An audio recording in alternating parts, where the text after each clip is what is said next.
Chapter 489. As long as one was in the magic world, they had already received the information that Noah had killed Welslana and Mekhl and had become the seventh godslayer. However, no one knew what kind of authority Noah had obtained after killing these two gods. But there was no doubt that Noah had killed two gods, so he should have obtained two authorities. This level of speculation was still very easy to come by. After all, for a long time, every god-slayer could only usurp one of the powers of the disobedient god after killing it. Noah had killed two gods of disobedience at the same time, which meant that he had usurped two authorities. This matter had long been confirmed in everyone's mind. However, when dealing with Tony, Noah had used three abilities. He had summoned a tornado that was comparable to a natural disaster. He had obtained a speed that surpassed everything. The power was enough to split the mountains and rivers. Three abilities. That's three authorities, right? Tony was more and more confused. Why do you have three authorities? ? Hearing this, Noah was about to answer, but Erica, who knew Welslana better than the idiot Tony, muttered to herself for a moment, and then spoke out her guess first. The Demon King of North America, John Pluto Smith, defeated the god of disobedience, named Tskatlibica, and usurped the authority called super transformation. That's the authority that allows one to transform into various forms and exercise the ability that can only be used in that form. Liliana seemed to have the same guess as Erica. And the undefeated god of war Welslana of ancient Persia also had the power to use 10 avatars and 10 abilities. To be able to use more than 3 abilities, the king should have usurped the authority similar to the Demon King of North America, right? The authority that summoned the tornado should be the power of the god King Mekhl. After all, the god king was the god of the sky who controlled the storm. Although Welslana had the avatar of the strong wind, he was not that strong and could not control the sky. But the king controlled the sky that day. Erica said. As for the authority of the super speed, it should be the power of Welslana's phoenix avatar and the bull avatar. Am I right? I've heard about the authority of the guy who lived in North America, but I never understood it. Tony scratched his head that could not store much energy and asked. Is it possible to get so many abilities from a god? It is possible, but it also means that there will be a lot of strict restrictions. Liliana answered Tony's question honestly. I heard that when the Demon King of North America uses the super transformation, not only does he need to offer a designated sacrifice for each avatar before he can use it, but after every avatar is used, he can't use it again for 7 days. If the king also usurped a similar authority from Welslana, then there will be various restrictions when and after using it, right? Erica smiled brilliantly as if she had great confidence in her statement. Although I don't know if the king has all 10 avatars of Welslana, the more avatars there are, the more restrictions there are.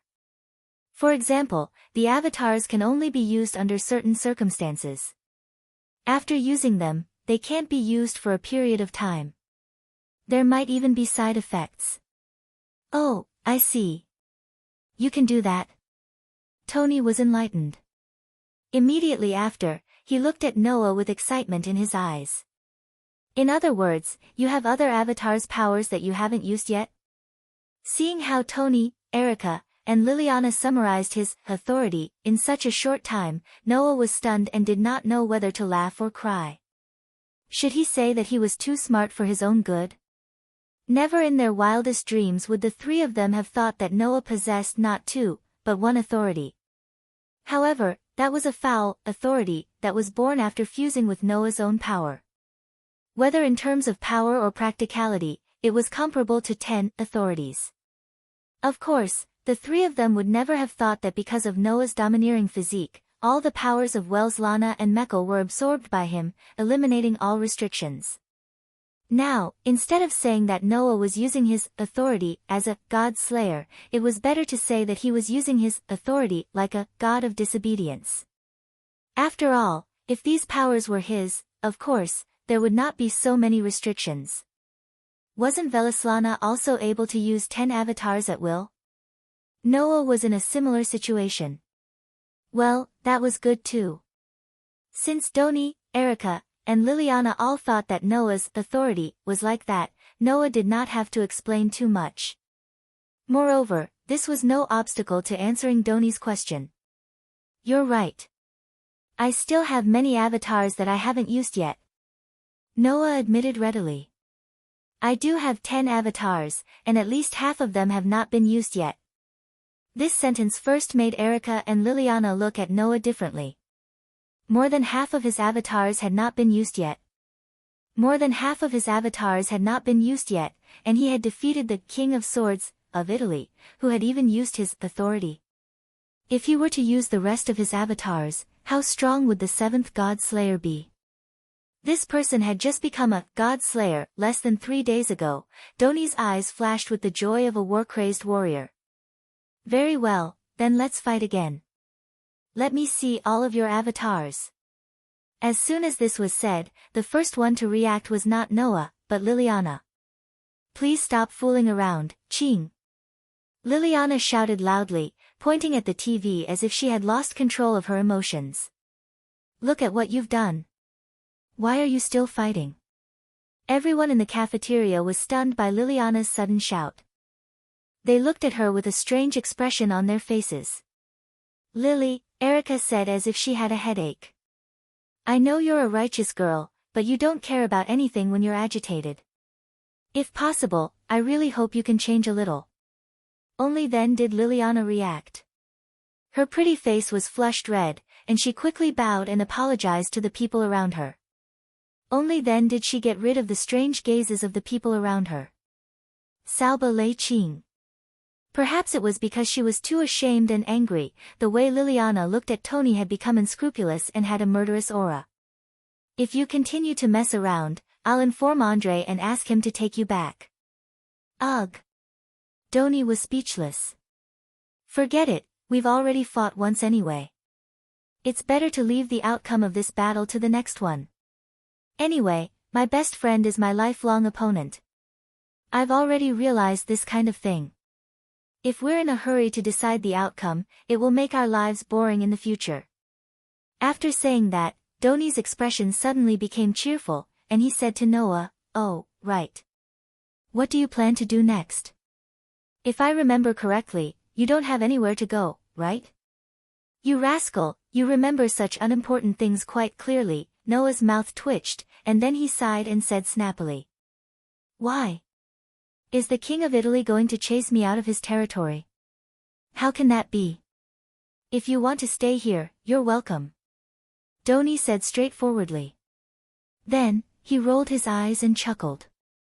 Actually, I have something here that I've been hesitating about whether to do or not. Since you're free, why don't you join me and join in the fun? When they saw the mysterious look on Doni's face, not to mention Noah, even Erica and Liliana instinctively became vigilant. Ching. Erica said bluntly. Don't tell me you're thinking of doing something that might lead to serious consequences again. Ching. Liliana also said righteously. If you're planning to do something again, I'll bet everything about Liliana Kranikar that I'll stop you. Well, don't be nervous, Doni said with a smile. I won't do anything. However, looking at Tony's smiling face, Noah, Erica, and Liliana all understood what was going on. This guy was definitely plotting something. Chapter 490. On the same day, Doni, Erica, and Liliana all said that they had to return to the hotel where almost all the heads of magic societies in Italy had gathered because of Doni's summons. The entire process from Doni's summons to Noah killing Welslana and Mekker to the battle with Doni seemed complicated, but in fact, it was only less than 10 days. In less than 10 days, Doni had been waiting in the hotel for Noah to become the God Slayer, and for Noah to come back and fight with him. And since Doni continued to stay in the hotel, the heads of the magic societies in Italy that had gathered because of Doni's summons naturally couldn't leave in a hurry. At the very least, no one had the guts to turn around and leave without the permission of the King of Swords. It was also because almost all the heads of the magic societies in Italy had gathered in the same hotel that Doni declared in a very high-profile manner that he wanted Noah to become the God Slayer to fight with him. When the news of Noah's success in slaying the gods spread, the news of the birth of the seventh king spread all over Italy. If it weren't for the heads of the magic societies in Italy staying in one place and Doni's unusually high-profile declaration that attracted everyone's attention to Noah, the news of Noah becoming the God-slayer wouldn't have spread so quickly. Hence, while Paul, Andre, and the others were still at the hotel, Doni, Erica, and Liliana naturally had to return to the hotel first. On the way, Doni also forcibly brought Noah back to the hotel with him. Both Electra and Liliana were on full alert at this moment.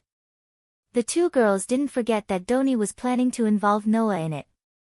Italy had suffered losses of more than 15 billion euros because of Noah. If Doni, a simple-minded fool and troublemaker, was allowed to run around with the new king who had extraordinary strength, the world might really be doomed. Therefore, Erica and Liliana kept an eye on Noah almost the entire time, not giving Doni any chance to get close to Noah. Perhaps the two girls would continue like this until they returned to the hotel. Noah was speechless. Why were they all treating him like he was a troublemaker? Since Noah knew that he was too powerful, he would naturally pay attention to himself and not cause such exaggerated losses, right? Erica and Liliana simply treated Noah as a child who would be led astray by Doni. It was as though Noah would definitely mess around with Doni if they didn't keep an eye on him. How could Noah not be speechless? If it were any other time, Noah would have slipped away long ago after being watched like a prisoner. But since Erica and Liliana were watching him, Noah had no choice. After all, when he was in Sardinia, Noah relied on Liliana's spirit vision to know the true body of the god of disobedience that he had to kill. And because of Erica and Liliana's knowledge, after learning from the two girls that Welslana had the incarnation of the white horse, Noah thought of using the black tea to plunder this power and cause the final blow, allowing him to succeed in killing the god. If it weren't for Erica and Liliana, it was really unknown whether Noah could succeed in killing the god. In addition, Erica and Liliana saved Noah, who almost fell into the sea. After saving Noah's life, Noah didn't really escape and allowed the two girls to watch over him all the way back to the hotel. Kings. Kings. Greetings, kings. As soon as they returned to the hotel, the people in charge of the Italian magic associations who were still in the hotel all came out to greet Noah and Doni as if they were VIPs. Doni accepted it calmly, and Noah had no intention of correcting him. After admitting in front of Erica and Liliana that he had to deal with the god of disobedience as the god of disobedience, Noah was mentally prepared for this and naturally wouldn't correct the behavior of others who treated him like an emperor. In Noah's view, this was just a deal. If others worshipped Noah as their king, then Noah would deal with those gods when the god of disobedience caused trouble for these people. It was just a deal. And this was also the ultimate interpretation of the relationship between the god of disobedience and the related people in the magic world in this world. Not long after, Paolo and Andre walked out of the crowd. "Hey, Andre." Doni greeted Andre warmly. "My friend, I'm so happy to see you so energetic." "Don't call me that. You're a moving piece of trash. You're the most annoying scum." Andre scolded Tony as soon as he stepped forward. "I knew you would cause so much trouble. That's why I needed to stop you. But you tied me up and threw me into the inner room of the toilet. You're not human. Bastard." Upon hearing this, Noah, Erica, and Liliana finally understood what ridiculous things Doni had done in order to fight Noah. But if they thought about it carefully, it made sense. Knowing that Noah had become a god of disobedience, Doni couldn't wait to fight with Noah. It was impossible that Andre didn't know how much trouble a head-on conflict between the two kings would cause, and it was impossible for him not to stop it. But in the end, Doni tied Andre up, threw him into the inner room of the toilet, and then rushed out to look for Noah. At this moment, everyone, including Noah, looked at Andre sympathetically. Being the butler of such a troublemaker in human form, Andre would probably suffer from mental weakness, dementia, and depression for the rest of his life. "How pitiful, uncle." Erica bowed to Paul. "Erica Browntree has returned safely. It's good that you're back." Paul looked at Erica with satisfaction. I've heard about your performance. If possible, I really hope you haven't heard about it, Uncle. Erica sighed. This time, Erica Browntree, didn't have the chance to be active at all. As expected, even the Lord is jealous of my talent and depriving me of the opportunity to express myself. Erica was as self-righteous as ever. This is your first time facing a real God. It's amazing that you can do this. I heard that you also saved the king. That's a great contribution, Paul comforted with a wry smile and nodded to Liliana. Thank you for your hard work, Miss Liliana. No. Liliana replied seriously. It's my duty as a knight. All in all, both of you performed well. Everyone can see that, so there's no need to compare. Besides, being able to witness and even assist in the birth of the seventh king is something that others can't even dream of. After saying that, Paul turned his head and looked at Noah. He performed a noble knight's salute, which he had never done before. I, Paul Browntree, send my greetings to the seventh king. My apologies. Compared to being angry at this idiot, greeting the new king is more important. Andre's expression tensed up as he bowed to Noah. King, please forgive my negligence. You didn't neglect anything, Noah waved his hand and replied casually. Although I'm called king by you, I've only been king for less than 10 days. In the eyes of other God-slayers, I'm just a novice, a rookie, and a kid. There's nothing to worry about. No, you were able to successfully kill 2 of the highest level gods at the same time before becoming a king. After becoming a king, you directly defeated the King of Swords of Italy. The king's power is evident, Paul said solemnly and immediately smiled bitterly. So, I've seen your power and understood the king's power. I beg the king to show mercy while you're still in Italy. Hearing that, Noah smiled wryly. Paul must be referring to the so-called crater, right? As the commander-in-chief of Italy's leading magic association, Noah couldn't understand the fear of seeing a person who could create such a disaster at any time running around. Even the heads of the other magic associations around looked at Noah with awe and fear. They begged Noah to let go of the territory they were in charge of, which made Noah speechless. Is it necessary? Chapter 491. Late at night, at this time, except for some night owls who specialized in moving at night, most normal people had already fallen asleep. In an extremely luxurious room, Noah, who was lying on the bed, suddenly opened his eyes. He got up, took his clothes down from an extremely luxurious hanger, put them on, and went to the window. Looking up at the bright moon hanging high in the sky, Noah's face couldn't help but soften. Even in Italy, the moon is so beautiful. Leaving these words behind, Noah walked out of the luxurious room. With the soft sound of the door closing, the entire room returned to a deathly silence. There was no longer any life in the room. At the entrance of the hotel where all the heads of the magic associations in Italy gathered, Noah slowly walked out of it. The streets were brightly lit. Even at night, the street lamps beside the road were still working tirelessly. Some of the buildings on both sides of the road had been completely turned off, but some, like the hotel, could still be seen through some windows, illuminating the entire dark world. Looking at the few vehicles driving back and forth on the road with their headlights on, Noah took a deep breath of the cold night air, turned around, and was about to walk in another direction when a voice sounded at the entrance of the hotel. It's so late, where are you going instead of resting in your room, Your Majesty? Erica and Liliana, who were dressed as neatly as Noah, appeared at the entrance of the hotel. Erica looked at Noah with her usual confident eyes while Liliana's expression was as solemn as a sculpture. However, both of them fixed their eyes on Noah and didn't leave him. Noah was puzzled. Why are you here? Of course we noticed that Your Majesty left the room, Erica said bluntly. Don't you know that Lily and I are living in the 2 rooms next to yours, Your Majesty?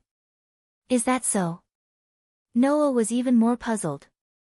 Then why are you living next to me? Your Majesty, please don't ask a question you already know the answer to. How can we not look after Sarbarat when he wants to take you to do something stupid? Liliana sighed. We really don't want to see another disaster like the last one. Please forgive us, Your Majesty.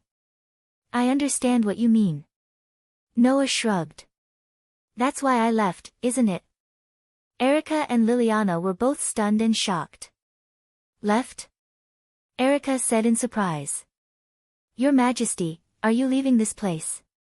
Hearing Erica's question, Noah asked in return. Is there a reason why I have to stay here? Erica was speechless. Although I don't know what that idiot is planning, with his brain capacity, he's probably planning something stupid that ordinary people can't come up with, right? Noah curled his lips. The last duel was because that idiot helped me slay a god, so I accompanied him. But this time, I don't want to continue accompanying him. Besides, Italy is also that idiot's territory, so it's normal for me to leave, right? Tony seemed to be planning to involve Noah in his plan. As for that idiot, not only would he not be discouraged if Noah beat him up, he would also be more than happy to draw his sword and fight with Noah.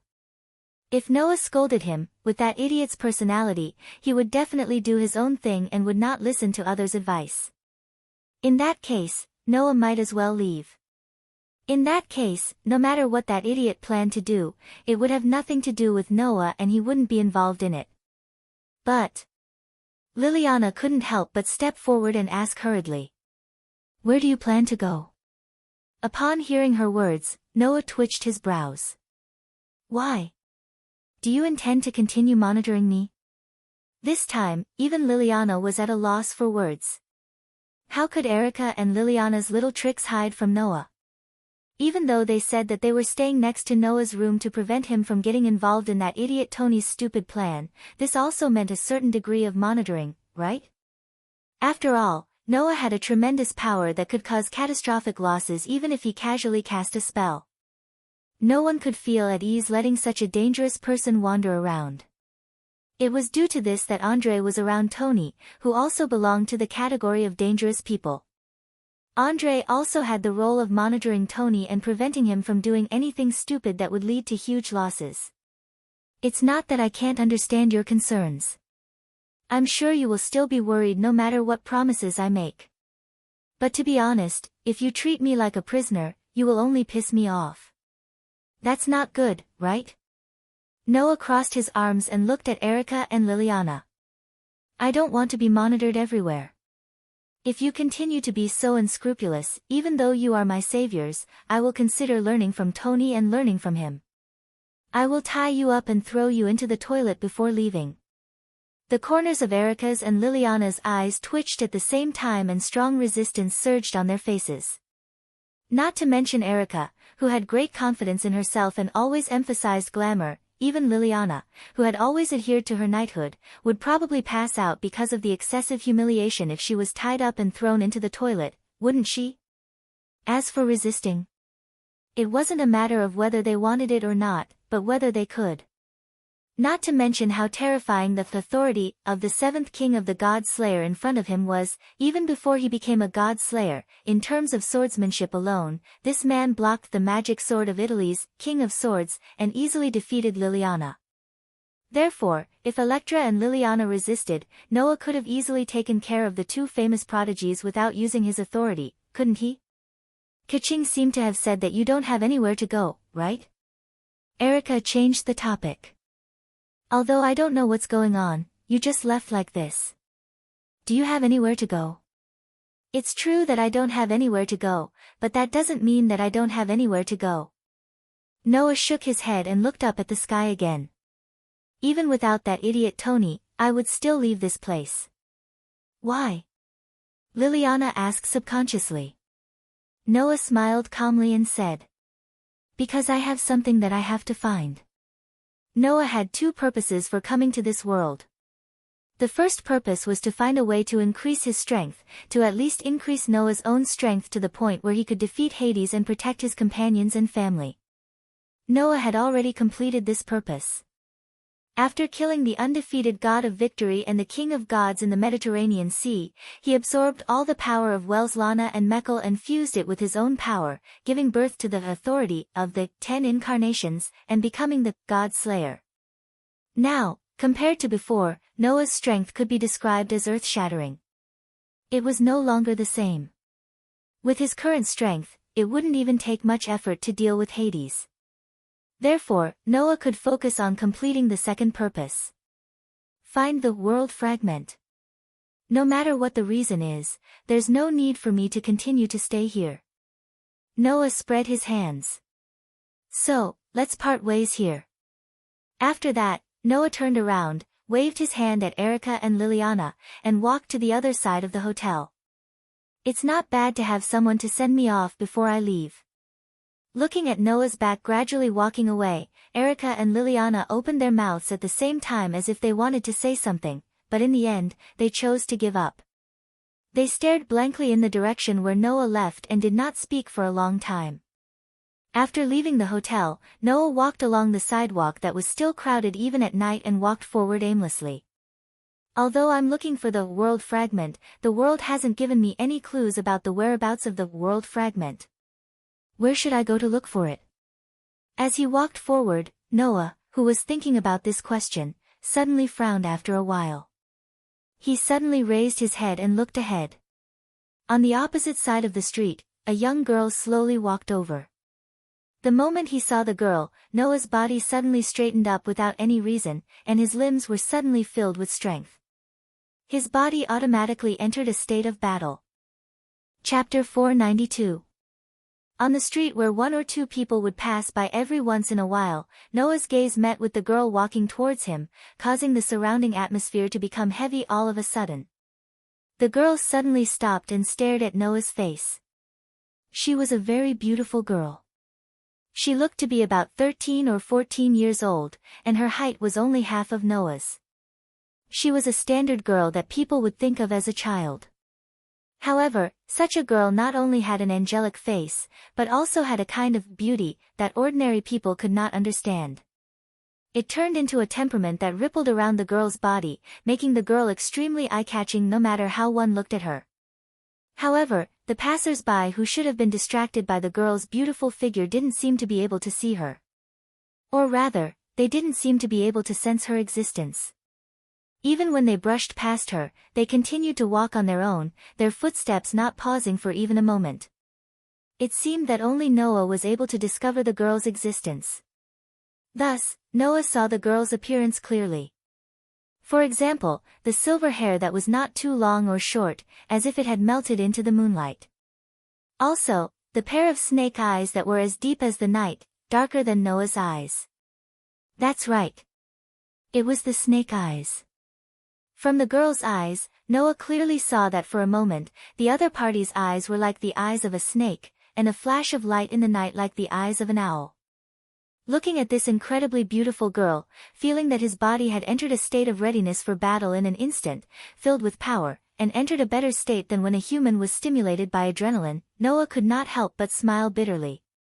Sure enough, I can't stay idle. Why did his body suddenly have such a change? Because, Noah met an old enemy. He met the enemy of every God Slayer. God. To be more precise, it should be called the God of Disobedience. The God of Disobedience that appeared on the ground stared at Noah with eyes that seemed to condense the entire night. After a while, a very clear but emotionless voice sounded from her body. To be able to meet an enemy in such a place, this can be considered a karma between you and me, right? God Slayer and God of Disobedience. These two existences that surpassed human beings and were enemies of each other originally had an inseparable karma. At least, after becoming a God Slayer, no matter where Noah went, as long as he was still in this world, then he would be like a flower that attracted bees and butterflies, in a strange way that would make others feel inconceivable, wandering on the ground of this world, and meet the God that appeared on the ground of this world. This was fate. Therefore, the girl used the term karma. This concubine has indeed heard that there is an enemy in this land who possesses a demonic sword that can cut through everything. The girl stared at Noah intently, her voice lacking the basic uplift and without the slightest emotion. However, although you also have the aura of a sword, it is not as sharp, and it is mixed with the aura of other forces, and there is even an aura that I hate very much in it. You should not be the king of this world, right? What difference does it make whether I am or not? Noah met the girl's gaze and suddenly smiled. For me, your identity as the God of disobedience is enough, and for you, no matter where I am the God Slayer, I am your enemy. You and I can't let each other have a good time. As long as you know this, is there a need to know anything else? Well said, arrogant people on the ground who see the gods as prey. Between you and me, it is enough to be able to recognize the enemy on the battlefield, and the rest is not important at all. The girl raised her chin, her face was still expressionless, but her pair of dark eyes showed a touch of arrogance and joy. As a goddess in charge of war, I also have a warrior's part in my body. If I can compete with my enemy, even I will feel a little excited. As she said this, the girl's silver hair, which was as soft as moonlight, began to move without wind, and her petite body began to emit traces of fog-like darkness, which actually made the surrounding lights slightly dim. Then, play with me, God Slayer. The pitch-black fog that emerged from the girl's body not only had the aura of darkness, but also a power that made Noah's hair stand on end. It was like a poisonous gas, giving Noah a feeling that he would die if he touched it, as if it represented death itself. This girl was definitely not as simple as she looked on the surface. No, it should be said that from the surface, it was absolutely impossible to understand what kind of power this girl had that made people's hair stand on end. However, there was no doubt that this girl's oppressive power, or divine power, was no weaker than Lana and Mekhl, who Noah had killed before. In other words, in terms of level, this girl in front of him was also a god of the highest level. However, for some reason, Noah's sensing ability seemed to capture something strange in the girl's aura. It was like a cake with a piece missing, which was out of place and very incomplete. Have you noticed this concubine's flaw? The girl's dark eyes flashed, as if she had seen through something, and cast her gaze on Noah. To be able to sense that I lack a snake, God Slayer, you are not simple, but even if I am not complete now, I still have the power to compete with my enemy. Not complete? I see. This goddess who came from nowhere did not seem to be in a complete state, so she gave Noah a feeling of incompatibility. In other words, even if this goddess in front of him was a god of the highest level, before she recovered her complete state, her power would definitely not be as strong as Lana and Mekhl at full power, right? With this thought in mind, Noah immediately relaxed a lot. He looked around and found that there were still pedestrians around them. When he saw that they were approaching, he looked at the girl. It's not easy to fight here, let's change a place. There's no need for that. The young girl frowned and looked around. If you feel that the surrounding humans are too much of a hindrance, then let me use my death word spirit to eliminate them all. After saying this, the dark fog on the girl's body suddenly rose and spread to the surroundings. Seeing this, Noah narrowed his eyes and smiled indifferently. I'm sorry, although I don't know what you are planning to do, I said to change a place, so I have to change a place. I don't mean to ask for your permission. As he said this, in the depths of Noah's heart, the outline of the stone plate connected to the 10 avatars suddenly turned and pointed to the image of a phoenix spreading its wings. Fear those with wings. Evil people and strong people, all fear me with wings. My wings will bring you a curse, and evil people will not be able to hit me. As if it came from the distant horizon, the voice turned into an echo, echoing under the night sky. Then, the girl only saw Noah's figure suddenly disappear, and in the next moment, a hand quickly enlarged in front of her eyes. The girl's dark pupils abruptly shrank for no reason. However, it was already too late for him to react. In the girl's eyes, the hand that enlarged in front of her suddenly grabbed her throat and lifted her up. Shortly after, the girl heard the sharp sound of the wind blowing past her ears. That was the sound of Noah, who had entered the state of lightning speed, directly lifting the girl up and leaping up. Like a phantom, his body turned into a flash of light and flew towards the sky. When Noah used the Phoenix avatar, not only could he obtain a speed that surpassed everything, his body would also become abnormally light, and his agility and jumping ability would be greatly improved. If there was someone at the scene, then, he would be able to see that Noah, who had turned into a phantom, flashed past like a stream of light and grabbed the girl's neck. Then, He soared into the sky, like a meteor streaking across the sky, and fell in another direction. It was only 2 or 3 seconds. In the next moment, the girl felt the hand that was choking her neck fiercely throw her to the ground. Bang! A muffled sound resounded through the sky. Chapter 493. Whoosh! With a sharp piercing sound, a petite figure shot down from the sky like an arrow leaving the bow, smashing directly into the ground without any reduction in momentum. Bang! In the muffled sound, the petite girl smashed into the ground, stirring up a burst of thick smoke and scattered gravel, causing the falling gravel to make a burst of pa-pa-pa sound. Bang! However, in the next moment, the smoke and dust that filled the air from the ground was blown away by a burst of dark wind like an explosion, revealing the situation inside. The girl, whose whole body was fluctuating with a deep mist-like darkness, stood in the middle of the dark wind without the slightest injury, but her eyes were slightly hazy as she looked forward. Noah, who had appeared in front of the girl out of nowhere, looked around as if there was no one around and nodded in satisfaction. I thought I wouldn't have a chance to come here again, but I didn't expect that I would use this place as a battlefield for the second time. However, it seems that this place is really suitable. Only then did the young lady react as she surveyed her surroundings. Soon after, she discovered that she was in a terrifyingly huge pit. The giant pit was quite wide, at least more than a kilometer in size. The inside of the giant pit was filled with scattered debris and gravel of various buildings. The ground was slowly cracking like a spider web, as if something was about to drill out from the ground, which made one's hair stand on end. Impressively, it was the giant pit caused by the battle between Noah and Tony. No one will come here again. Even if there is, no one will come to this barren place at night. Noah looked straight at the girl and shrugged. Don't you think it's good to use this place as a battlefield?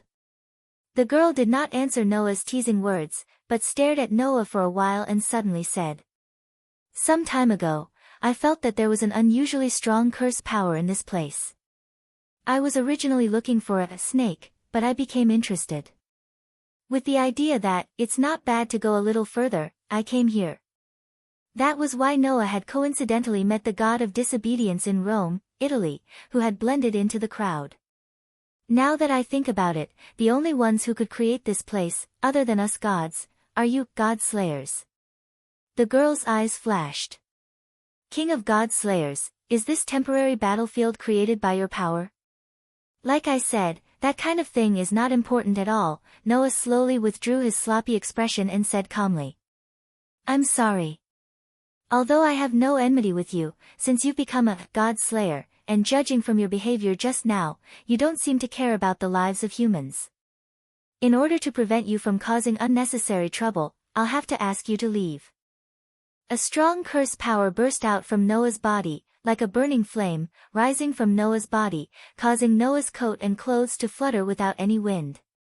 After all, the people here serve me as their king. As a deal, I've already decided to take care of you, god of disobedience, for them. Seeing Noah's body constantly fluctuating with curse power, the girl finally smiled. Her smile was unusually happy. She looked exactly like Tony.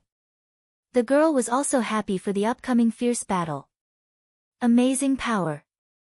Only with such power can you be qualified to be a god's enemy and have the ability to wield your sword and kill us gods, the girl said with joy from the bottom of her heart. However, God Slayer, there's one thing you're wrong about. It's not that we have no enmity. You're the king of god slayers, and I'm a god. We're enemies, don't forget this. Thank you for reminding me. Noah's eyes gradually narrowed. Then, let's begin.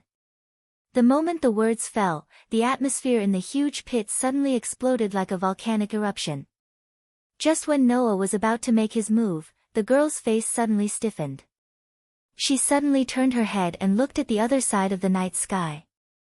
This feeling, seeing the girl suddenly turn her head and look in another direction, the oppressive aura on her body suddenly stagnated and showed signs of decreasing. Noah frowned. What are you doing? The girl ignored Noah and just stared blankly at the other side of the night sky. After a while, she turned her head and looked at Noah. The mist-like darkness on her body shrank back into her body. What's your name? Didn't I say that it's not important? Noah's brows furrowed even tighter. If you want to know before you're willing to fight, then it's fine to tell you. My name is Noah Doria. Noah Doria? The girl repeated the name a few times as if she wanted to remember it. Then, she nodded. Let's leave this battle for later. Noah was stunned. Although running away from the battlefield is beneath the dignity of a goddess, I am the goddess of war. Running away and retreating is also an important part of war. Regrouping is definitely not something to be laughed at, the girl said with an emotionless voice. Moreover, I have to admit that at this time, even if I fight you, I will most likely lose before I retrieve the snake. That is a loss of composure that I cannot allow. So, let's wait for me to recover my complete Trinity form before we fight again. After saying that, the girl's petite body was gradually covered by a layer of darkness that emerged from the ground. Only a pair of dark eyes stared straight at Noah, rippling with dense darkness. Finally, let me tell you my name. I am Athena, the goddess of wisdom and war who appeared here in order to retrieve the snake that was lost in ancient times. I am also the queen of the gods who had obtained everything in the past and lost everything in the end. Noah Doria, don't forget the name of your enemy. Wait here for the arrival of Athena the disobedient. After leaving these words, the girl who called herself Athena was finally covered by the thick darkness and completely disappeared. Noah could only look in the direction where Athena disappeared in astonishment, his expression becoming extremely interesting. Athena? Athena, one of the most famous Olympian deities in Greek mythology. The goddess of wisdom and war. Like Pandora, Athena was the most famous goddess that everyone was familiar with. It would not be an exaggeration to say that she was the most famous goddess. Although this goddess who called herself Athena appeared in the form of a small dot like Pandora, the aura of the highest god on her body made Noah believe that this was the case. Moreover, for a god, their name was equivalent to a part of their power. This was because the essence of a god came from mythology, and the most basic factor that formed a myth was naturally their name. Therefore, as long as a god was a god, they would either not report their name, or once they reported their name, they would never report the wrong name. This was certain. But if the other party was really Athena, then it would be troublesome. One must know that Athena was not only the most famous goddess of wisdom in Greek mythology, but also the goddess of war who ruled over war. Her father was the king of the gods in Greek mythology, Zeus. Her mother was the primitive goddess of wisdom, Metis. No matter which one, they were extremely famous gods. Do I have to meet such a famous god every time? Noah's frown deepened. Moreover, she said that she was the queen of the gods who had obtained everything and lost everything in the past. She also said that she was incomplete and had lost the snake. What is this snake? Also, what is the form of the Trinity? The more Noah thought about it, the more puzzled he became. It could not be helped. Although Athena was super famous, she was only famous in name. As for the core of the myth that formed Athena, if one did not really study it, it would be impossible for most people to know about it. With this thought in mind, Noah closed his eyes slightly and fully activated his sensory ability, bringing everything around him into his control. The entire range of his sensory ability was clearly reflected in Noah's mind, giving Noah pieces of information and information. Not long after, Noah felt a trace of aura. He opened his eyes and used the phoenix incarnation. His body was like a phantom, like a mirage, and disappeared. Chapter 494. When the sky was bright again, Noah had re-entered the city and came to a restaurant. This was a small restaurant that was not very luxuriously decorated. It was a small restaurant that belonged to the general public. It was not very high-end. Even ordinary civilians could order food here without any scruples. Now, the sun had just risen, and there were only a few customers in the restaurant. They seemed to be office workers who were rushing to work and were eating breakfast here.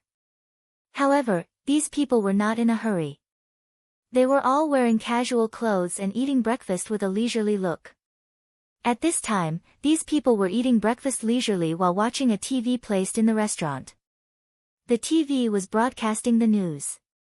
Moreover, it was the same as yesterday.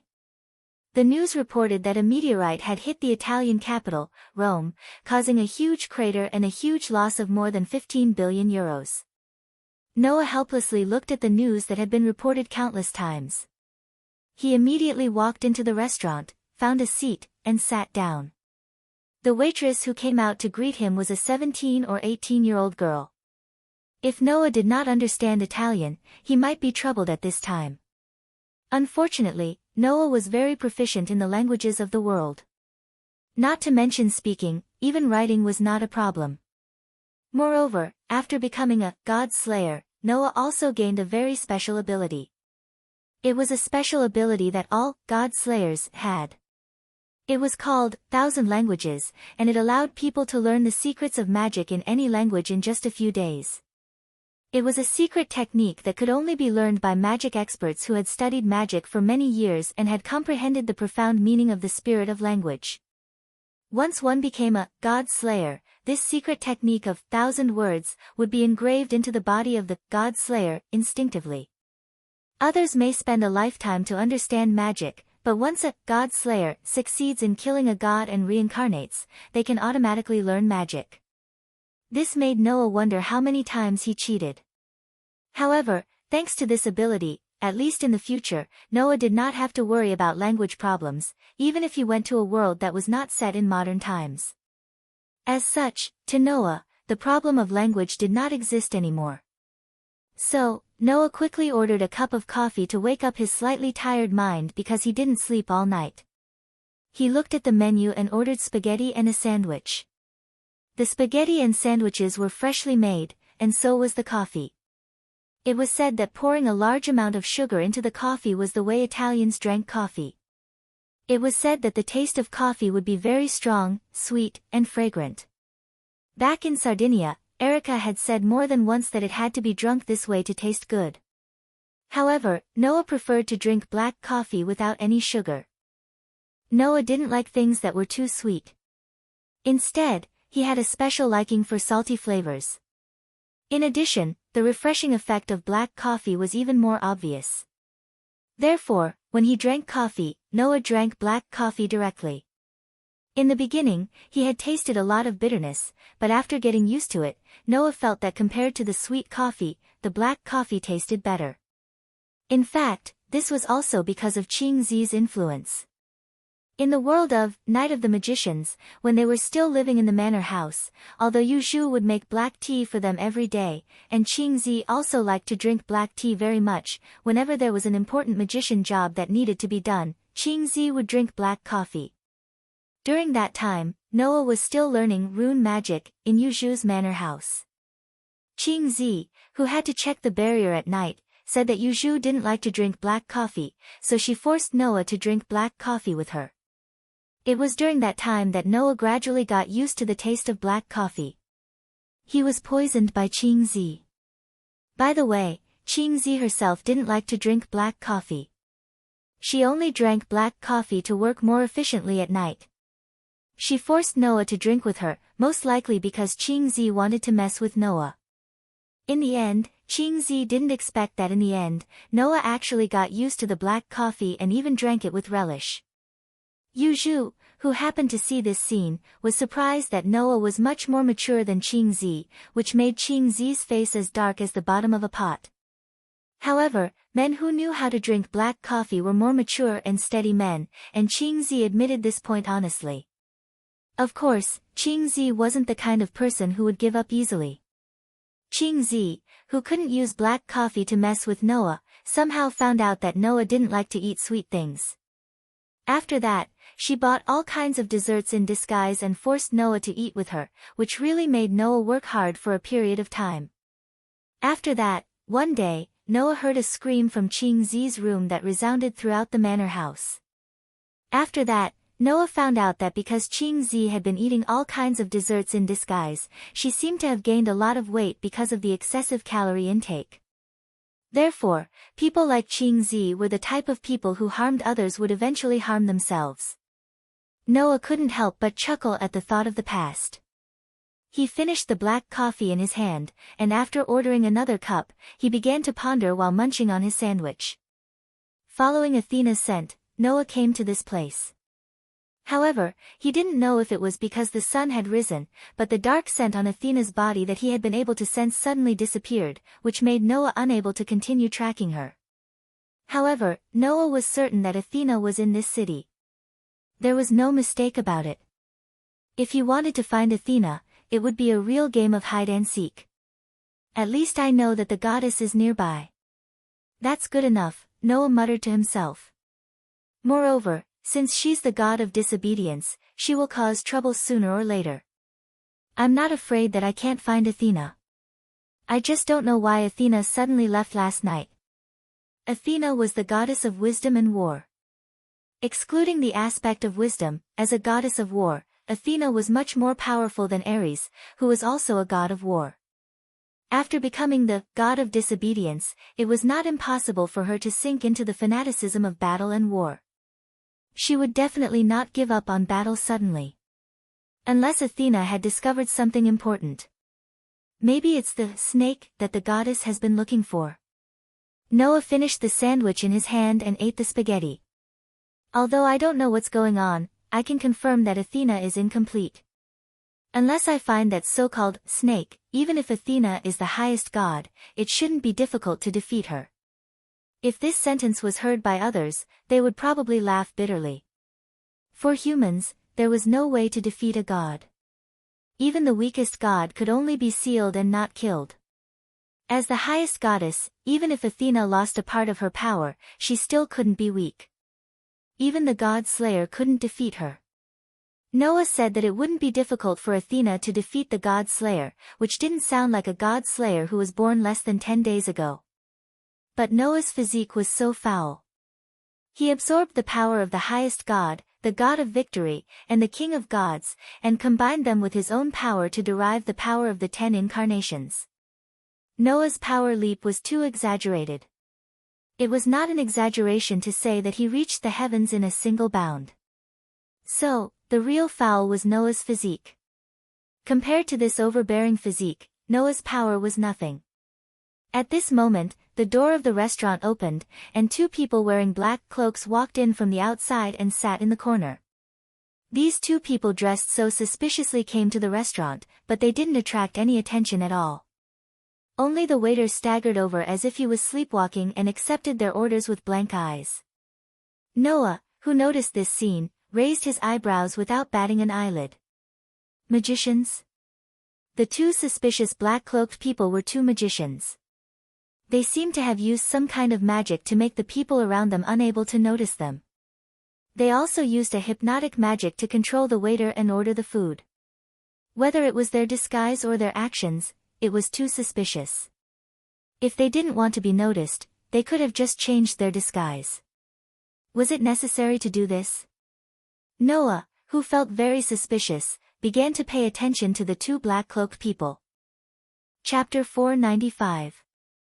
In the presence of 2 very suspicious black-robed men, the office workers in the restaurant were still watching TV and eating breakfast, and they didn't realize that there were 2 aliens among them. The 2 aliens seemed to have said something to the waiter with blank eyes, and then the waiter staggered away again, probably in this state to prepare food for the 2 black-robed men. Then, the 2 black-robed men talked to each other as if there was no one else around. The people from the headquarters should be almost here, right? If they rushed here overnight, they should be here soon. In this case, we can finally excavate the ruins. I don't know what's in the ruins, but there's a huge curse power gradually condensing in it, that's for sure. Such a huge curse power, maybe it can lead to the appearance of the god of disobedience. If that's the case, then this time the harvest is big. With the power of the god of disobedience, we must teach those formal magic societies a lesson. Fortunately, the incident with the crater attracted the attention of the magic societies in Italy away from us. That's how we were able to successfully hide from the spies of the magic societies and excavate the ruins. I heard that it was the duel between the 2 kings that caused the crater. TSK, sure enough, the God Slayers are a group of monsters. Forget it, if the excavation of this ruins is successful, maybe we can borrow the power of the god of disobedience, then even if those formal magic societies ask for help from the god slayers, we will have the power to fight. Yes, let's finish our meal quickly and go back to the ruins. After the above conversation, the two black-robed men sat there quietly, chatting about some unimportant things while waiting for the dishes to be served. After the waiter staggered and served some dishes with blank eyes, the two began to eat. On the other side, Noah, who clearly heard the conversation between the two black-robed men, pondered slightly. If I'm not mistaken, the two black-robed men in front of me should be magicians from some evil magic society, right? After all, they just said the words, formal magic society, which proves that they are not a formal magic society. A person's evil thoughts were limitless, not to mention a person with power. Just like how in the world of fairy tale, there were universal magic and forbidden magic like our system, there were also some extremely taboo magic in this world.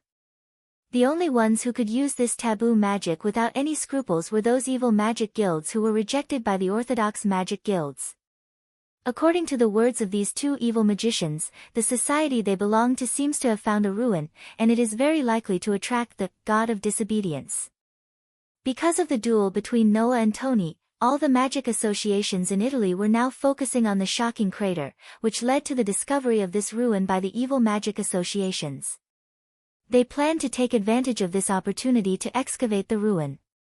Could it be that Athena suddenly left last night because of the appearance of this ruin? Noah's heart jolted.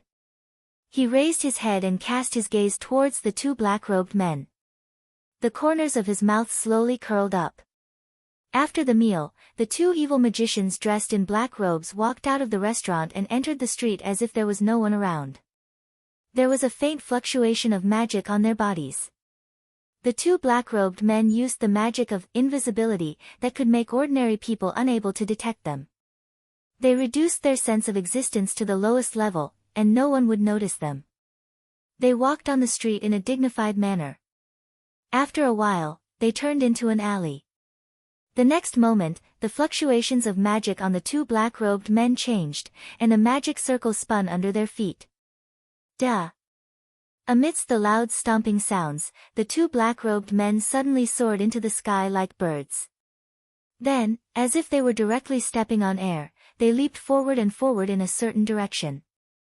That is the magic of jump. For a full 10 minutes, the two black-robed men used the magic of jump to continuously jump in a certain direction.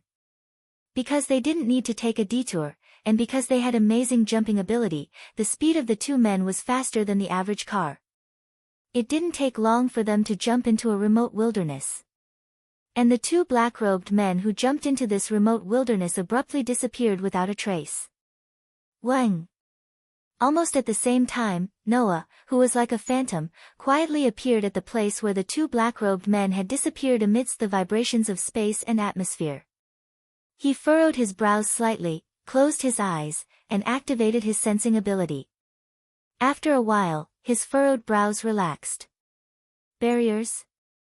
Within the range of Noah's sensing ability, a large part of the wilderness in front of him was covered by several boundaries. Concealment barrier, repelling barrier, and blocking barrier. A total of 3 barriers, quite a big deal. The concealment barrier can isolate the inside and outside of the barrier, so that the people outside can't see anything inside the barrier, only the wilderness. The repelling barrier can give everyone within 100 meters of the barrier a hint of leave and do not approach, making it impossible for ordinary people to come close. The blocking barrier can isolate all sounds, auras, and even the fluctuations of curse power. No matter how big the change is inside, the people outside will not be able to detect it. These 3 barriers are very common types of barriers, but they are also the most commonly used type of barriers. Thus, Noah, who had lived with Qingzi and Yuzhu for quite some time, and had even gone to Yuzhu's library, was able to easily identify these 3 barriers. Immediately, Noah opened his eyes, and suddenly smiled. To need to set up 3 such cautious barriers, I don't believe that the so-called ruins are not here. After saying that, Noah directly walked forward. It's a pity that spells and whatnot are useless against the God Slayer. After saying that, Noah directly stepped forward, and broke into the barrier. Buzz! In the next moment, the barrier that was touched by Noah suddenly shook. It was like the surface of water that was rippling, but also like boiling water. It kept fluctuating. Under the direct impact of the God Slayer's body, which has the ability to resist curse power, the three large barriers were disturbed without any suspense. Bang! Then, in a muffled sound, the three barriers broke at the same time. Then, the scene that appeared in front of Noah completely changed. First of all, the boundless wilderness disappeared and turned into a rocky land. In the middle of the rocky land, there was a passage that led to the underground. At the end of the passage, there was a huge stone door that had been opened. In this rocky area, a large group of magicians in black robes were doing all sorts of work. Some were using magic to excavate the surrounding land, some were transporting rocks and soil, some were conducting research on the massive stone gate, and some were even going in and out of the gate. The appearance of Noah and the destruction of the barrier naturally made everyone present turn pale with fright. Who is it? Ha! Who am I? In front of all the magicians dressed in black robes, Noah spread his hands. What I can be sure of is that you are definitely not good people. As soon as his voice fell, the magicians present finally reacted. Kill him. Don't let him spread the news here. Attract the attention of the official magic association. It was not known who shouted, but after that, all the magicians' bodies rose with curse power, and looked at Noah with murderous eyes. Seeing this, Noah raised his eyebrows, and just as he was about to do something, two sounds echoed in the air. You actually want to use a curse on the king, there should be a limit to your ignorance. Despicable person. Who allowed you to point your sword at the king? Accompanied by these two delicate shouts, two beautiful figures landed in front of Noah, like knights protecting Noah, one on the left and one on the right, protecting Noah behind them, majestically facing everyone in front of them. The newcomers, one was wearing a red and black outfit with a face full of confidence and power, while the other was wearing a blue and black outfit with a stern and serious expression. They were none other than Erica and Liliana. Chapter 496. Looking at the two knights who suddenly appeared in front of him, Noah was a little surprised. Why are you here? Huh? Why? Erica spat out a powerful voice that reminded one of a lion's without turning her head. The corners of her mouth also curled up slowly. Although it's okay to answer you now, it's rare for us to make such a grand entrance. Why don't we let the clown back down first? Please wait for a moment. Liliana closed her eyes for a moment before opening them abruptly. It's not up to you to deal with a group of despicable evil magicians. Facing a group of magicians who had the absolute advantage in numbers and were at least dozens of times their number, both Erica and Liliana appeared to be at ease and didn't panic at all. It wasn't because they were backed by the 7 god-slaying kings in the world, but because they were confident that they could absolutely defeat the enemies in front of them. Erica Browntree. Liliana Kranikar. The two prodigies of Italy's Red Copper Black Cross and Bronze Black Cross were going to show off all of their powerful strength and strong hearts here, proving that they were not just pretty on the surface. Looking at how Erica and Liliana were at ease and didn't take them seriously at all, many irregular evil magicians were infuriated. However, some of them also heard Erica and Liliana's words and couldn't help but waver. King. Did they just say, King? Could that man be? Without giving the group of magicians time to react, Erica and Liliana's slender bodies spurted out an extremely impressive amount of spell power, bathing their bodies in spots of dim light brought about by the waves of spell power. Steel Lion and Lionheart King, as my ancestor, please listen to the oath of Knight Erica Browntree. I am the successor of the Horn Flute, the descendant of the Black Warrior. If my heart doesn't yield, my sword won't break. Lionheart King, the essence of struggle is now in my hands.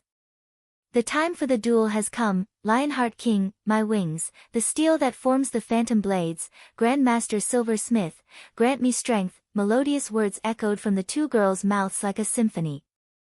Wang! Two magic arrays, one red and one blue, immediately appeared in front of Erica and Liliana's outstretched palms. In the next moment, two cold weapons appeared in the center of the magic array and fell into the hands of the two girls. What fell into Erica's hand was a long sword as slender as a western sword and as sharp as a knight's sword. It was a famous weapon called the Lion King's Heart, which was Erica's only weapon and favorite sword. What fell into Liliana's hand was a silver-white military knife. It was called the Grandmaster Silver Craftsman, and it was a weapon that was no less valuable and powerful than the Lion King's Heart. It was said that the Lion King's Heart and the Grandmaster Silver Craftsman were originally a pair of magic swords.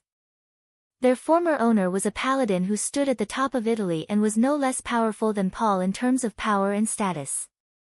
Erica and Liliana had each inherited the pair of weapons since they were young, allowing the two famous magic swords to shine in their hands.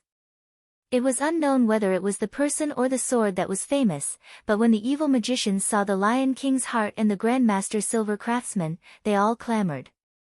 You're Erica Brantley and Liliana Kranjkar. Oh. Erica narrowed her eyes, and the smile on her face became a little dangerous.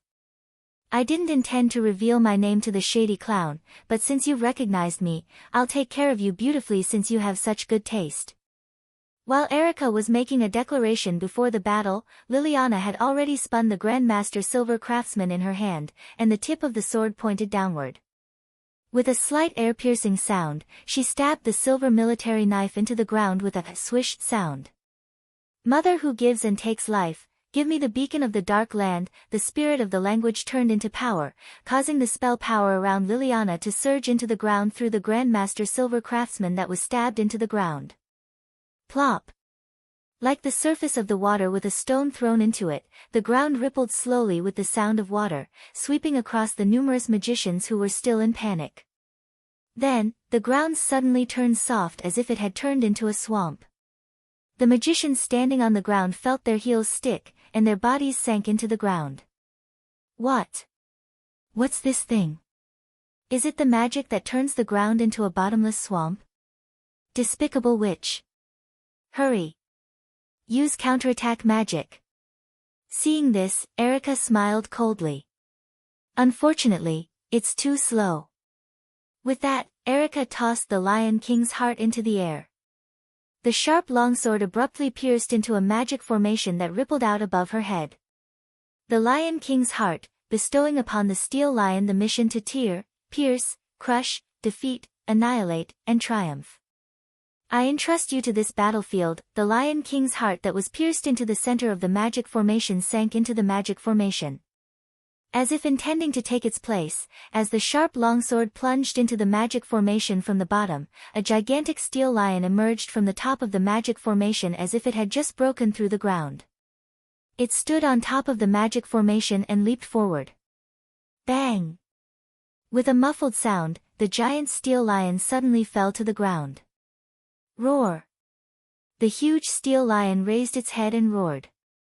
Then, like a bullet fired from a gun, it pounced toward the magicians who were stuck in the ground. Ah! Cries of agony resounded in the air above the rocky ground for a long time. Ah!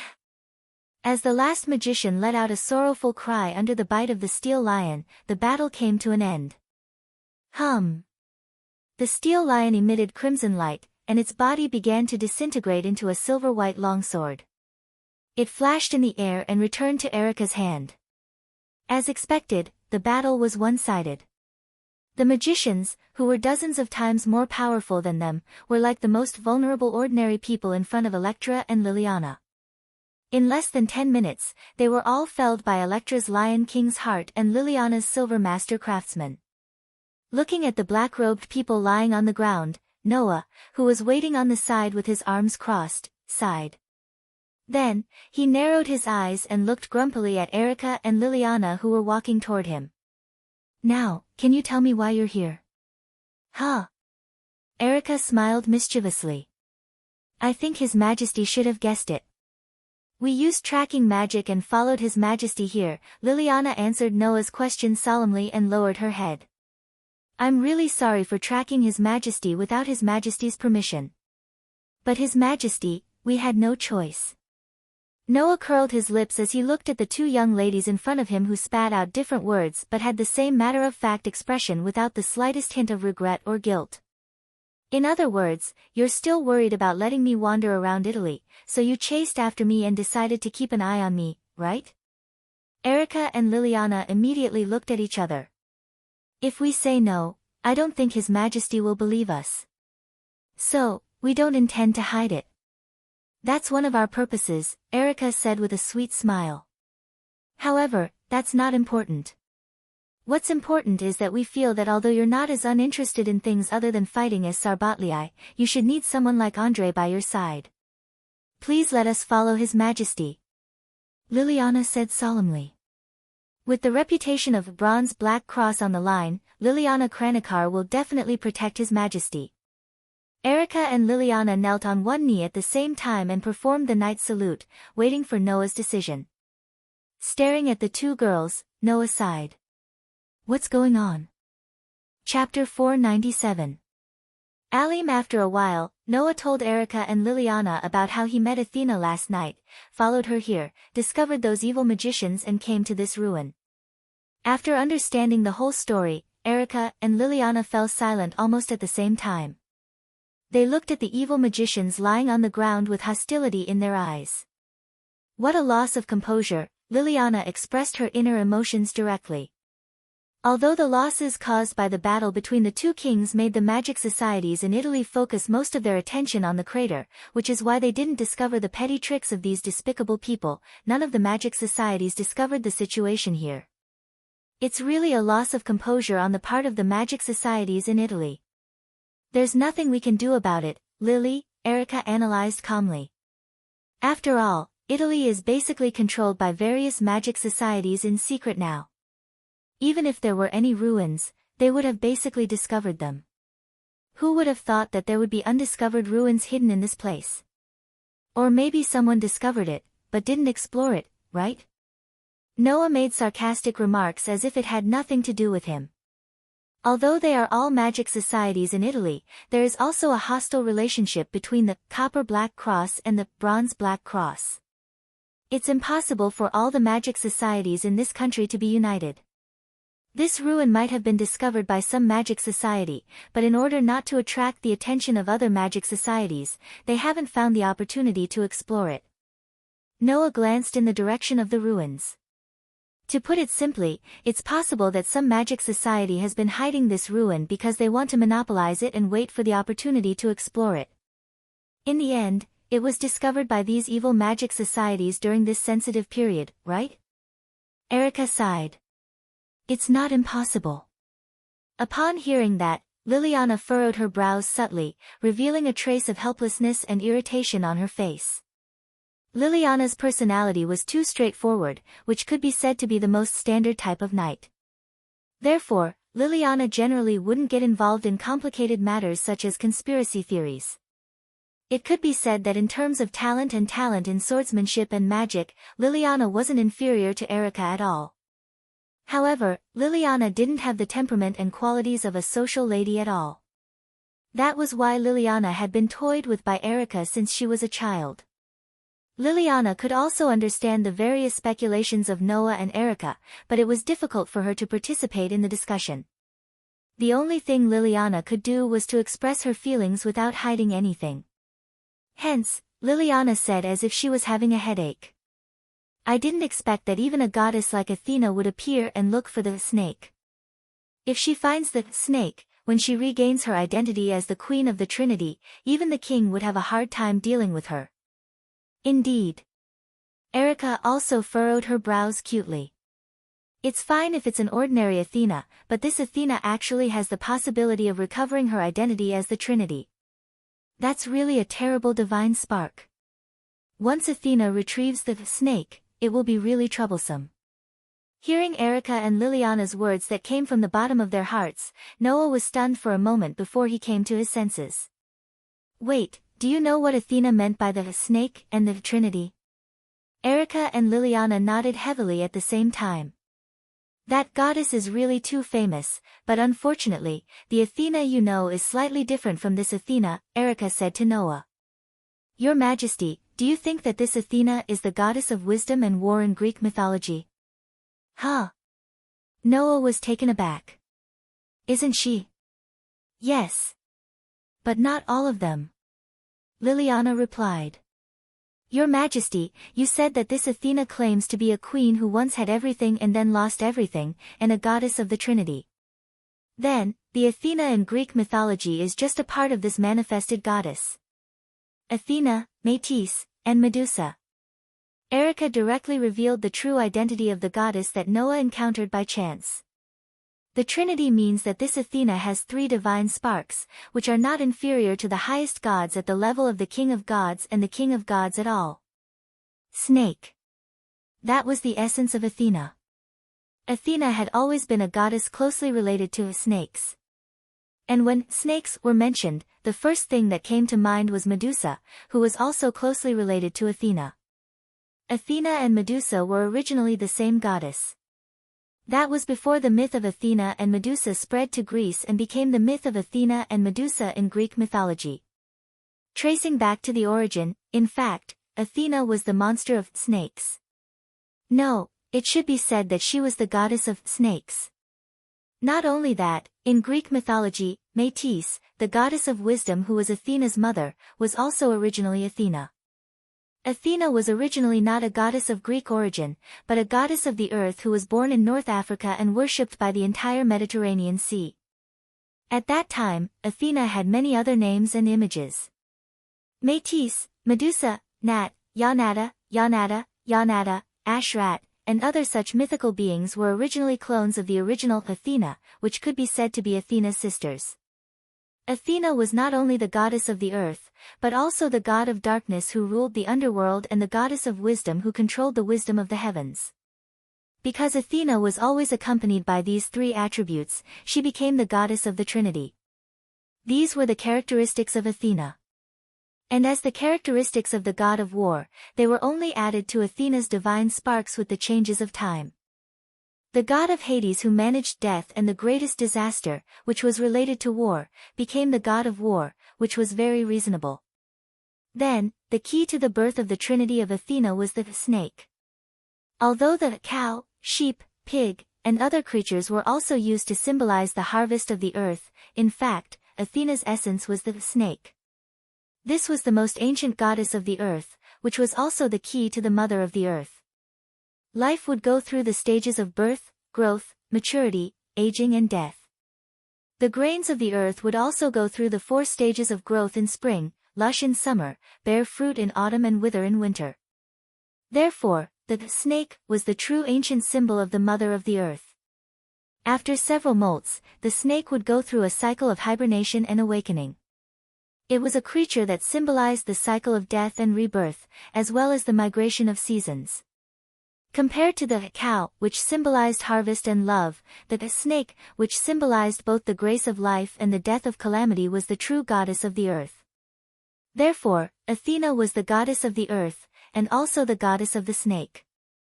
And for the ancient people, a strange and mysterious creature like the snake was very rare. It would constantly molt and shed its outer shell, and in the winter, it would hibernate for a long time. Then, as if it was resurrected from the dead, it would wake up in the spring and easily cross the gap between winter and spring. This was called immortality. Therefore, Athena was also the immortal god of the underworld. She was the god of nature and the underworld who brought death. This was why Athena was the goddess of the earth and the god of the underworld at the same time. Moreover, the underworld imagined by the ancient people basically existed in the dark underground. It was a winter world shrouded in darkness. Therefore, the time dominated by darkness, namely night, was probably also a part of the underworld. Therefore, Athena was also the goddess of darkness. As the goddess of the earth who brought grace, Athena was the goddess of darkness who controlled the underworld and the goddess of wisdom who controlled wisdom. The 3 types of divinity gave Athena a supreme status. This made Athena have the characteristics of a bird in addition to the essence of a snake. Bird? Noah was stunned. Why are you talking about a bird again? Erica and Liliana nodded to each other and revealed the true identity of the supreme goddess, the Trinity of Athena. Chapter 498. In addition to the word snake, Athena also had a deep relationship with the word bird. Medusa, the goddess of snakes with evil eyes, was the best evidence to prove the close relationship between Athena and birds. The three Gorgon sisters, including Medusa, not only had snake hair, they were also said to have golden wings on their backs. The second of the three Medusa sisters, Euryale, meant the one who flies far away, while the youngest sister, Medusa, was the winged Pegasus mother. In the Mediterranean region, there was an ancient portrait of Medusa. In this portrait, Medusa was holding a snake with both hands and had a bird on her head, which clearly showed the close relationship between snakes and birds. However, what really connected Athena and birds was her identity as the goddess of the earth and the underworld. A long time ago, the ancestors of humans believed that birds had the magical power to fly between the otherworld and the modern world. Moreover, the souls of the dead would turn into birds and fly into the sky, or be guided by birds into the underworld. In order to go back and forth between the earth and the underworld, the snake, that symbolized the earth, and the bird, that symbolized the underworld, were combined and became the symbol of Athena, the goddess of the earth and the underworld. Therefore, the word bird was added to the word snake, and Medusa became a winged snake, or a winged snake. The original Athena, who had not yet been spread to Greece and became a goddess of Greek mythology, was a winged snake, the goddess of life and death worshipped by the ancient people. She ruled over the earth and the underworld, and controlled the wisdom of the heavens. There was no doubt that this Athena was the highest existence among the gods. This was not a random divinity, but the true form of Athena before it was spread to Greece. After all, at that time, society was still dominated by women, and it was not surprising that the goddess of mythology was a queen. Therefore, Athena was the goddess of the gods at that time, the queen of the gods with the highest authority. This was the true Athena, the highest existence among the gods. However, the society of women's supremacy soon ended, and men began to replace women, becoming the real masters of society. Under such circumstances, myths began to be falsified. The goddesses, led by Athena, were chased down from the highest throne, and the male gods with military power began to rebel. The myth of a female-dominated society was wantonly changed by the men who ended the female-dominated society. The era of the queen came to an end, and the era of the king began. The supreme deity changed from the matriarchal Earth Mother to the strict Father God. Thus, starting from Zeus, the king of gods was born. As a result, Athena's identity as the queen of the divine realm who ruled over the Mediterranean Sea became a downtrodden and obedient queen. Under the situation where myths were altered by men, the oldest Athena and her clones fell and became the wife, sister, or daughter of the king of gods, losing their past glory. Not only did Athena become Zeus's daughter, but Metis was also humiliated by Zeus and his intelligence was taken away. Medusa even degenerated into a monster. Not only that, but Hera and Aphrodite in Greek mythology were also the same as Athena, the Mother Earth whose myths had been tampered with. They had the same origin as Athena, and they were both goddesses of life and death. The defeated Mother Earth turned into a winged serpent, which was also mentioned in the myths. Dragon. The evil dragon that appeared in countless myths and legends and was defeated by the heroes and gods was the Mother Earth's demeaning appearance after her myth was tampered with and defeated. It wasn't because they were evil monsters that they were defeated. Instead, it was because the victors wanted to fabricate their own legitimacy and smear the losers as evil monsters. Then, they spread the story of how they destroyed the monsters and established such a myth. Because of this, the winged serpent, which was also a dragon, turned into a monster in the myths, and the divinity of the Mother Earth was also denied. The Athena in Greek mythology was one of the queens of the gods and the divine realm after her myths had been tampered with. Metis, who was reduced to Zeus's wife, was also a part of the queen who ruled over the Mediterranean Sea. Liliana finally said. And the essence of this great queen of the gods, Medusa, who represented the snake, was tampered with to become the banshee that Athena sent the heroes to kill. Perhaps it was because of this conflict that the Athena who appeared lost the essence of the snake. In other words, Once Athena finds the snake that she lost, the goddess will be restored to the queen of the gods who once ruled over the Mediterranean Sea and the divine realm, the highest goddess of the Trinity. Erica concluded. Once she regains her true identity as the queen, Athena will undoubtedly be the highest goddess, definitely not below Velislana and Mekhl. Hearing all this, Noah was suddenly enlightened. No wonder Athena said that she was the queen who once had everything and then lost everything. In this way, Athena was not as simple as the goddess of wisdom and war in Greek mythology, but the queen of the earth, darkness, and wisdom of the divine realm. Thinking about it carefully, the darkness that filled Athena's body with the aura of death last night was the best evidence to prove that Athena was the goddess of darkness in charge of the underworld. At that time, Athena had lost her most essential snake, and her identity as the goddess of the earth was taken away. She could only exercise the authority of the goddess of darkness and wisdom. Presumably, compared to when she was in her complete state, her power should be much weaker. That was why Noah felt that Athena at that time was not difficult to deal with at all. However, if Athena were to take back the snake, it would be a different story. At that time, Athena would no longer be the goddess of wisdom and war, but the queen of the divine realm. At this moment, Noah felt that one of the patterns in his heart that connected the 10 avatars suddenly lit up for no reason, as if it had turned into a dried-up lake that had been injected with a large amount of water, causing a part of Noah's power to become active. Noah raised one of his hands. That hand was shining with a golden radiance, illuminating the surrounding space resplendently. That is. Erica and Liliana also saw this scene clearly and were stunned on the spot. Noah, on the other hand, seemed to understand something. He raised his eyebrows and the corners of his mouth rose.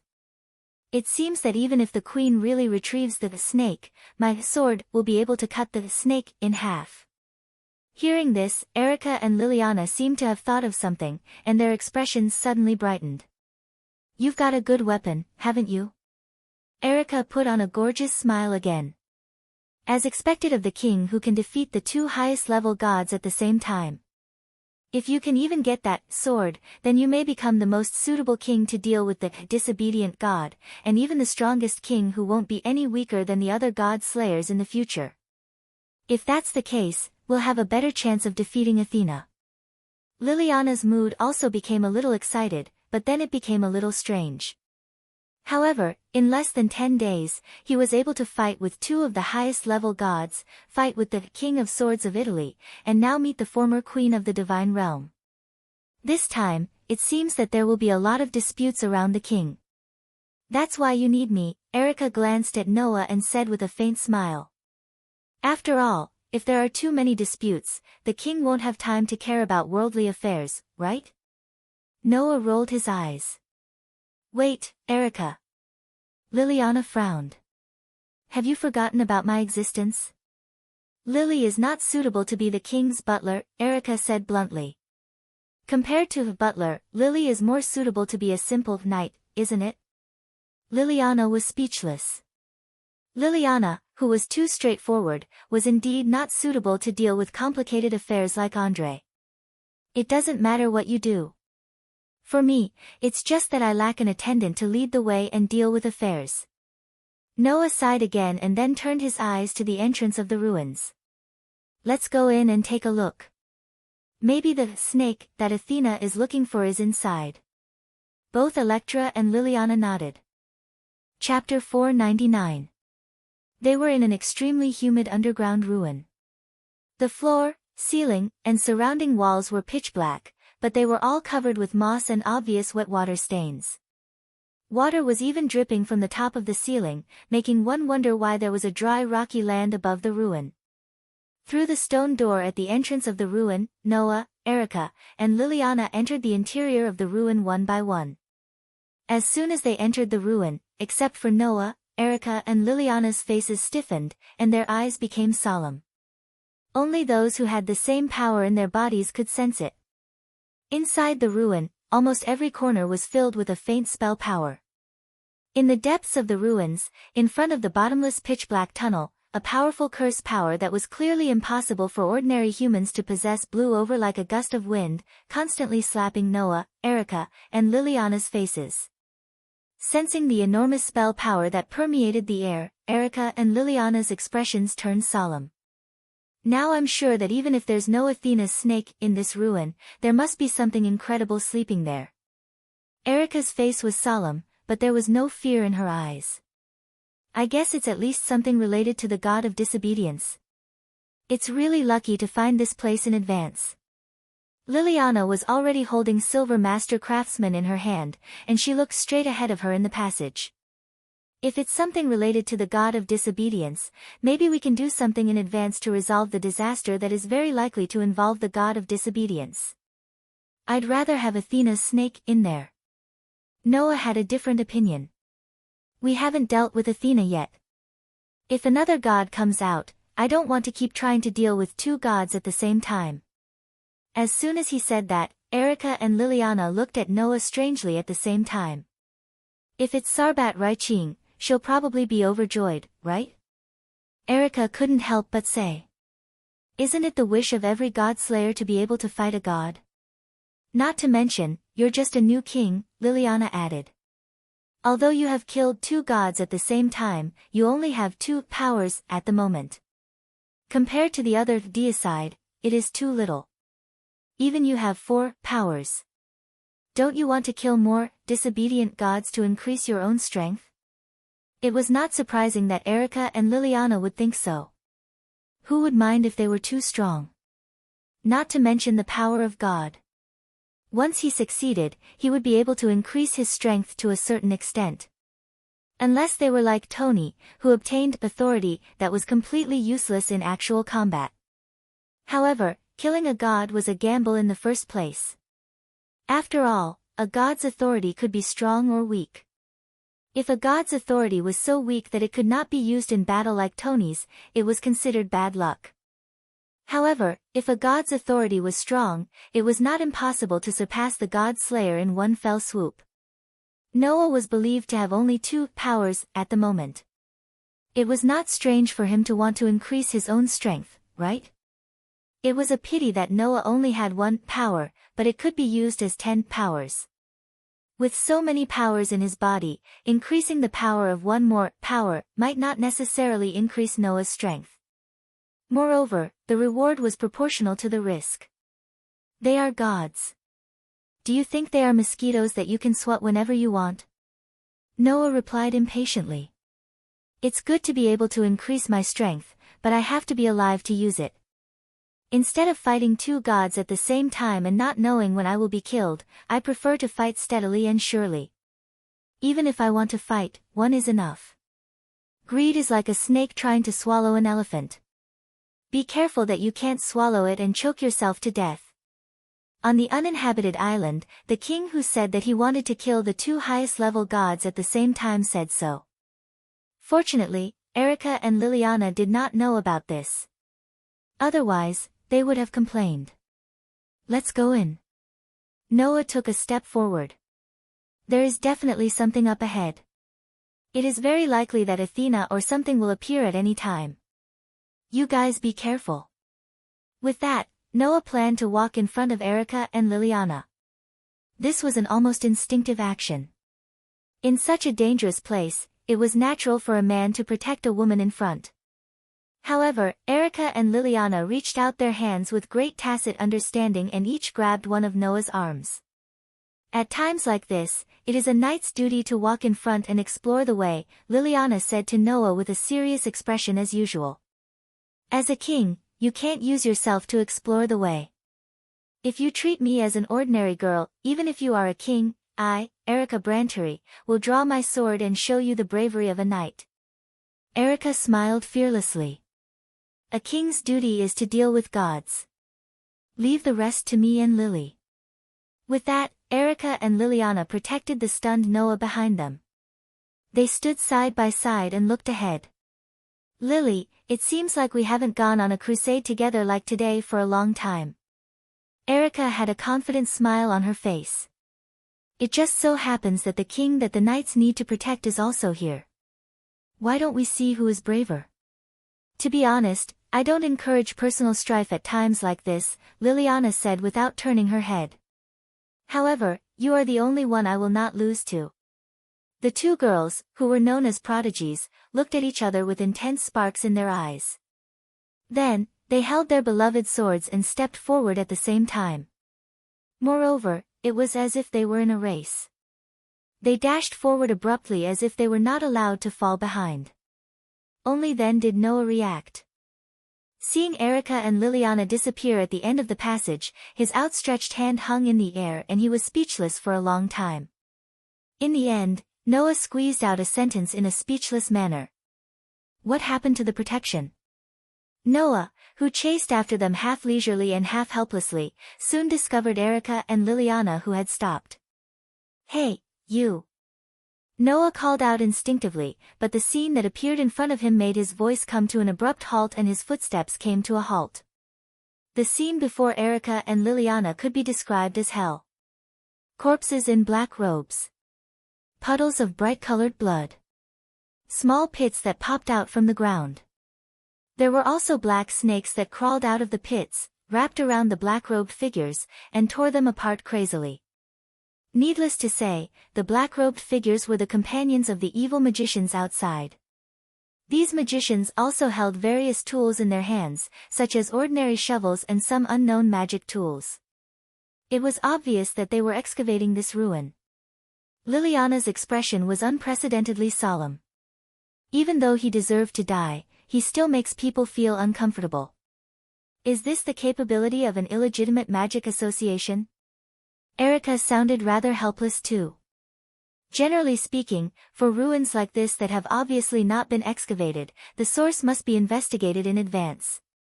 Then, a professional geomancer will investigate and determine the degree of danger before excavating. These illegal magic associations naturally don't have such a formal response.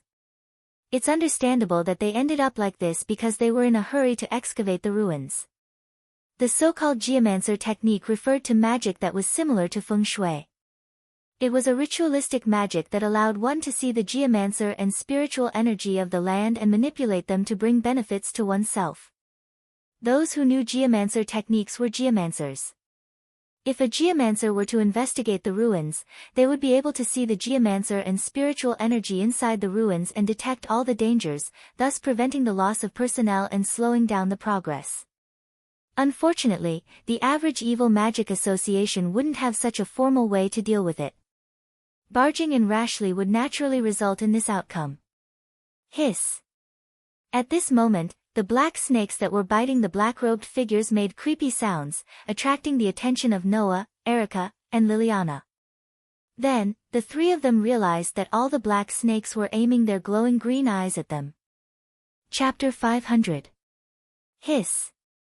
Black snakes that weren't too huge lifted their heads from the corpses of the black-robed people lying on the ground.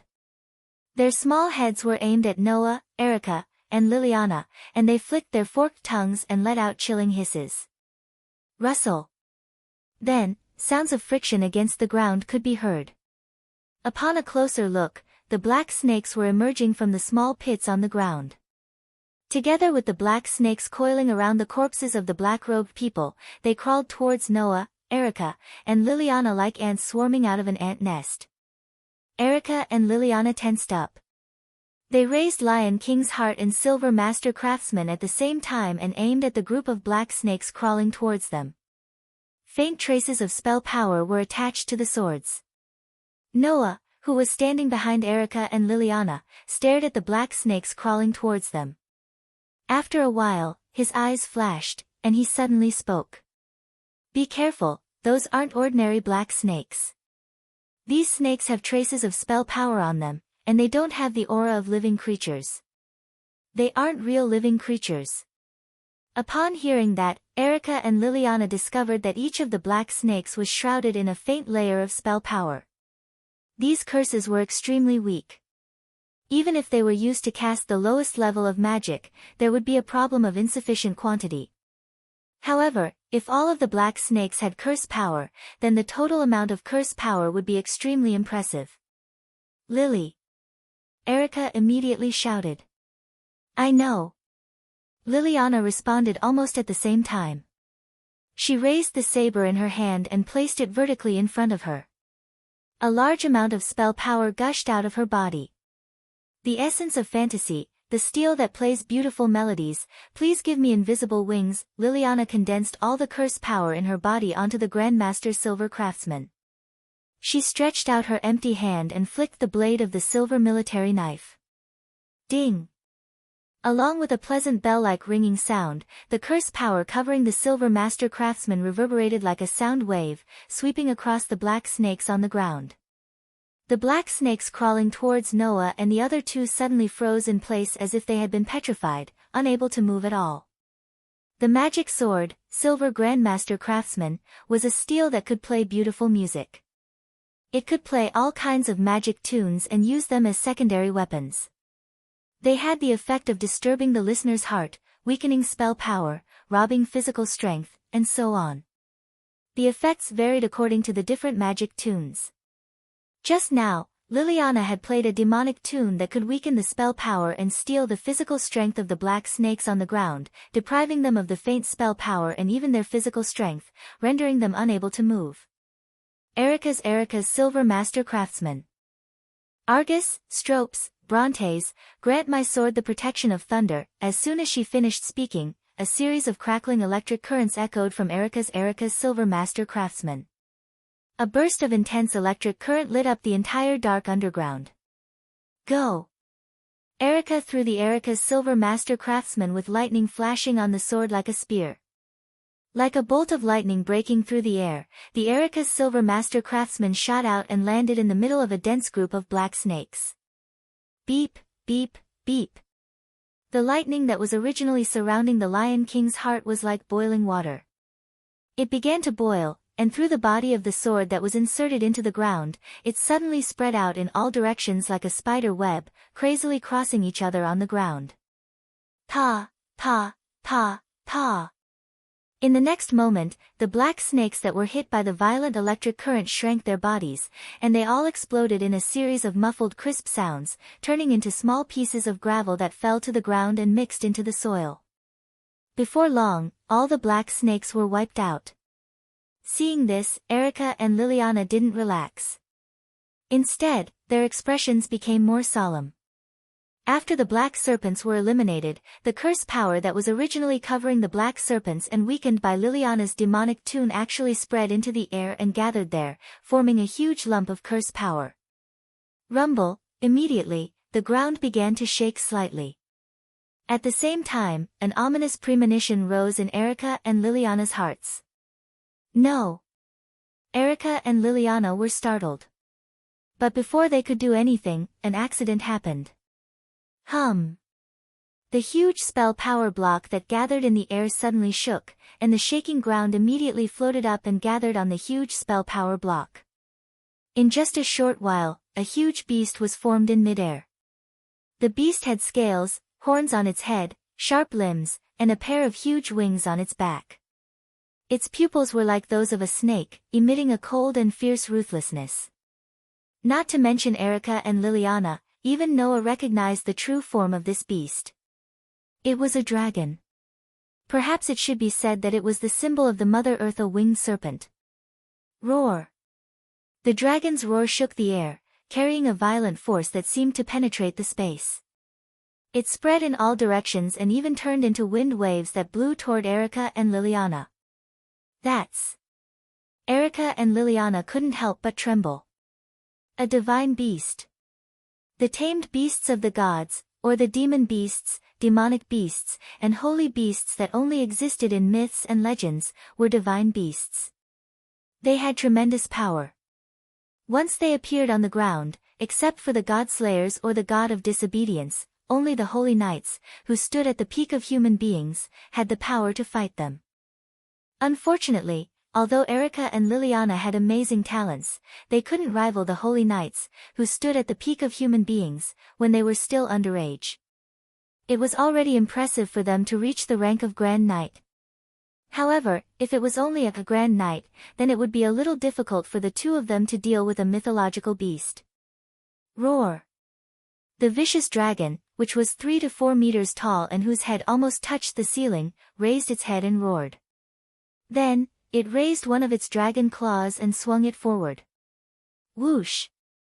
A sharp sonic boom immediately rang out, kicking up a violent gale that flashed through space, heading in the direction of Erica and Liliana. Erica and Liliana's hearts skipped a beat. They hurriedly raised Lion King's heart and Silver Master's sword in their hands and added strong spell power to the swords, trying to resist the vicious dragon's blow. Clang! However, in the loud sound of steel colliding with steel, Erica and Liliana grunted at the same time. In the sparks and strong wind, they bounced back as if they had hit a wall and didn't stabilize themselves until they took more than a dozen steps back. At that moment, a ferocious glint flashed in the evil dragon's eyes. It raised its claws once again and swung them at Electra and Liliana in a strong gust of wind and an ear-piercing sound. Oh, no! It was already too late for Electra and Liliana to react. Just when Erica and Liliana were about to use magic to strengthen their physical defenses to resist this blow, an indifferent voice sounded. Stop it! Although the voice was very soft, it echoed clearly. At the same time, a strange curse power filled the entire space. It was as if the entire space had turned into an invisible swamp, becoming sticky.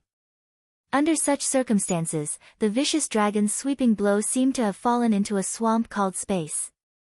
It froze and couldn't move anymore. Roar! The vicious dragon's eyes flashed with a bloody light. It tried desperately to twitch its arms, but it couldn't move at all. Soon after, the indifferent voice sounded again. Who told you to move? With just this one sentence, the evil dragon's body suddenly froze in place, and there was no longer any trace of movement. Erica and Liliana's eyes widened. What's going on? Chapter 501. Roar! The gigantic evil dragon let out a low roar. Every corner of its scaly body was clearly twitching. However, it was as if something was tightly squeezing it into that space. It couldn't move at all. It could only let out a series of angry roars, causing the surrounding air to vibrate continuously. Erica and Liliana seemed to have thought of something. They turned their heads abruptly and looked behind them. There, Noah's whole body was fluctuating with an extremely terrifying spell. His eyes seemed to be flashing with a dim light as he muttered to himself. I use these words to provoke the gods in the sky. Exercise this magic power, chant this spell, make everything in the world bow and kneel. It wasn't an exaggeration to say that the word spirit turned into a soft echo like a declaration. It wandered in the dark space of the underground ruins, making the fluctuation of the spell around Noah's body slowly wander and fill the entire space. It was because of the existence of the spirit of speech that could provoke the gods and the enormous power of the curse. The mythological beast, which was a great enemy to humans, was like an obedient pet under the command of the king who killed the gods. It no longer moved, and even its roar was full of fear. Only then did Erica and Liliana realize what was going on. Noah used authority. That was one of the authority called the 10 Incarnations, Priest. Priest, the incarnation formed by combining Wellislana's youth, incarnation and Noah's rune magic. Using this incarnation could obtain the ability to protect and dominate, shelter and make humans obey. Only when using this incarnation could the user use the rune magic. Combined with the authority itself, the power of the rune magic was greatly increased, and it was also independent. It didn't need to be in contact with the magic base plate to use magic equivalent to the authority. Wellislana was the guardian of the royal authority and the people. And the embodiment of this nature was in Wellislana's youth incarnation. When using the youth incarnation, not only could Wellislana protect the people he protected and make them obey, but he could also interpret the royal authority itself in words. That was domination. When he was fighting with Noah on the uninhabited island, Wellislana, in the state of the incarnation of the young man, made the waves retreat with a single word, and made the sand sword form with a single word, vividly reflecting the word, control. Now, Wellislana's youth, incarnation and Noah's rune magic had combined to form a new incarnation, priest. After all, language and writing originally had a close relationship that couldn't be separated from each other. Combining the incarnation of the young man that represented the dominance and protection of language with the runi magic that represented writing couldn't be more suitable. Using the priest incarnation, Noah could also obtain the spirit of speech that was not weaker than Wellislana's spirit of speech. He could interpret the king's authority with spirit of speech and language, and could also use the rune magic that was completely separated from the magic base plate. It was the same as Tony's protection of steel, but the scope was not limited to steel. Of course, to deal with a mere divine beast, Noah didn't need to use the rune magic that had already reached the level of authority. He only needed to use the spirit of speech to firmly control the divine beast that was considered a great enemy to humans. I am the strongest, and I hold all victory in my hands, no matter if it is a human or a demon. I am the one who defeats the hostility of all enemies. I will defeat any enemy that stands in my way. After chanting the holy words of the invincible and undefeatable God of victory, Noah raised his head and looked at the dragon that was firmly controlled. A glint flashed across his dark eyes. Just like those black snakes, undoubtedly, there is no breath of life in its body at all. It is completely like a moving corpse, but there is a huge amount of curse power supporting its movement. It even gave birth to a certain level of wisdom and gave birth to a divine beast. Noah walked forward and passed by Erica and Liliana, who were staring at him blankly. He came to the front of the dragon and sized it up for a while. Then, he fixed his eyes on the dragon's reverse scale. "I'd like to see what your true face is." After saying that, Noah raised one of his hands. His arm trembled all of a sudden, and a series of magic lines like electric wires spread out and covered Noah's arm. Using the enhance magic to strengthen his arm strength, Noah raised his hand over his shoulder and pulled it back. His entire arm was like a sharp spear, suddenly piercing through the air and fiercely stabbing towards the dragon's reverse scale. Puchi! The scales on the evil dragon's body were broken apart. Its skin and muscles were also mercilessly pierced through by Noah's spear-like palm, causing green blood to splatter everywhere. Awoo! The dragon's roar became painful. Noah, who turned a blind eye to this, forcefully pulled out his hand that pierced into the dragon's body amidst a tearing sound. After another burst of green blood spurted out, he tapped his toes on the ground and retreated rapidly. Then, the dragon's painful roar came to an abrupt end. Crack, crack. Under the gaze of Erica and Liliana, the dragon's body cracked like a stone. Cracks gradually spread on its body, and its body gradually petrified with the appearance of the cracks, turning into a stone statue riddled with holes. In the next moment, the huge evil dragon statue directly exploded, turning into a sky full of gravel that fell to the ground. Looking at this scene, Erica and Liliana did not come back to their senses for a long time. The divine beast that made the two Grand Knights of Italy, who were known as prodigies, fall into a bitter battle was destroyed just like that. It was not until this moment that Erica and Liliana realized how big the gap was between them and the king. Sure enough, humans could not resist the God Slayer, who was the king. Therefore, the God Slayer was the demon king. Noah, who did not know how Erica and Liliana felt, focused his gaze on his hand that had just pierced into the dragon's body. At this time, in Noah's hand, a fist-sized badge was lying on it. It was a badge that was as thick and ancient as a rock like polished obsidian. On the surface of the badge, there was a clumsy portrait that looked like a human face. Taking a closer look, the hair of the human face was actually composed of snakes with twisted bodies. Many places on the badge had been blurred, and the stone itself was quite worn. At a glance, one could tell that it was a rather ancient object with a long history. That badge was dug out by Noah from the dragon's body. Relying on his sensing ability, Noah found that the curse power on the dragon was almost all gushing out from a foreign object in its body. It was through that foreign object that the dragon's movements could be formed, and even its existence was maintained by the curse power provided by this foreign object. So, Noah dug out the foreign object. Needless to say, that foreign object was the badge in Noah's hand. This is Medusa. Looking at the portrait on the badge, Noah said with some uncertainty. Is this the snake that Athena is looking for? Hearing this, Erica and Liliana came back to their senses and also noticed the badge in Noah's hand. That's... Erica recognized the emblem at a glance and was surprised. Could it be the Stone of Gorgon? It should be. Liliana stepped forward and took the badge from Noah's hand, looked at it carefully, and then met Noah's puzzled gaze and explained. This is the ancient symbol of Mother Earth, a road sign that guides many goddesses to the disobedient Mother Earth. Simply put, it's something like a grimoire. Grimoire? Noah could not help but be startled, and his eyes became even more puzzled. But this is not a book, it's just a badge made of stone. There are no words on it, only pictures, right? In the era when the gods still existed on the ground, not to mention paper, even words had not yet appeared. Liliana shook her head and explained. However, its function and concept are the same as a book. That's why it's called a grimoire.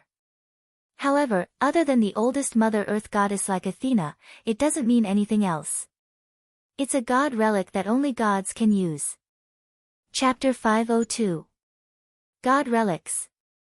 To put it simply, they were props and tools used by the gods during the mythological era. These god relics only reacted to the power of the gods, but they could not be used by the god slayers. The only ones who could use them had always been the gods. Of course, it was also possible to find a way to use the god relics in a more roundabout way. But in general, humans still could not use god relics as they wished. Only the gods could use specific god relics without any means. The Stone of Gorgon was such an existence. It was the symbol of Mother Earth. It was a god relic that only the oldest Mother Earth could use. Not only could such god relics be used by the oldest goddess, but humans could not find any other way to use them. It was a god relic that only the Mother Earth could use. So, this Gorgon stone is most likely Athena's snake. Noah glanced at the badge in Liliana's hand. It's engraved with a Medusa-like pattern, and only the oldest Mother Earth could use it. I can't think of any other possibility besides the snake that Athena is looking for.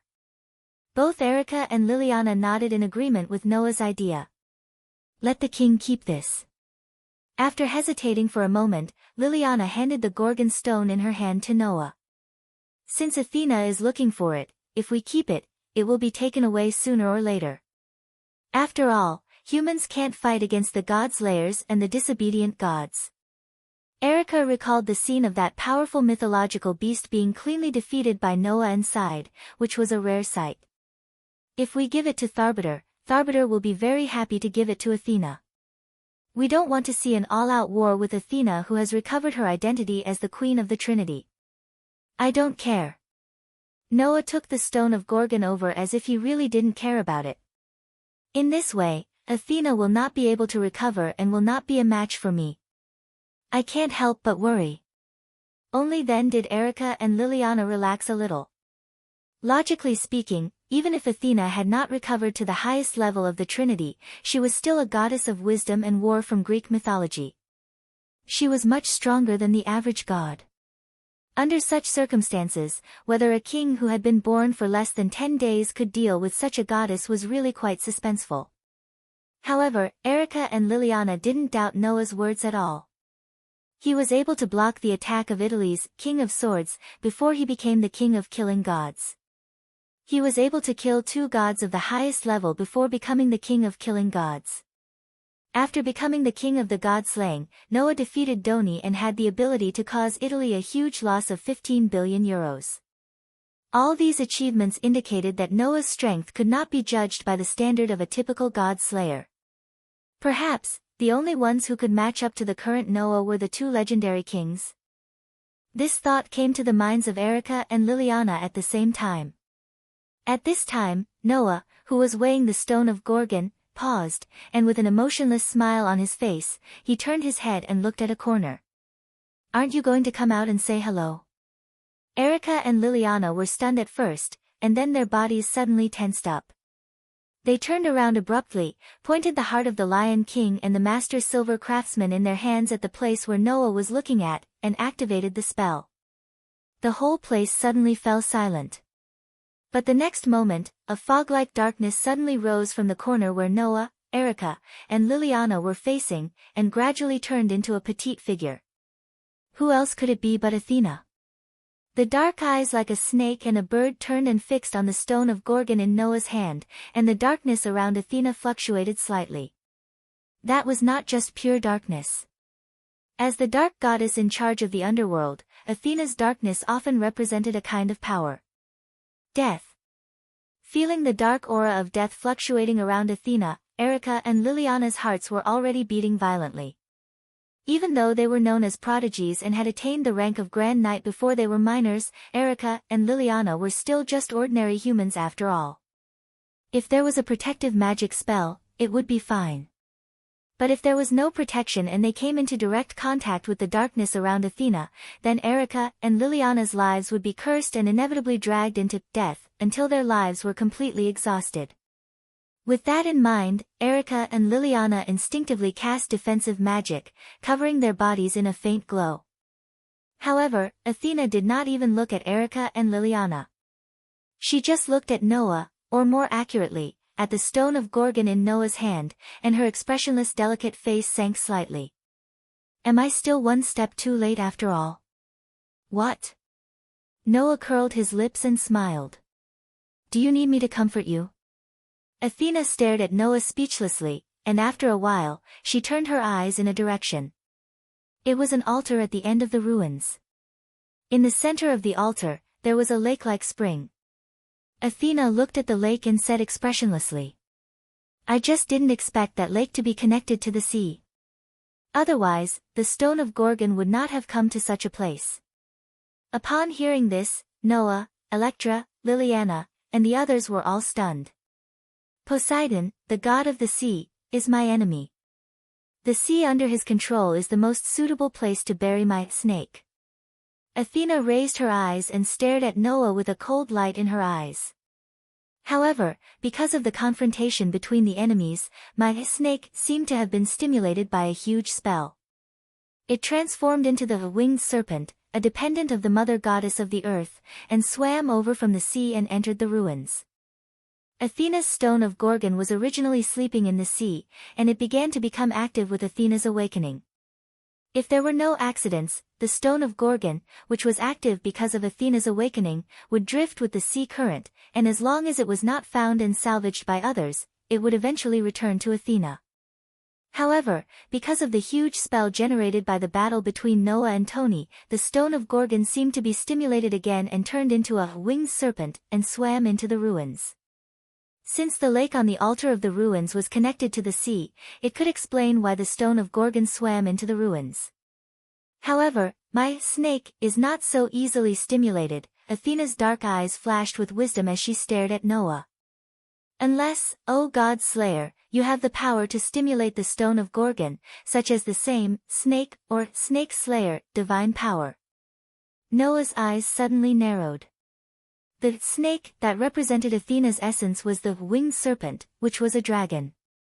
And one of Noah's 10 incarnations, the Dragon-Man incarnation, did indeed have the ability to transform Noah's body into a body that was comparable to that of a giant dragon and had the effect of causing great damage to dragons. In other words, Athena's guess was completely correct. As expected of the goddess of wisdom, she easily guessed one of the powers that Noah had never used. At that moment, Noah laughed. Regardless of the process, Athena, your snake is indeed in my hands now. Without the divine power of the Queen of the Trinity restored, do you think you can still take away your snake from me? This sentence made the atmosphere at the scene become heavy all of a sudden. Athena continued to stare at Noah with an expressionless face. Noah, on the other hand, responded with a calm expression. Erica and Liliana, on the other hand, were sweating profusely. After a long time, Athena suddenly smiled. Strength is not the only thing that can be used as a weapon. Even if my strength is not as good as yours, I still have wisdom that no one can match. With that said, Athena gave Noah a deep look. I will come to you again. With that, Athena's body was covered by a burst of darkness and disappeared. Noah quietly looked in that direction, not saying a word. Chapter 503. Because of the matter of Athena and the stone of Gorgon, after coming out of the ruins, Erica and Liliana said that they needed to report this matter to the Copper and Black Cross and the Bronze and Black Cross before they found a hotel to stay in and disappeared without a trace. Whether it was the Copper and Black Cross or the Bronze and Black Cross, they were the kind of magic societies that stood at the top of Italy. Therefore, as long as it was still in Italy, except for a few places, there were branches of the Copper Black Cross and the Bronze Black Cross in many cities. Even on holiday islands like Sardinia, there were members of these two magic associations active. Because of this, the whereabouts of the god of disobedience who appeared in Italy were generally the fastest to be known and reported to the magic societies they belonged to. If they wanted to deal with the god of disobedience, this level of response was more or less necessary. Noah also met the heads of the branches of the Copper and Black Cross and the Bronze and Black Cross in this city. The other party seemed to have known about Noah's identity for a long time. Even if they knew that both Erica and Liliana were popular prodigies in the two magic societies, the two heads did not pay any attention to Erica and Liliana. Instead, they were submissive to Noah, as if Noah was their boss. Erica's uncle was the commander-in-chief of the entire Copper and Black Cross, and the entire Copper and Black Cross was completely under his control, and Liliana's grandfather was also in charge of the Black Cross. That was to say, whether it was Erica or Liliana, just based on their identity alone, they were definitely the princesses of the Copper and Black Cross and the Bronze and Black Cross. Under such circumstances, the heads of the two small branches ignored the two princesses and only entertained Noah, and Erica and Liliana still had a natural look on their faces. It was enough to see what kind of identity and status the god Slayer had. After the heads of the Copper and Black Cross and the Bronze and Black Cross branches entertained Noah, Erica and Liliana called the two heads aside and asked them to contact the headquarters and explain the whole thing. The Queen of the Trinity, Athena. Such a god was hiding in the dark and eyeing Noah covetously. Not to mention Erica and Liliana, even Noah himself was a little annoyed. From this point of view, the stone of Gorgon was really a hot potato.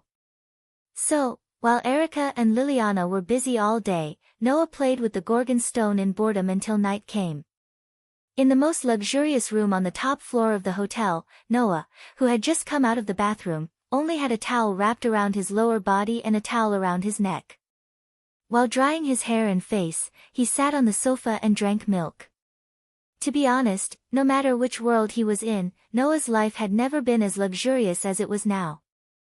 Even in Haoleang Academy, which provided tuition, accommodation, food, and even living expenses, it was the same. However, Noah was not uncomfortable with this kind of life. Although he had never lived so extravagantly in the past, Noah had the experience of being flattered like this.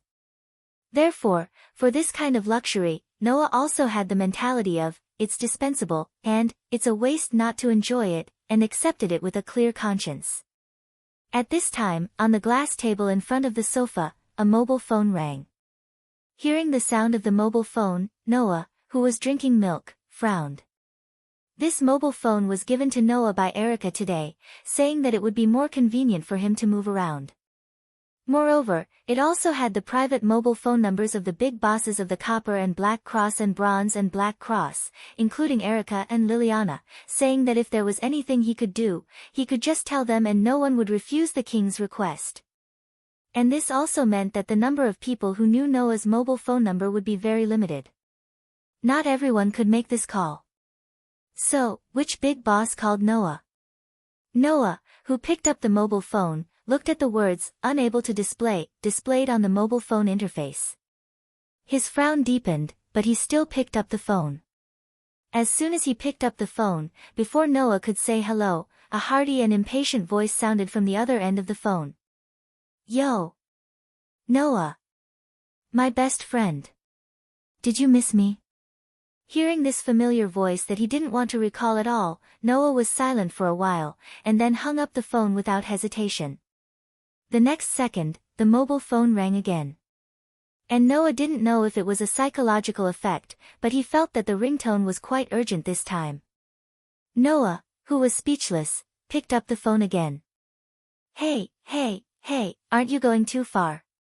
The person on the other side of the phone said in a helpless tone. It's fine if you leave me without saying a word. As my most intimate existence, I believe that you will return to my side sooner or later. But you even hung up the phone. That's a little hurtful. My heart is broken into two halves. It's cold. At first glance, it was like a man was kissing his beloved woman sweetly. But who would have thought that the man who said such a sentence to Noah was holding a magic sword that would cause irreparable damage to people as long as they touched it, and waved it at Noah without hesitation? Well, Noah, who also didn't hesitate to use a punch to directly hit the other side into the depths of the ground, was not qualified to say this sentence. You idiot, you don't look like the kind of guy who would call a friend to exchange pleasantries, right? That's why I'm wondering if you're planning to have a duel with me. Noah sneered back. Is it strange to hang up on you like this? Well, that's not a bad idea, but you're my lifelong rival. I plan to spend the rest of my life slowly tasting you. It would be too boring to end it so quickly, Tony said with a smile. So you don't have to worry, although I'm not calling to exchange pleasantries, I'm not calling to fight, I just want to tell you something. Hearing this, Noah was puzzled at first, and then he thought of something.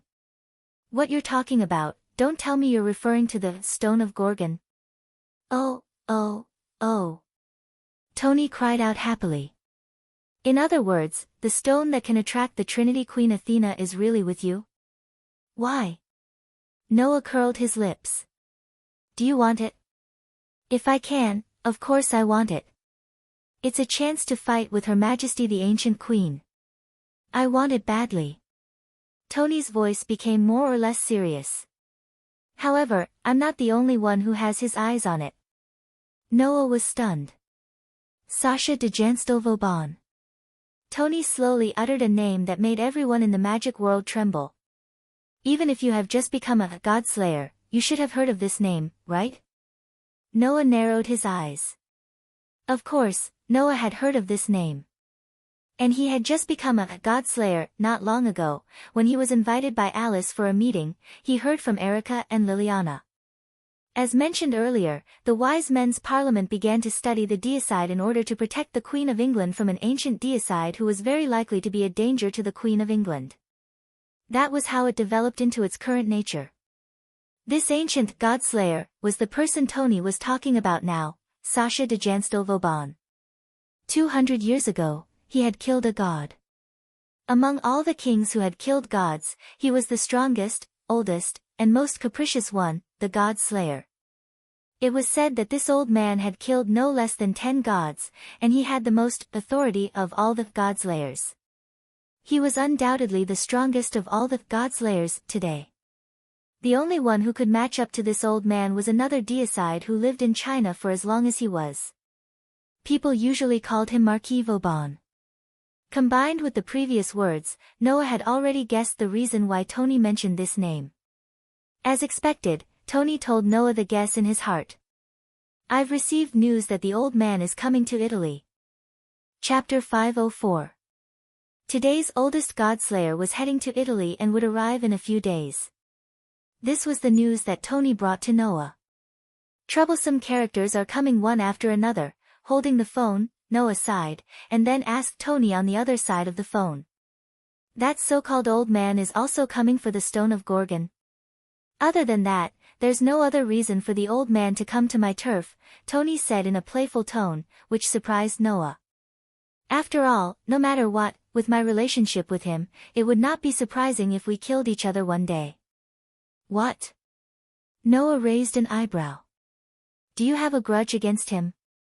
I don't know if it counts as a grudge, but there must be a grudge between us. Tony said indifferently. As you know, it hasn't been more than 5 years since I became a god slayer. The first god I killed was the Celtic god king, Nuada. From that unlucky god, I usurped the authority of the demon sword. And the second god I killed was Siegfried. The authority of the steel barrier was seized from this god. Tony laughed heartily. However, this god was originally the god of disobedience, that the old man summoned in a rather interesting way. It was originally his prey, but I stole it. Hearing this, Noah was speechless. Since Siegfried was the second god that Tony killed, it proved that before this, Tony was just a rookie who had just become a god slayer, right? He had just become a god slayer, and he dared to steal the god of disobedience, that the oldest god slayer spent a lot of effort to summon? This guy was really an idiot, and his courage was boundless. That old man was a wanderer who basically had no desires other than appetite.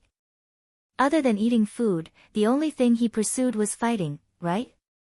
At this moment, Tony seemed to be talking about himself, and his tone became more or less thought-provoking.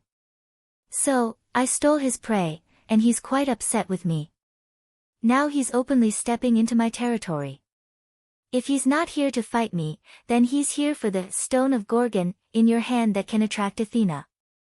In other words, there was only one reason why Marquis Woban, who was evaluated by Tony as having only a desire to fight, had come to Italy. Battle. As for whether they were here to settle scores with Tony or to take a fancy to Noah's prey, Tony was more inclined to believe the latter. I'm just a child to that old man, but gods are prey in his eyes. Compared to a child, that wanderer is undoubtedly more interested in prey, Tony said seriously. I'm here to remind you that you've been targeted by Athena, and now there's a ferocious old demon king who may come looking for you. You're working so hard, and as a good friend, I can't stand it. Come on, you're just saying that to persuade me to give you the stone of Gorgon, right? Noah's words directly exposed Tony's thoughts. Also, it's not just the ancient queen and the ancient godslayer who have their eyes on me. There's also you, an idiot who only knows how to fight other than eating. Don't say that. Undoubtedly, Tony was still smiling when his intentions were exposed. Anyway, there's an old demon king who's going to look for you, isn't there? You can have a good fight with him. How about you give me Athena? There's a serious contradiction in your words. Noah rolled his eyes. Since that old guy is after Athena like you, then the only thing he has his eyes on is the stone of Gorgon. If I give you the stone of Gorgon, then he'll turn around and look for you. To him, I'm a little brat who's younger than you, and he's even less likely to be interested in me, isn't that right? Tony obviously did not think of this, and was speechless for a moment, but he quickly said, I don't think of that kind of thing. I can't think of such a complicated thing. Anyway, if you give me the stone and that old guy comes, then we can have a fight together. That will definitely be very interesting. In other words, if the negotiation fails, you're going to act like an idiot? Noah sighed. If that's the case, then we're done. Wait. Tony seemed to realize something and hurriedly said. However, after knowing that Tony was not thinking of anything at all, and was just following his own thoughts and calling him without any suggestions for a solution, Noah would not waste his breath on this idiot. So, ignoring Tony's panicked voice, Noah hung up the phone. As soon as he hung up the phone, the expression on Noah's face slowly became thoughtful. Warban. Huh. Athena said that power was not the only thing that could be used as a weapon. As the goddess of wisdom, Athena's wisdom was also an unquestionable force. So, here's the problem. Athena's snake only fell into Noah's hands today, and not even a day had passed. In such a short time, it was reasonable for Tony to know that the Gorgon stone was in his hands. After all, this was Tony's territory, and Erica and Liliana had also reported this matter to the Copper and Black Cross, so it was not surprising that Tony would know. But how did that Warban find out? Although Warban lived in the Balkans and was a neighbor of the Italian peninsula, they were separated by an ocean.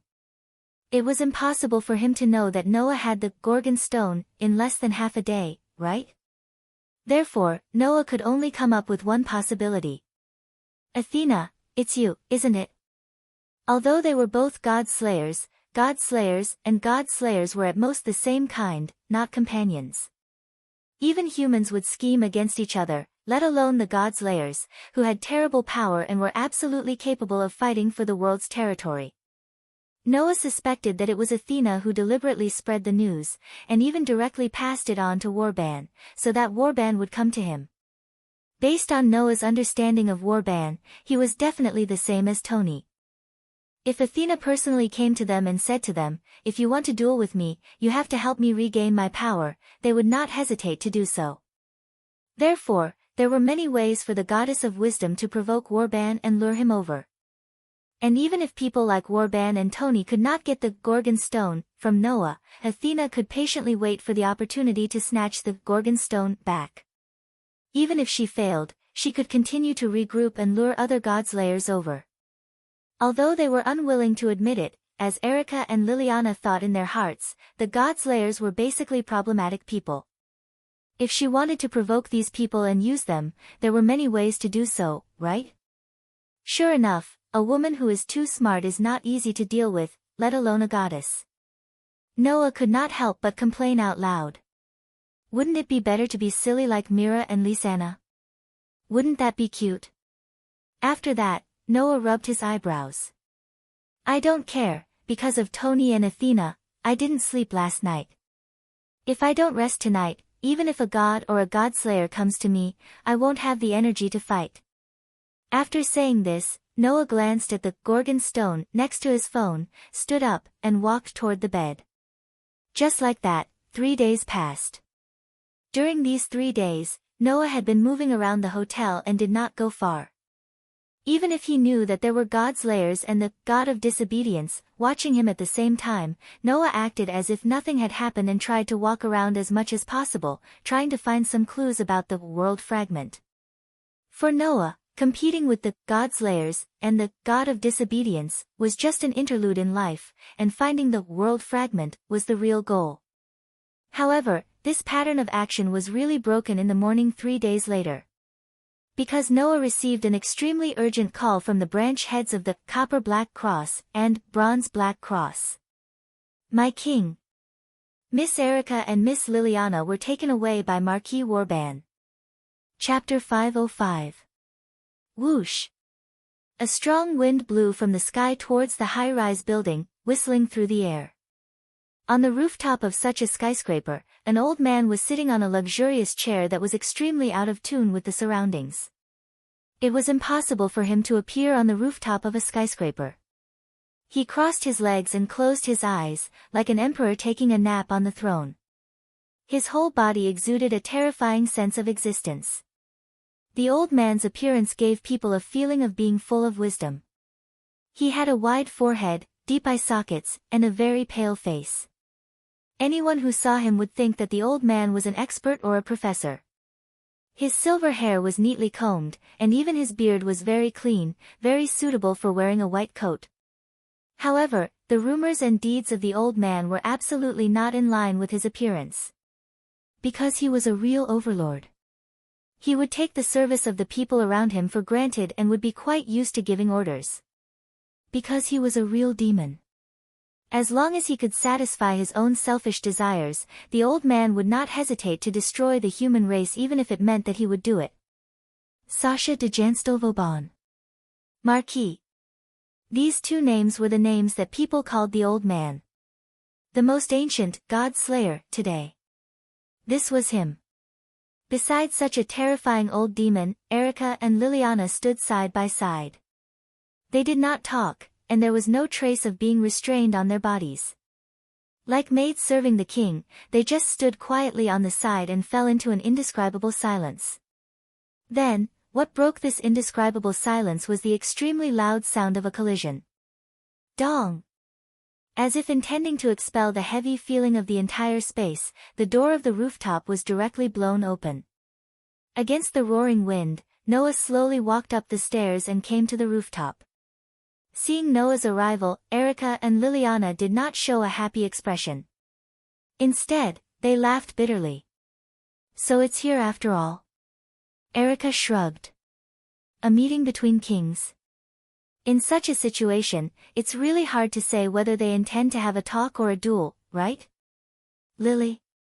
Liliana did not answer Erica's question, but there was a hint of helplessness and anxiety on her face.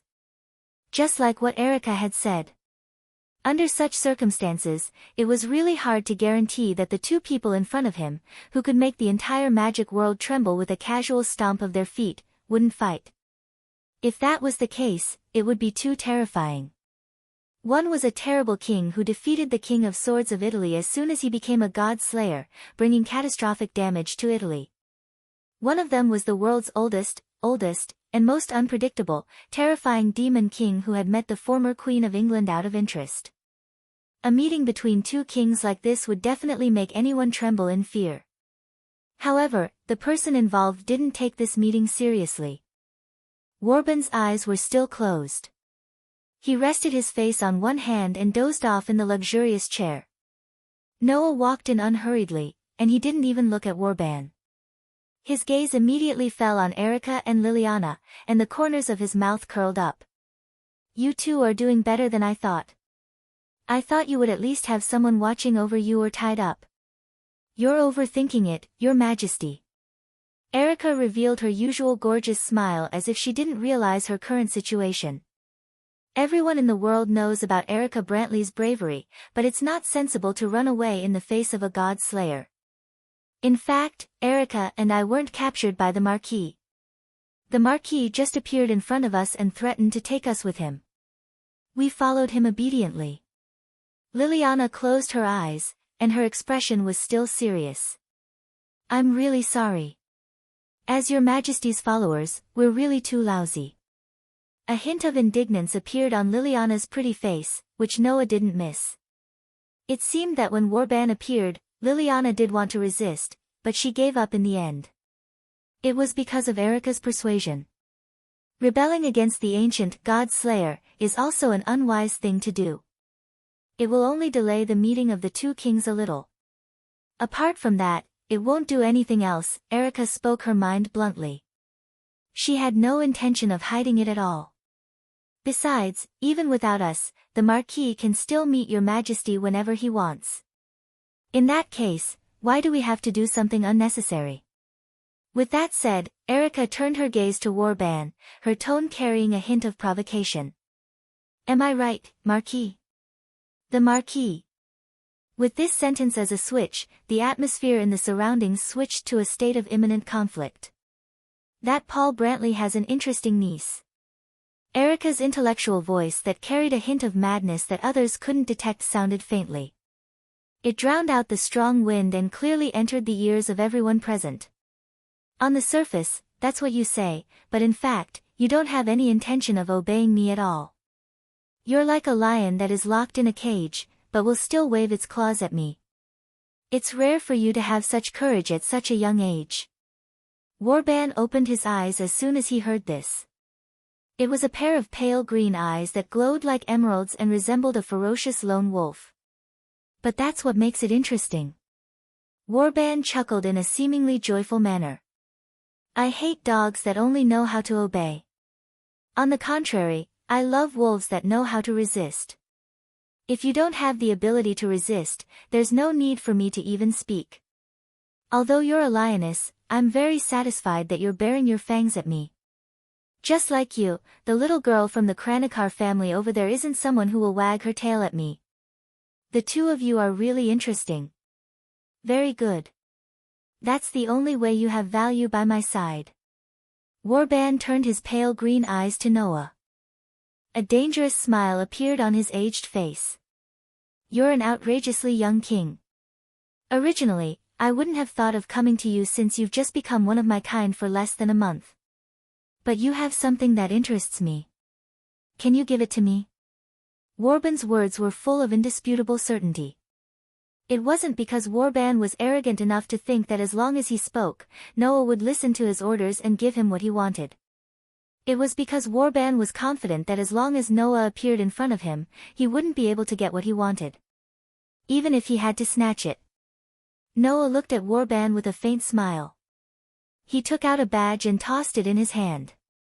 So you're saying that you want me to give you what you want with just a few words? Warban immediately narrowed his eyes and muttered to himself. You're right. Although you're too young, you're still one of my kind. Since we're both kings, if I want something from you, it's only right that I give you something of equal value.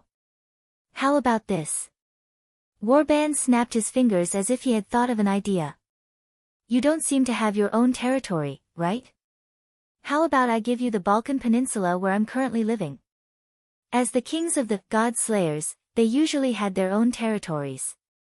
For example, Doni was the chief of the entire Italy. Even if he did not rule, Italy was still his territory. Most of the other God Slayers were the same when it came to this, and Warband was no exception. However, Warband did not like to stay in the same place for too long. Although the Balkan Peninsula was his territory, Warband would not feel the slightest bit of heartache if he were to give it away. This made Noah laugh, and it was an extremely mocking laugh. You're giving me something that you don't want in exchange for a god relic that can attract the highest level, the god of disobedience. Master Marquis, don't tell me you think such a deal will work. What do you want then? Warband's expression remained unchanged as he continued to ask. Treasure. Women? I can give you anyone's head even if it's mine. Is that so? Noah stroked his chin and clapped his hands all of a sudden. How about you give me your head then? The place fell silent all of a sudden. Erica and Liliana's eyes widened. The smile on Warband's face disappeared. You're getting carried away, kid. A terrifying aura rose from Warband's body. Chapter 506. You're too complacent, kid. Following these words, Warband's thin body suddenly erupted with a tremendous amount of curse power, which directly turned into a storm and pushed back the wind blowing in the surrounding buildings. Hum. At the same time, Warband's green eyes, which were staring at Noah, shone like gems. Under such circumstances, Noah felt an extremely strange curse power suddenly wrap around his body. Seeing that Warband's eyes flashed with green light and Noah did not react, Erica and Liliana were shocked. You can't. Erica immediately warned. You can't look at his eyes. Your Majesty. That's the authority called Sodom's pupil. It's one of Marquis Warband's authority. Liliana also hurriedly said. This authority can turn all living things within the Marquis line of sight into salt crystals. Even if the God Slayer has an extremely strong resistance to curse power, part of his body will be turned into salt when facing this authority. After all, it was a power that belonged to the category of authority, the true power of God. Even if the God Slayer had an extraordinary resistance to curse power, part of his body would be turned into salt if he looked directly at those evil eyes. At the very least, he should not look directly at those evil eyes. In that case, as a God Slayer, Noah should be able to more or less slow down the speed of his body being turned into salt, right? That was what Erica and Liliana thought. However, not only did Noah not look at Warband's eyes as Erica and Liliana had warned him, but he directly met Warband's evil eyes with a faint smile on his face. Bang! The next moment, only Noah and Warband could sense the curse power that had wrapped around Noah due to the activation of Sodom's pupil, suddenly exploded and dissipated. Even Warband was stunned when he noticed this. For ordinary people, Warband's eye of Sodom was an evil eye that was directly linked to death, but for a God Slayer, not only could it weaken its effects, but it would also not be too difficult to break through this authority if there were no accidents. But Noah didn't even use his curse power. How did he break Sodom's pupil just like that? Warband could not help but be surprised. Warband had no idea that Noah's physique was far more ridiculous than his strength. Noah had 3 special constitutions. Firstly, he could absorb all the power that entered his body without leaving a single drop behind. Secondly, he could eliminate all negative powers and side effects. Thirdly, he could automatically recover his magic power, curse power, like a world that operated freely. He had no weaknesses at all. It was precisely because of his physique that could eliminate all negative forces and side effects that Warband's pupils of Sodom was not even as useful as Yoju's magic eye for Noah. Therefore, to deal with Noah, he absolutely could not use negative powers such as curses, poisons, and weakening that would indirectly affect his body. If he wanted to deal with Noah, he had to directly attack Noah's body physically. It was absolutely useless to play some roundabout tricks. Although Warband didn't know what was going on, he didn't put too much hope in his pupils of Sodom. It was not an authority that was suitable to deal with the god slayers and the god of disobedience. You have some ability. As a brat who was born less than a month ago, I'll give you my praise. Woban sat down on a luxurious chair in a calm manner, and the light shimmering in his green eyes disappeared, but his expression became even more dangerous. Then, I'll use my real strength a little. After saying that, Warband stretched out his hand and snapped his fingers. Whoosh! The surrounding gale suddenly became violent. In the sky, dark clouds appeared out of nowhere and began to fill the entire horizon, blocking out all the light, causing the world to become dim. Rumble. With the sound of thunder, strong winds, torrential rain, and lightning began to take effect in the dark clouds at the same time. That's the stormy storm. Erica's expression tensed up. Not only can it summon storms, but it can also summon thunder, lightning, and tornadoes. It can control the authority of wind, rain, thunder, and lightning. Hearing this, Noah curled his lips into a smile. In Noah's mind, the stone plate that was connected to the patterns of the 10 avatars suddenly turned and pointed to a pattern of a tornado falling from the sky. Snap! The next moment, Noah also snapped his fingers. The strong winds, lightning, and torrential rain that were rolling back and forth in the sky suddenly stopped. Even the pervasive dark clouds solidified. Whoosh! A violent whirlwind suddenly blew up from above the dark clouds. Like a vortex of air, it twisted the dark sky into a mess and blew away the thick dark clouds. As a result, the sky that was still cloudy a second ago suddenly became bright again as if it was a joke. What? Warband finally frowned. Seeing this, Noah withdrew his hand and said indifferently. The authority of controlling wind, rain, thunder, and lightning is indeed amazing, but unfortunately, my authority can not only cause storms, but also control the sky. Your plan to use the authority from the sky is really a bad move. Is that so? Warband's face darkened and he sneered. Then let my hounds deal with you. After that, Warband waved his hand forcefully and the floor of the luxurious chair he was sitting on immediately trembled. A dark shadow spread out in all directions with Warband's position as the center. Not long after, gigantic wolves that were as large as horses, with hair as grayish-black as mice, and eyes that were similarly green emerged from the shadows. Their beastly eyes shone with a ferocious glint as they stared at Noah. That's the pack of greedy wolves, Liliana exclaimed. The authority of being able to summon dozens or even hundreds of giant wolves, Marquis Warband's first authority. As though to prove Liliana's words, the huge wolves let out a low growl that belonged solely to wild beasts. They tightened their bodies and abruptly shot forward, pouncing fiercely toward Noah's direction. Looking at the pack of wolves that covered him like raindrops, Noah narrowed his eyes.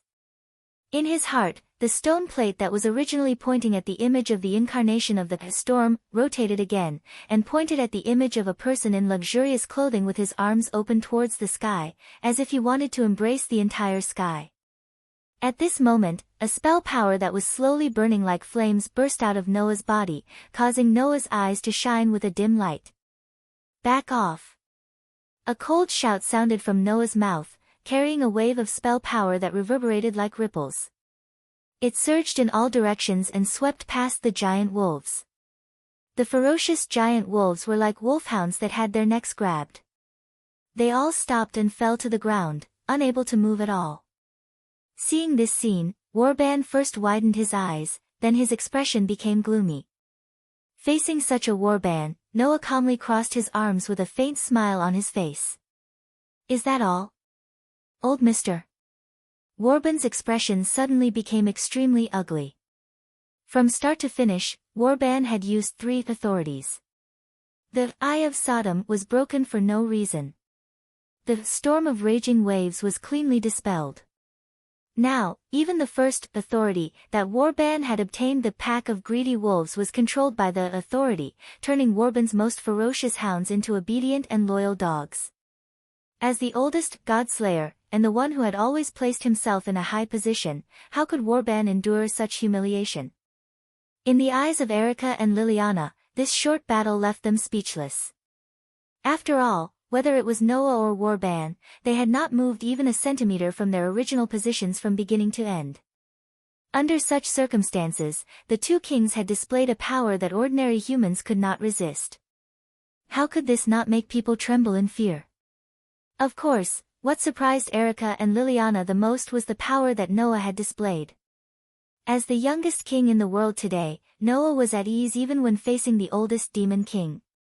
With a 200-year age gap, Noah had the upper hand. Chapter 507. Awoo.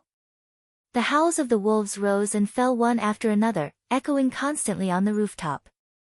But if one listened carefully, they would discover that not only did these howls not have the slightest trace of ferocity, but they were also full of fear.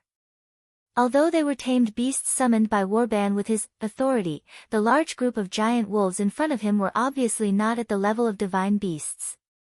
They were only much stronger than ordinary wolves, and they didn't even have any special powers.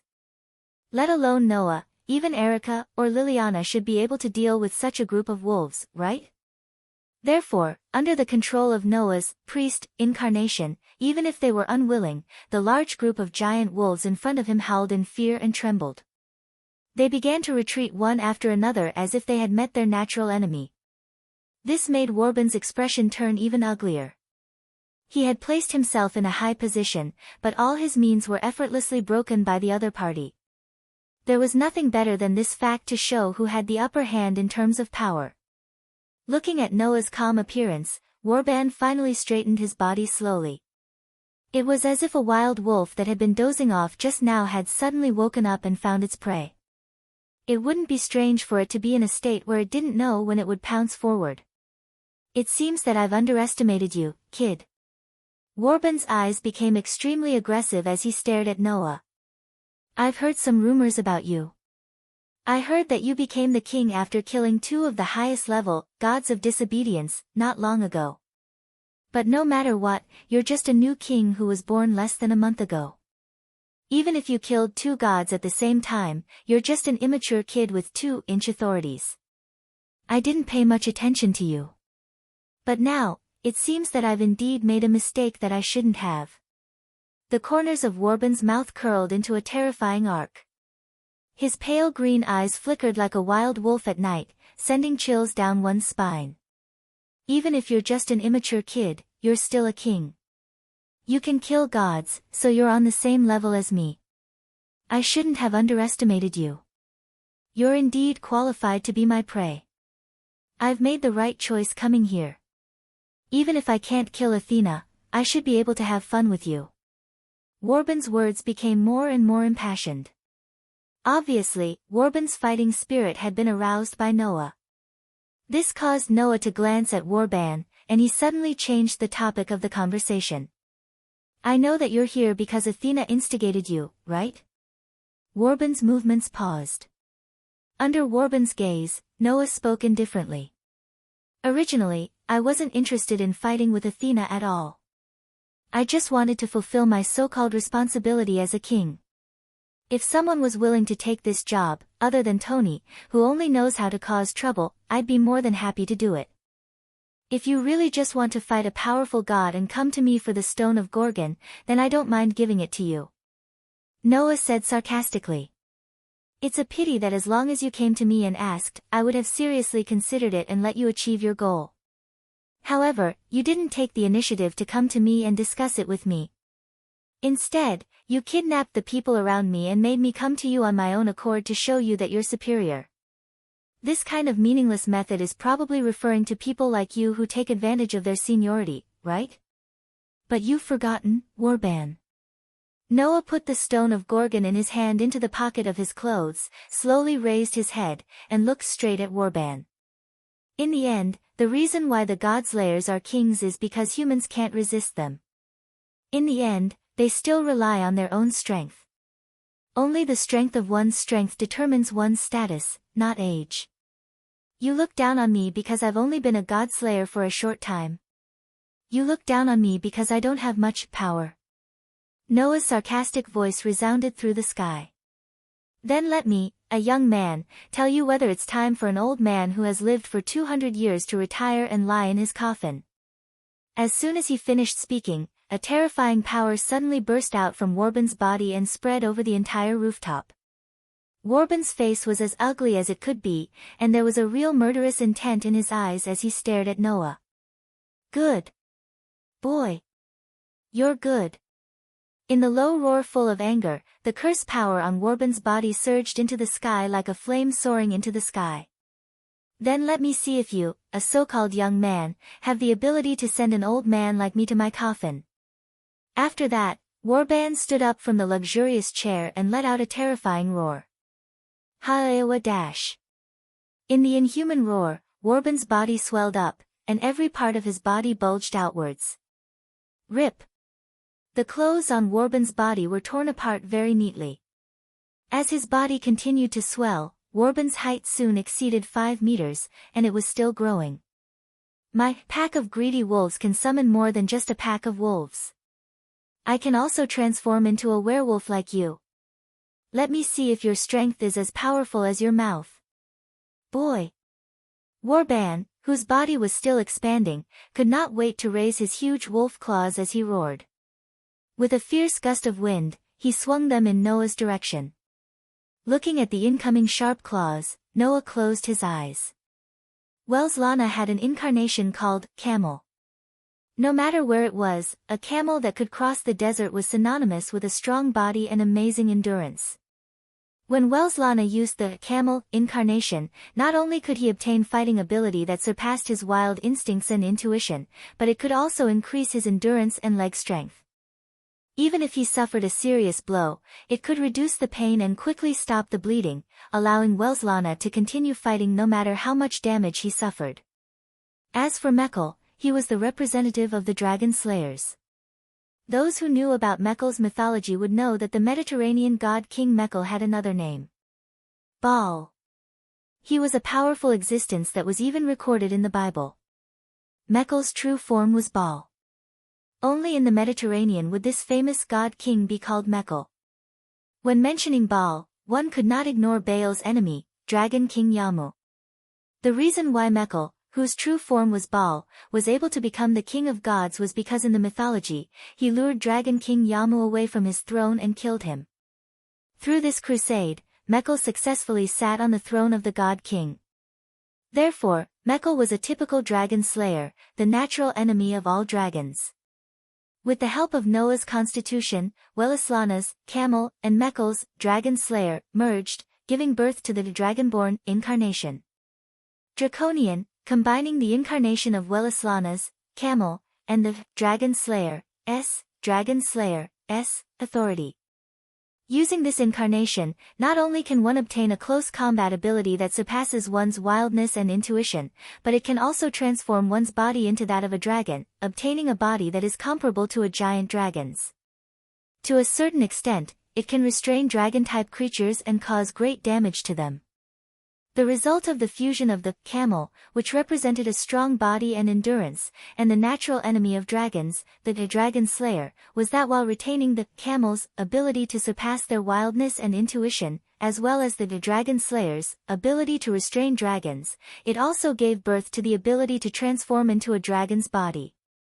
In the case of using the incarnation of the Draconian, Noah could basically be regarded as a humanoid dragon with terrifying close combat ability, and he could also produce great lethality to his own kind. All evildoers, be afraid of my power. Now, I shall obtain the majesty of 10 mountains, the strength of 100 rivers, and the strength of 1,000 giant dragons. The majestic me shall raise the ferocious power to slay dragons. After chanting the words to release the incarnation, the stone plate in Noah's heart suddenly turned and pointed to a human-like dragon pattern that stood upright. A powerful force gushed out from Noah's body. The giant wolf's sharp claws swung down and fell on Noah's body. Bang! At the top of the building, the rooftop suddenly shook like an explosion, stirring up thick smoke and wind. Chapter 508. Bam!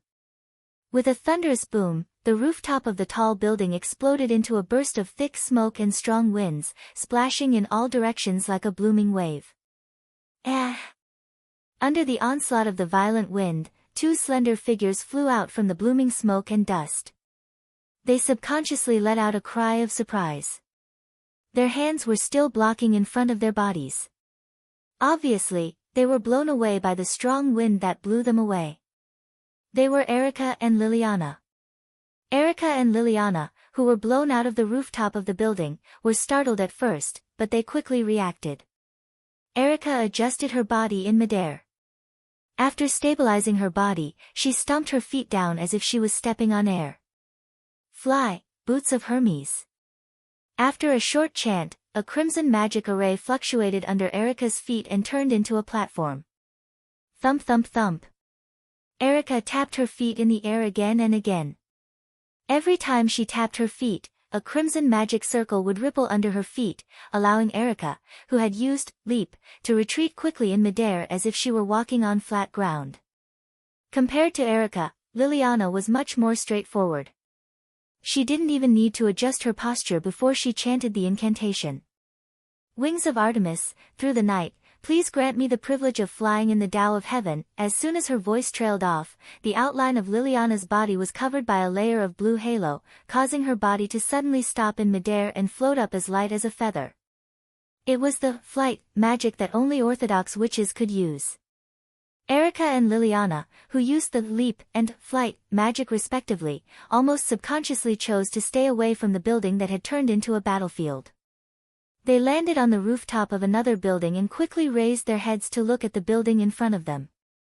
Boom! Just as a strong gust of wind and a thick cloud of dust rose from the rooftop, another muffled sound rang out. It was as if it had directly hit one's heart, causing one's heart to shrink. This made the violent gust of wind even more terrifying. Immediately after, a figure and a huge wolf shadow respectively protruded out from the thick smoke and dust. Rubbing against the air, they landed on the ground with a sharp sound of breaking through the air. Bang! From Erica and Liliana's direction, they could clearly see that the ordinary-sized figure stabilized himself at the critical moment and landed on the ground with his feet. With a muffled thud, he fell to the ground as if he had fallen from 1,000 pounds, causing the ground to crack like a spider web. Bang! As for the huge wolf shadow, it wasn't as agile as the human-sized figure. Its huge body suddenly smashed into the ground, stirring up a burst of gravel and causing the ground to explode, turning into a crater the size of a house. Woo dash! Even so, the huge werewolf quickly got up from the crater and roared at the sky. Except for the dust on his body, he wasn't injured at all. As far as the result was concerned, neither Noah nor Warban was able to determine a clear winner in this first real head-on confrontation. Except for the way one of them landed on the ground in an extremely gorgeous manner and the other in a more embarrassing manner, there was basically no difference between them. Undoubtedly, they had fallen from a building that was at least 100 meters high, but the two kings of the deicide were not injured at all. This was enough to prove the inhuman level of the deicide.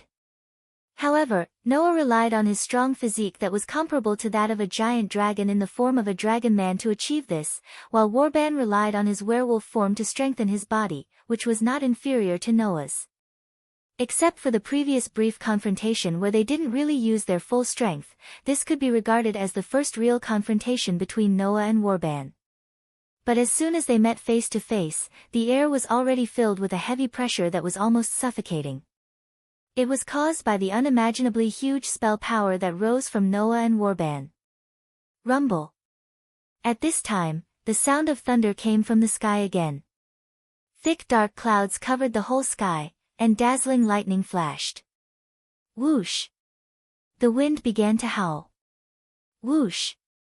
A torrential rain poured down and instantly enveloped the whole world, soaking the ground in a short period of time. Noah, who maintained a squatting posture with one hand on the ground, raised his head. Drenched in the cold rain, he cast his gaze at the giant wolf howling at the sky in front of him. Is this one of your tricks again? After all, with the storm and raging waves that could control wind, rain, thunder, and lightning, Warban could summon a storm at any time. If Noah transformed into the incarnation of the storm, he could still disperse the rain and thunder clouds. But without the rain and thunder clouds, Warban's storm and raging waves could at most not summon a storm, but he should still be able to control lightning and tornadoes. Warban was naturally aware of this. His huge body, which had expanded to more than 30 meters tall, slightly straightened. A pair of wolf eyes stared at Noah, revealing the sharp teeth hidden deep in his mouth. I can't help it. I become like this when I'm excited. This also proves that you're qualified to make me take you seriously. Boy, feel honored. Are you still trying to take advantage of your seniority? Noah sneered.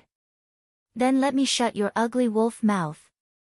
After that, Noah crouched down, and with a bang, he crushed the spiderweb-like cracks on the ground.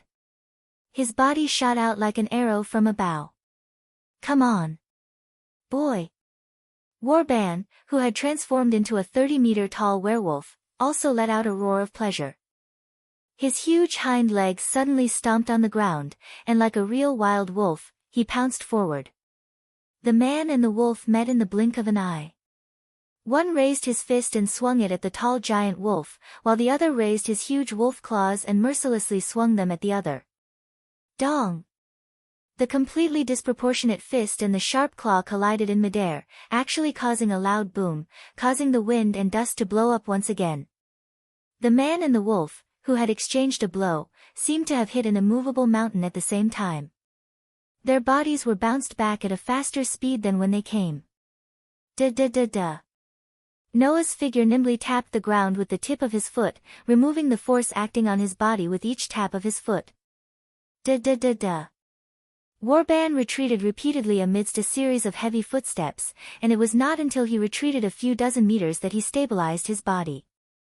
Even if their sizes were disproportionate, the two of them seemed to be on par with each other in terms of physical strength, which was incredible. However, it was not strange at all when one thought about it.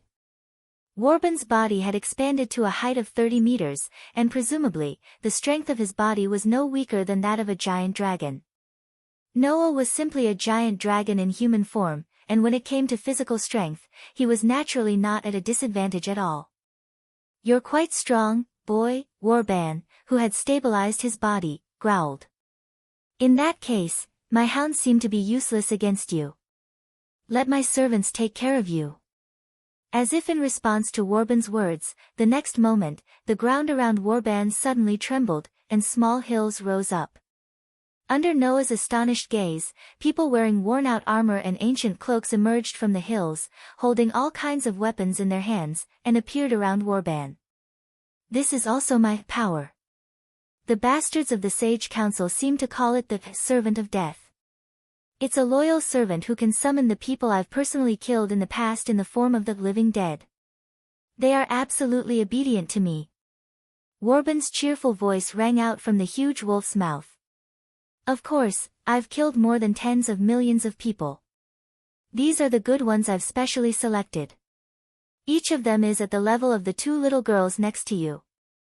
Can your spirit of speech work on so many servants? Noah immediately frowned. If every one of them had the level of a grand knight like Erica and Liliana, then it would not be a problem for Noah's priest incarnation to control a dozen or even dozens of them. However, if there were more than 100 of them, it would be hard to say. Chapter 509. In fact, it was best to use the spirit of the priest's incarnation on dead objects. After all, dead objects wouldn't struggle or refuse, and it was much easier to control them. For example, when Welslana was fighting with Noah, he didn't use the spirit of the youth incarnation to deal with Noah. Instead, he used it to split the waves and form sand swords. That would be very easy. As for living creatures, they would more or less struggle. The harder the subject of the spirit of dominant speech struggles, the weaker the effect of the spirit of dominant speech will be. The stronger the curse power in the target's body, the weaker the effect of the spirit of control would be. Naturally, the more objects that needed to be controlled, the more the effect of the spirit of control would be spread out, and thus it would be weaker. In the underground ruins, Noah only needed to control one object. Therefore, even if this object was a divine beast that could only be dealt with by the peak human paladins, Noah could still control it. Although the number of wolves that warbands summoned through the power of the greedy wolf pack was large, it was only a group of larger wolves, and it wasn't difficult to control them. However, the past resurrected under the control of the Servant of Death's cage. These capable people who died under Warband's hands were different. Each of them was a powerhouse comparable to a Grand Knight. Some had bodies that had been tempered thousands of times. Some had curse power that had been cultivated for a lifetime. Some of them had strong martial arts skills. Some of them had learned high-level spells. None of them were ordinary people. Noah could still use the priest's spirit of control to control a dozen, 20, or even dozens of such people. However, Warband had summoned at least 100 servants of death, which was a bit beyond the range of the priest incarnation's spirit of control. After all, Warband had lived for at least 200 years, and had killed at least 1,000 if not tens of thousands of people. Otherwise, he wouldn't be called the most terrifying demon king. It wasn't surprising that there were hundreds of experts specially selected from these dead, no matter how few there were. Come. Control another one for me to see. Warband laughed out loud. Go. My servants. As soon as Warband finished his words, the servants of death, who were exuding an aura of death, moved in unison like zombies being controlled. Some took a step back and raised their staff-like weapons, while others raised their sabers, swords, and spears. They rushed toward Noah with nimble footsteps that did not resemble those of the dead. From the corner of his eyes, Noah glanced at the servants of death that were swarming towards him, and a fierce light flashed in his eyes.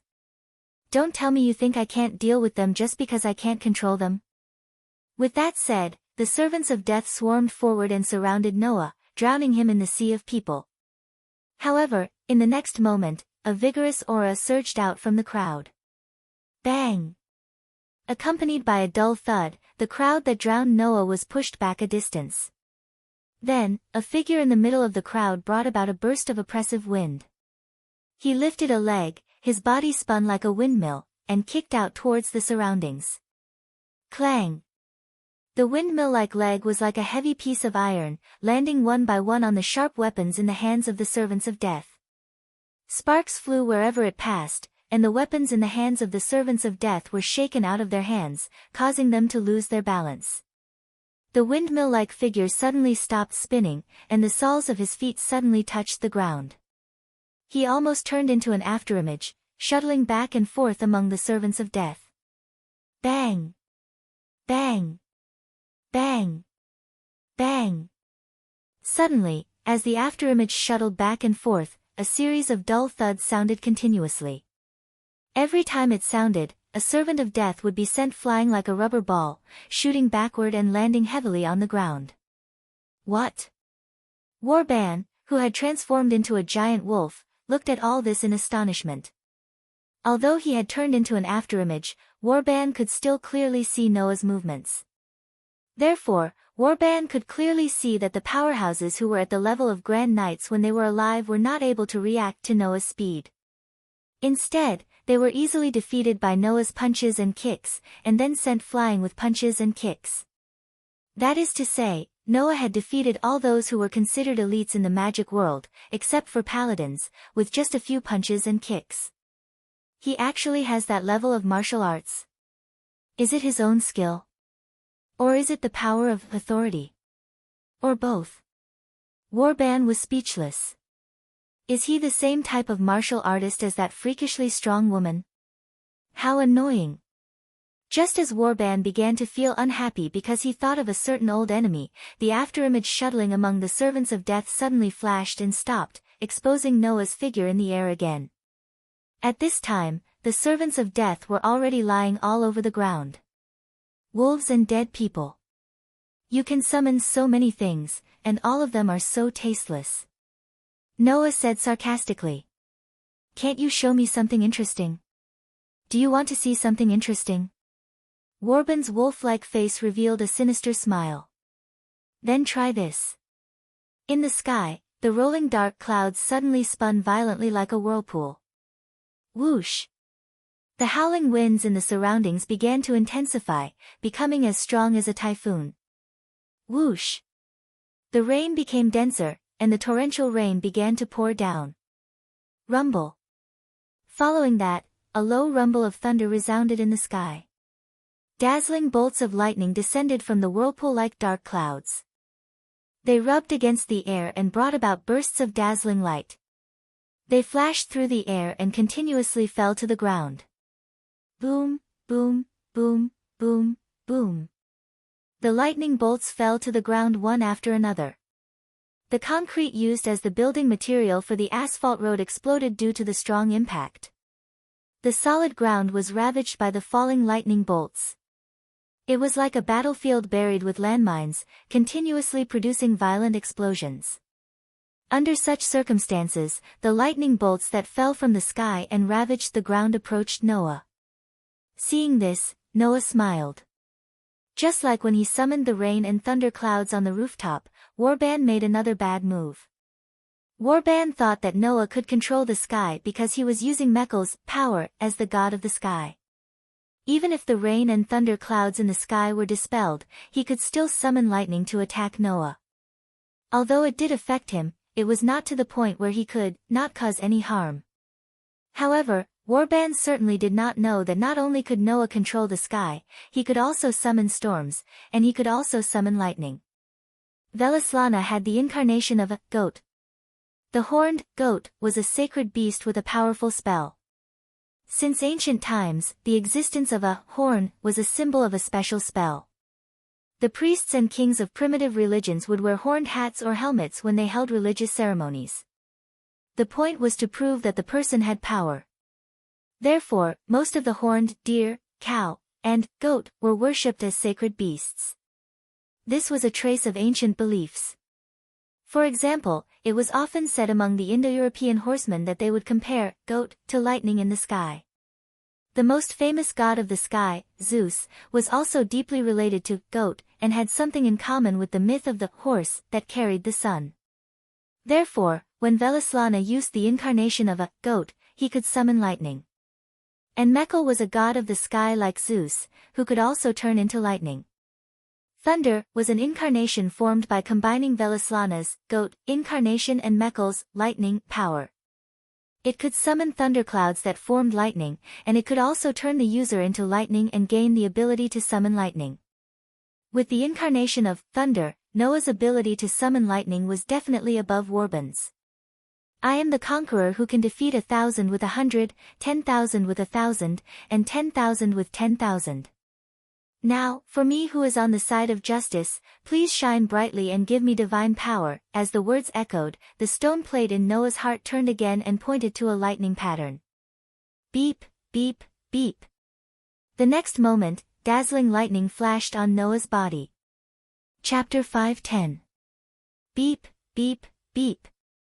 Amidst the intense electric shocks, Noah's entire body flashed with dazzling electric arcs, like electric snakes darting back and forth, constantly wandering around Noah's body.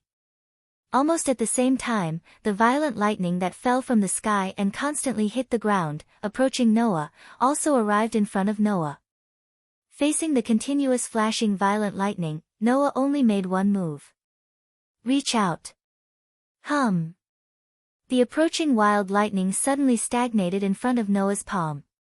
Then, it twisted, turned into a ball, and gathered in front of Noah's palm. Seeing this scene, Warban was shocked. That kid can also use the power of thunder and lightning? Right. Mechel was the king of the gods who controlled storms, lightning, and the sky. Since the kid who killed Mechel had usurped the power of the king of gods, it was not strange that he could control wind, rain, thunder, and lightning, just like himself. But if that was the case, then what about the kid's other powers?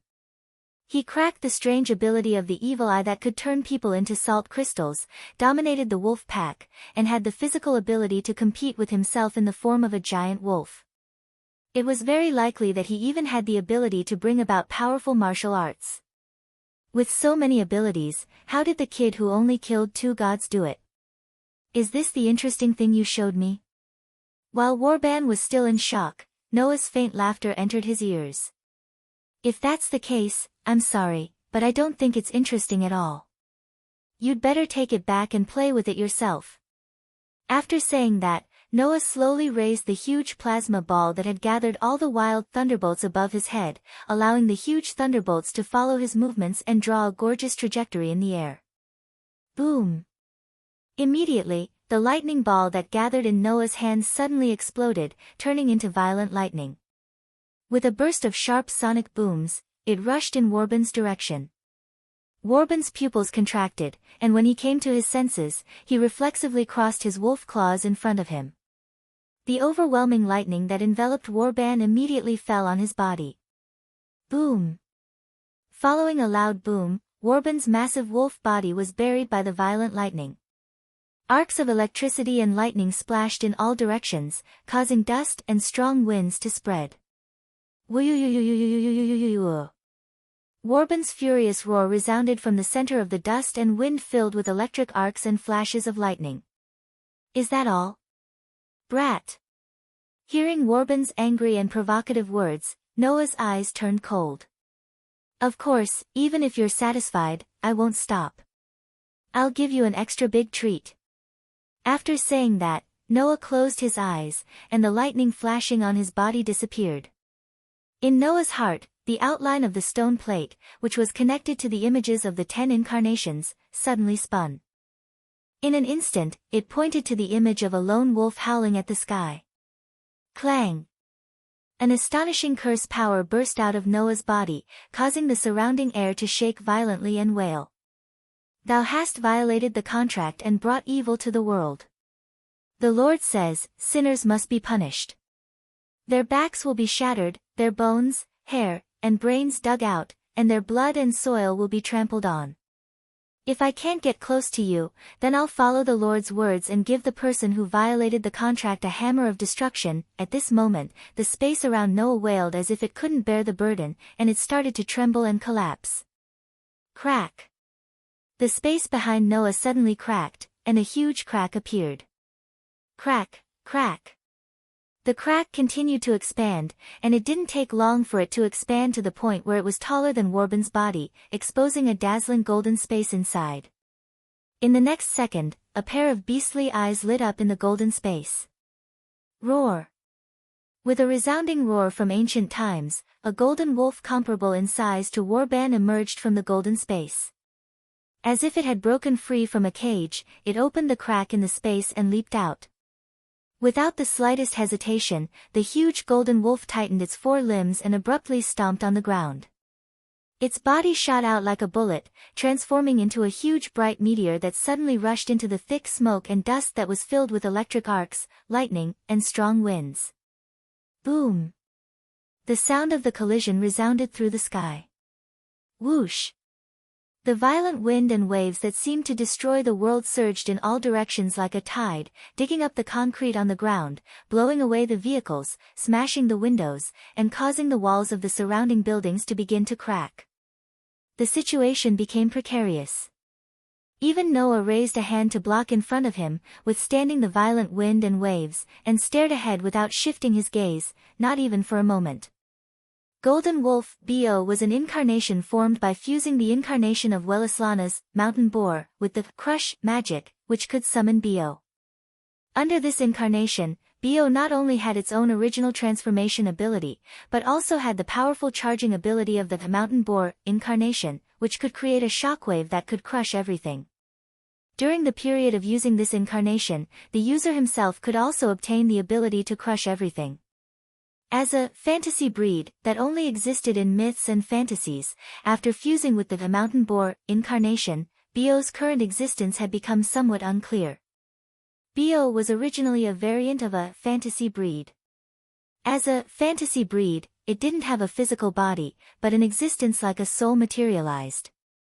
In this regard, Bo should be classified as a fantasy beast, but in terms of strength, under the influence of the world fragment, Bo had already far surpassed the level of a fantasy beast, even surpassing the peak of a dragon and reaching the divine beast stage.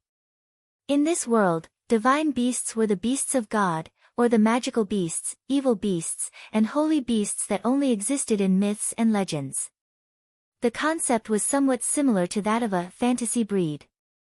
After fusing with the mountain boar incarnation, Bio should still be classified as a fantasy breed in terms of type classification, but its strength had once again greatly increased.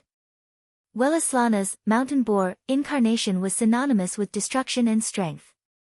With this incarnation, Welslana could summon a boar that was comparable in size to a tall building. It could crush all targets, and it could also send out shockwaves that destroyed everything in its path. Therefore, Noah's crush also turned into a pure ability and fused with it. After fusing with the mountain boar incarnation, Bio, who was originally good at speed, transformed into a terrifying existence with strength, speed, destruction, and crush. As a result, Bio impressively became a beast that could compete with the God Slayer and the God of Disobedience. Even if the opponent was the God Slayer, who used authority, it still wouldn't be at a disadvantage. However, after fusing with the mountain boar and crush, Bio's way of existence had become different. If in the past, Bio used Noah as the core and was attached to Noah's body, equivalent to an existence like Noah's doppelganger, then now, this nature had become even more complete. Now, Bio was just a soul with self-consciousness, and usually slept in the depths of Noah's soul. Only when Noah used the golden wolf incarnation and provided a large amount of curse power would Bio's soul consciousness be awakened, and with the help of this large amount of curse power, the soul would materialize and appear on the ground. In other words, if Noah didn't provide the curse power, Bio would only have a soul, but he wouldn't be able to materialize his soul and form a body. In addition, Bio still used Noah as the core of his life, so his soul had already attached to Noah's soul, which was equivalent to fusing together. Therefore, Bio could no longer be independent, nor would he have the idea of being independent. After all, Noah and Bio were equivalent to sharing the same soul, but they had different consciousnesses. Simply put, it was like having dual personalities, and they could be treated as one person. Therefore, only Noah knew how terrifying it was to be hit by Bio's attack. Noah believed that even Warban would have to suffer from Bio's attack. And the facts had indeed proven all of this. After an unknown amount of time, the storm-like waves dissipated. At the center of the impact, Bio had returned to his previous size. At Bio's feet, an old man covered in blood was lying there. Chapter 5:11. Pa! Pa! Pa! Amidst the crisp sounds, the gravel, rocks, glass, and even vehicles that were swept into the air by the violent wind and waves just now fell to the ground one by one, stirring up endless crashing sounds. Compared to not long ago, this area had almost changed drastically. The ground was riddled with holes under the ravaging of the violent thunder and was full of potholes. The surrounding buildings, where there should have been glass, were all empty. Even the walls were cracked, with cracks appearing like spider webs. Some of them were even on the verge of collapsing. The vehicles, street lamps, and concrete on the road were all twisted in a disheveled manner. It was as if they had just been hit by a big explosion, and there were scorch marks everywhere. Even the air was filled with the smell of smoke, which was very pungent. Anyone who came here and saw such a scene would definitely suspect that the army of some country had just attacked this place with the flames of war, turning this place into a hellish battlefield. Fortunately, before coming here, Noah, who was fully mentally prepared, had ordered the two people in charge of the Copper Black Cross and the Bronze Black Cross branches in this city in advance to evacuate the crowd. Only then could Noah let go of his hands and feet and fight to his heart's content. At this moment, in the center of this place that seemed to have been visited by the flames of war, a golden wolf with dazzling golden fur all over its body allowed its body hair to flutter in the wind. One of its forelimbs was forcefully stepping on the chest of an old man who was covered in wounds and blood. Bio's gem-like emerald eyes did not have the ferocity and madness that were unique to other beasts. Bio was like a sacred golden wolf from ancient times, looking down at Warban who was covered in blood. This scene was shockingly beautiful. Warban naturally saw the golden beast that was stepping on his chest with its forelimbs. If it were in the past, Warban would definitely have been enraged by his current sorry state. However, looking at the golden beast standing on his body and looking down at him from above, Warban's expression changed, and he actually seemed to be ecstatic. There's actually such a wolf in this world. The first god that Warban killed was the god of disobedience, who had a close relationship with wolves. And Warban also had an extreme preference for wolves.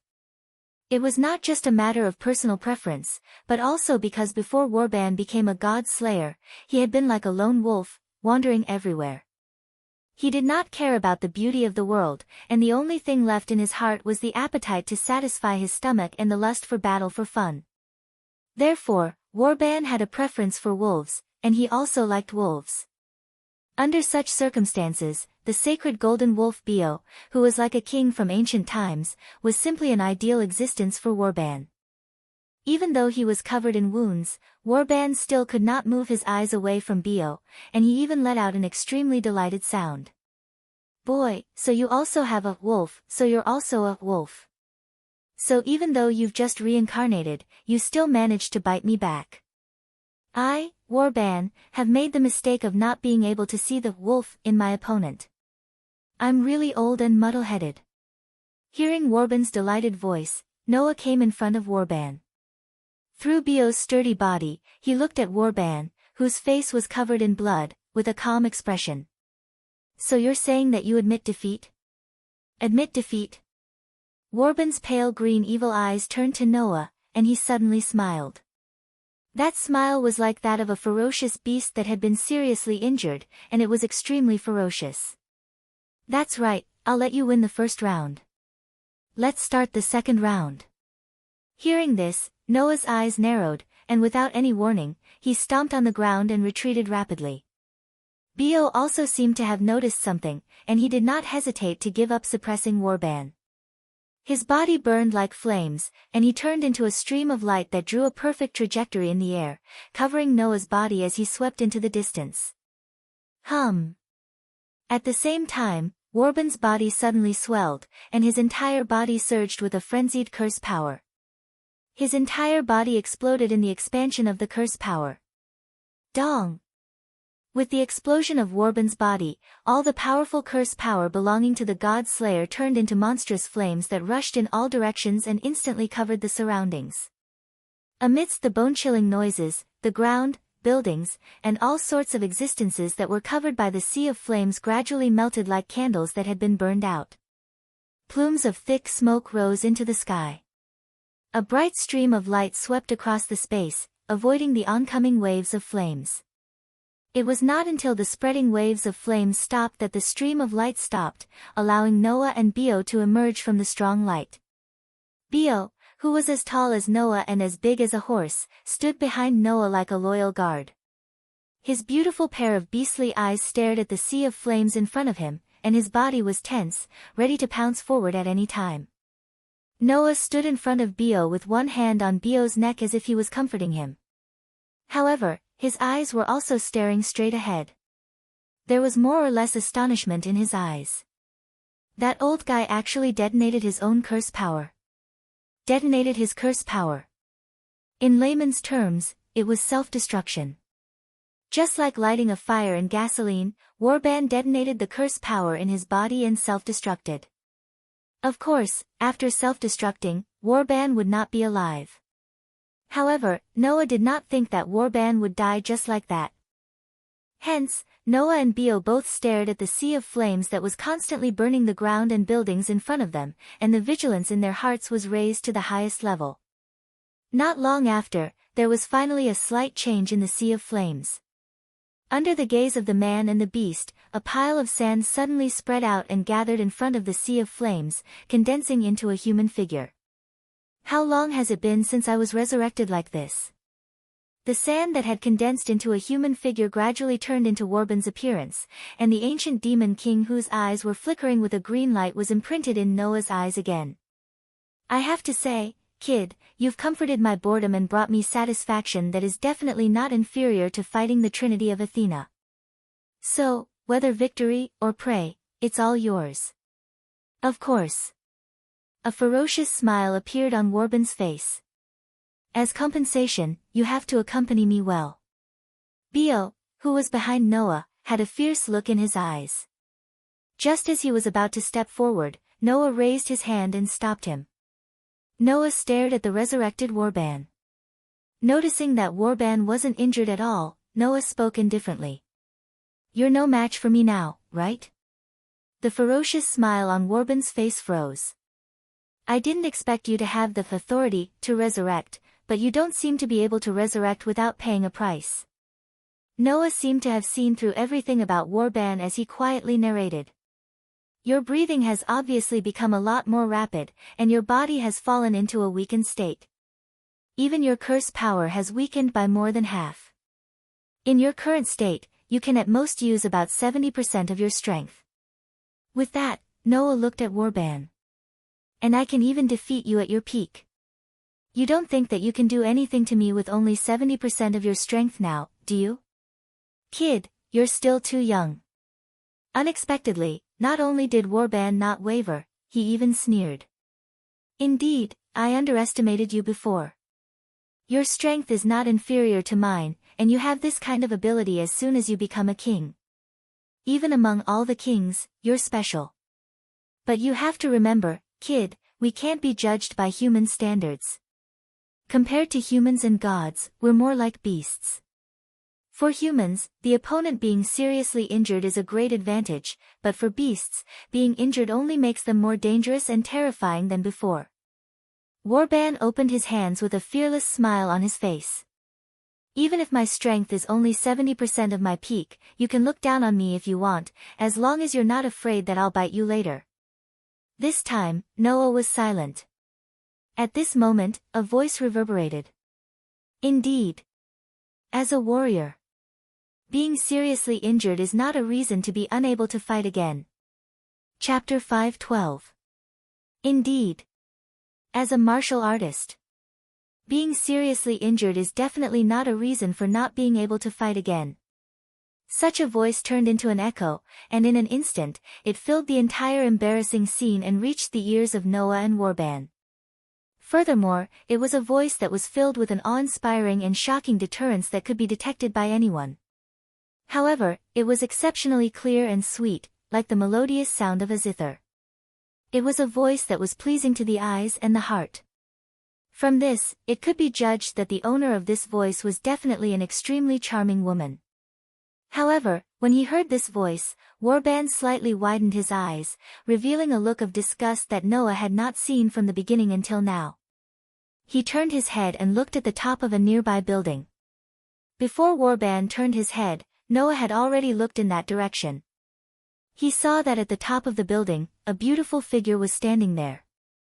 It was definitely not an exaggeration to use the adjective, peerless, to describe an extremely beautiful girl.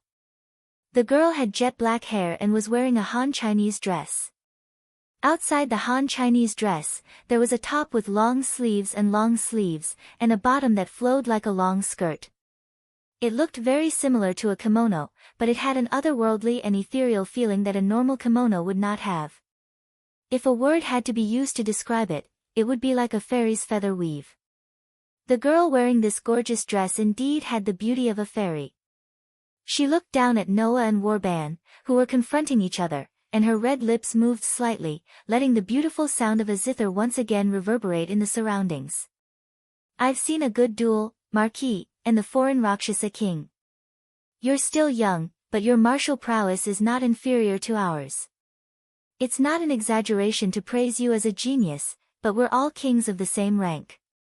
Even if I'm the undefeated king of martial arts who dominates the martial arts world, it would be too rude to judge you casually. However, I, Luo Zuelian, have acknowledged you, and that's the greatest glory in the world. Undoubtedly, the voice was sweet and clear, and the beautiful girl with black hair exuded an unusually majestic and domineering aura. Even her words were full of grandeur that others did not have, as if no matter what she said, she had a confidence that far surpassed Erica's. Such a beautiful girl appeared at the top of the building in a lofty manner. Noah aside, a fierce light bloomed in Warban's eyes. You're here too. The martial arts king of China. Long time no see, Marquis Warban, the girl stood in the wind and said to Warban in a dignified manner. It was my mistake not to imprint the news of my arrival in this country into your memory in advance, but your duel with the foreign Rakshasa king made my heart surge, so I'll forgive your rudeness.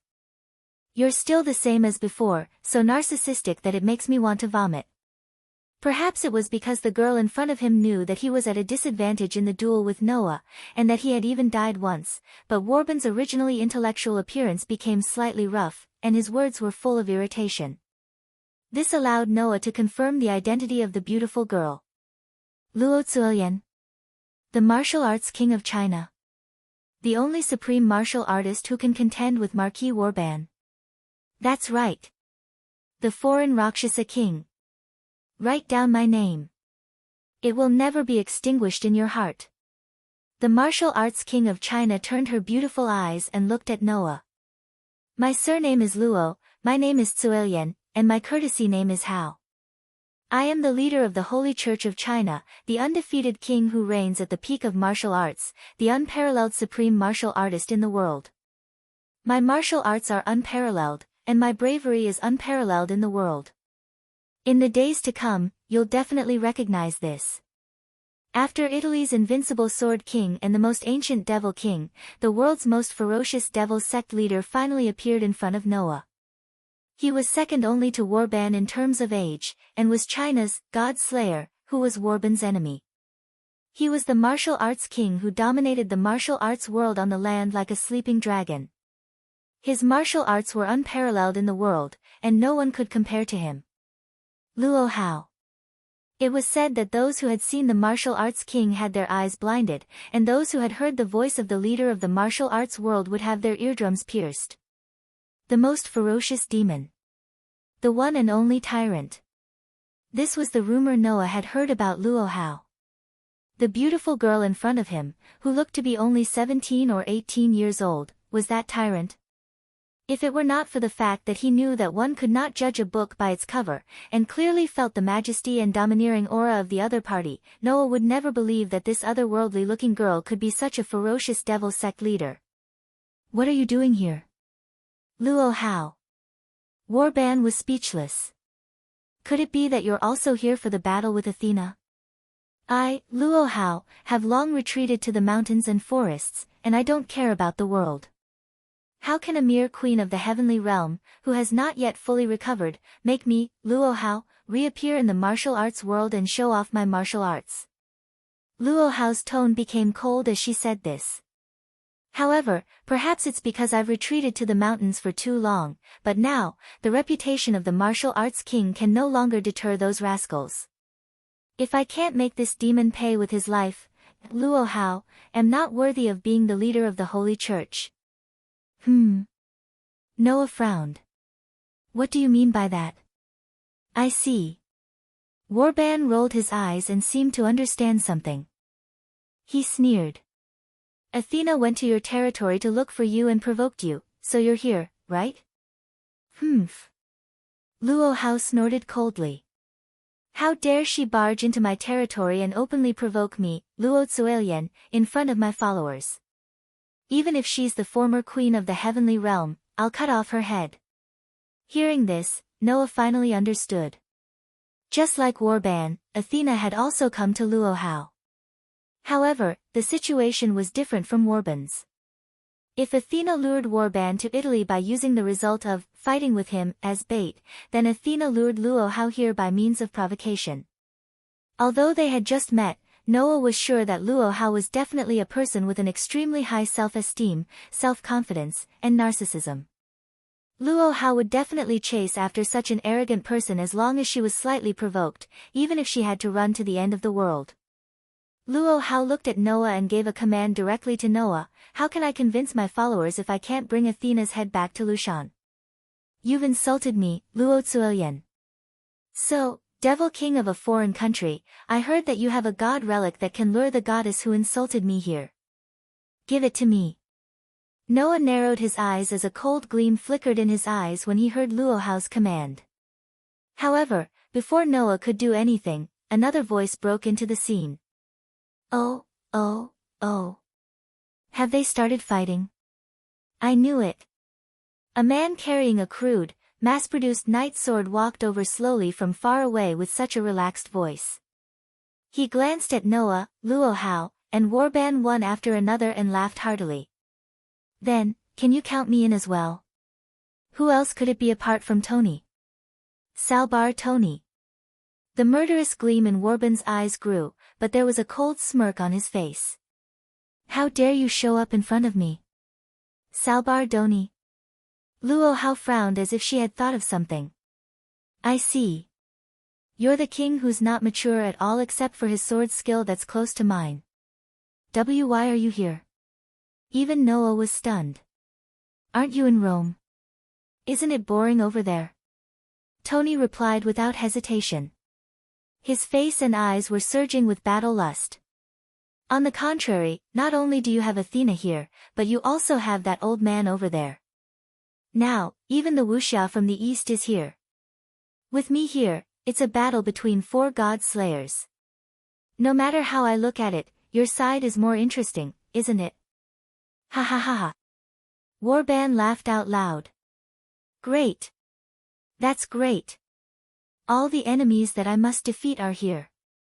There's nothing better than this. Are you guys going against my order of pardon? Luo Hao spoke too. You deserve to die 1,000 times over. Come on. Come on. Tony carried his sword and shouted excitedly. It's okay if all of you come at me together. Noah forced a smile as he sensed the tension in the air. 4 kings gathered together to kill each other because of Athena's plan. The goddess of wisdom lived up to her name indeed. Chapter 5:13. When Noah, Luo Hao, Warban, and Doni, who stood at the top of the world and were regarded as kings by everyone in the magic world, appeared on the same battlefield and fell into a tense state, Erica and Liliana, who were on the rooftop of a building far away, were dumbfounded. It was definitely rare for the 2 most talented prodigies in Italy to lose their composure like this.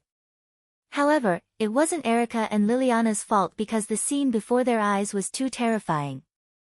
The oldest and most capricious demon king in the world, who could barge into the palace of the former Queen of England for his own pleasure and could also kidnap others to satisfy himself, declaring war on a king. Standing at the top of the Wulin, his martial arts were unparalleled, and no one could defeat him. However, he was the fiercest and most brutal king of wuxia. Armed with a magical sword, he was simple-minded and could disregard everything for the sake of battle. He might even be willing to plunge the entire Italy into turmoil.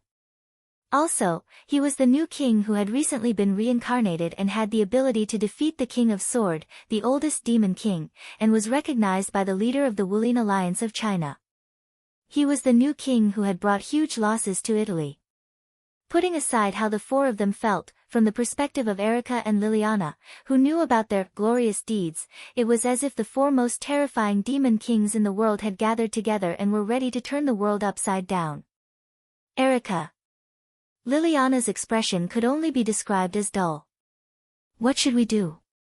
What do you mean? Erica laughed bitterly. We can only stop them, right?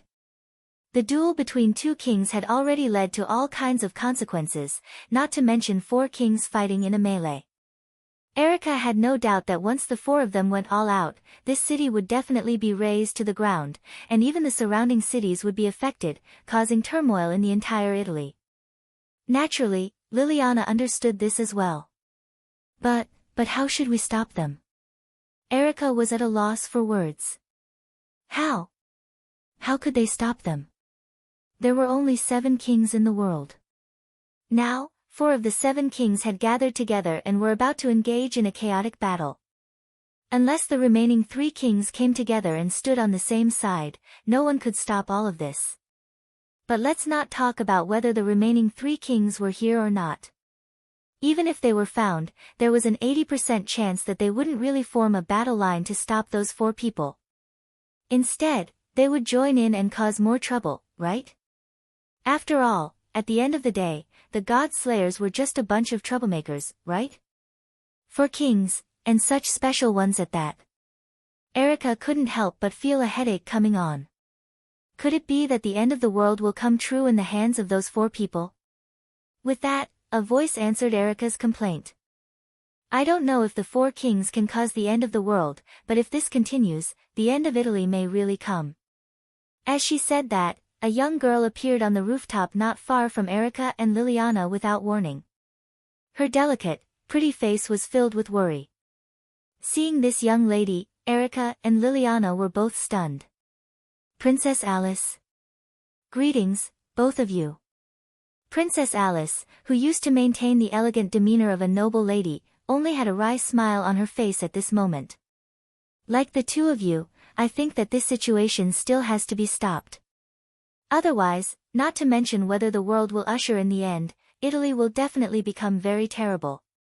Your Highness, don't the Sage Parliament have any countermeasures? Liliana stepped forward and asked anxiously. Your Highness, the Sage Parliament specializes in researching the God Slayers, right? They should have a countermeasure, right? If it were the other kings, there might be a way, but among the four kings here, His Excellency Noah, Marquis Warban, and cult leader Luo Hao are also here, so it's a little difficult, Alice said worriedly. Our Sage Parliament's research on the God Slayers began in the latter half of the 19th century, and Marquis Warban and cult leader Luo Hao both became ancient demon kings of the God Slayers before that. Currently, the recorded information about the authority of these two kings is still lacking. Without enough information, we can't deal with it. His Excellency Noah has only recently become king, so there's also insufficient information about his authority. Upon hearing that, Erica and Liliana looked at each other. There's no other way. Erica sighed. Although this is suspected of betraying the king, in the current situation, it's better to reveal it. Princess Alice, we know about the authority of the king beside us. Liliana understood. After hesitating for a moment, she chose to reveal it. That king has two authorities. One is the ability of the 10 avatars that he usurped from Wells Lana, the god of victory, and the other is the control of the storm, lightning, and sky that he usurped from god King Mekhl. The ability of the 10 avatars and the control of the storm, lightning, and sky? Alice, who had no idea that Liliana had given the wrong information, pondered and then shook her head. Forget about the control of the storm, lightning, and sky, but since His Excellency Noah has usurped the ability of the 10 avatars of Wells Lana, then there should be quite serious restrictions and conditions for using the 10 avatars. The restrictions should be that they can only be used once in a certain period of time. And if all 10 avatars are usurped, there will definitely be conditions for using them. It's not surprising that there are conditions like, under which avatar can be used. Without knowing these conditions in advance, there will be limited countermeasures. As expected of the former chairman of the Sage Parliament who specialized in studying the God Slayers. She had a full understanding of all aspects of the authority of the God Slayer. But it was a pity that for Noah, an existence who was out of the norm, this understanding was specially used to break through. At this moment, the distressed Liliana's expression suddenly froze, and a dim light glowed in her eyes. Divine spark. Cut. Golden sword. Seeing Liliana suddenly murmur absent-mindedly, Alice and Erica were pleasantly surprised. Spirit vision. Erica's eyes lit up. Liliana must have gotten some hint. As soon as she finished speaking, the dim light in Liliana's eyes disappeared, and her expression became joyful. Princess. Erica. I saw it. If we want to stop this disaster, we can only rely on the golden sword. The king's golden sword. The sword of gold. Both Alice and Erica were stunned. Among the 10 avatars of Wells Lana, there is the avatar of the human warrior holding the golden sword. That sword can cut through the divine spark and seal the authority of the God Slayer, Liliana quickly explained. My spirit vision saw the image of the king using the golden sword to seal the authority of Marquis Warban, Hierarch Luo Hao, and Sarbar, and defeat the other 3 kings in one fell swoop. Defeating 3 kings in one go. Alice drew in a breath of cold air. Even Erica couldn't help but exclaim in shock. Liliana, you're kidding, right? It can't be wrong. That king has the power to defeat the other 3 kings in one fell swoop. Liliana said solemnly. It's just that to use this power, one needs to understand the target of the authority that the kings have usurped. Otherwise, it can't be used. Alice and Erica finally let out a sigh of relief. If there was really such a trump card that could be used at will, then Noah would be too terrifying. Fortunately, there were conditions for using it. If that's the case, then we might be able to stop it. Alice was overjoyed. If His Excellency Noah defeats all the other 3 kings, then we can avoid the losses caused by the continuation of the battle. But that king shouldn't know the authority of the other 3 kings that well, right? Erica couldn't help but ask. Because Sarbar is the leader of the Alliance of Italy, the Italian magic associations basically know the true form of the king's authority. But what about the authority of Marquis Warban and Hierarch Luohao? Our sage council has so far confirmed 4 of the Marquis' authority, Alice said. My spirit vision also saw the 2 most commonly used authority of Hierarch Luohao, Liliana quickly said. Then, Erica said subconsciously. How should we tell this information to the king? As soon as she said that, the atmosphere suddenly changed. Chapter 5:14. Chi. Chi. Chi. The sea of fire with an astonishingly high temperature continued to burn the surroundings of the battlefield, melting the buildings like candles. Everything that was caught in the sea of fire was reduced to scorched earth. At the edge of the sea of fire, 4 people with flame-like curse power were standing in 4 different positions, confronting each other. The air was filled with a terrifying sense of oppression, which was even more creepy than the sea of fire. Translator, Endless Fantasy Translation. Endless Fantasy Translation. Noah's gaze swept across Warban, Luohao, and Doni, and he felt a little helpless. Noah really did not expect that Athena would lure Warban, Luohao, and even Doni in order to get the Stone of Gorgon, and start a big battle around him. Could it be that the goddess had actually lured the rest of the gods' layers over? And would they jump out like this later? Noah could not help but have such a thought. But no matter what, it was now a situation where throwing away the Gorgon stone would not end the dispute. Although Warban verbally acknowledged Noah's victory and gave him the Gorgon stone, which originally belonged to Noah as a trophy, but if Noah handed over the Gorgon stone, Warban, who wanted to fight with Athena, would not hesitate to snatch it.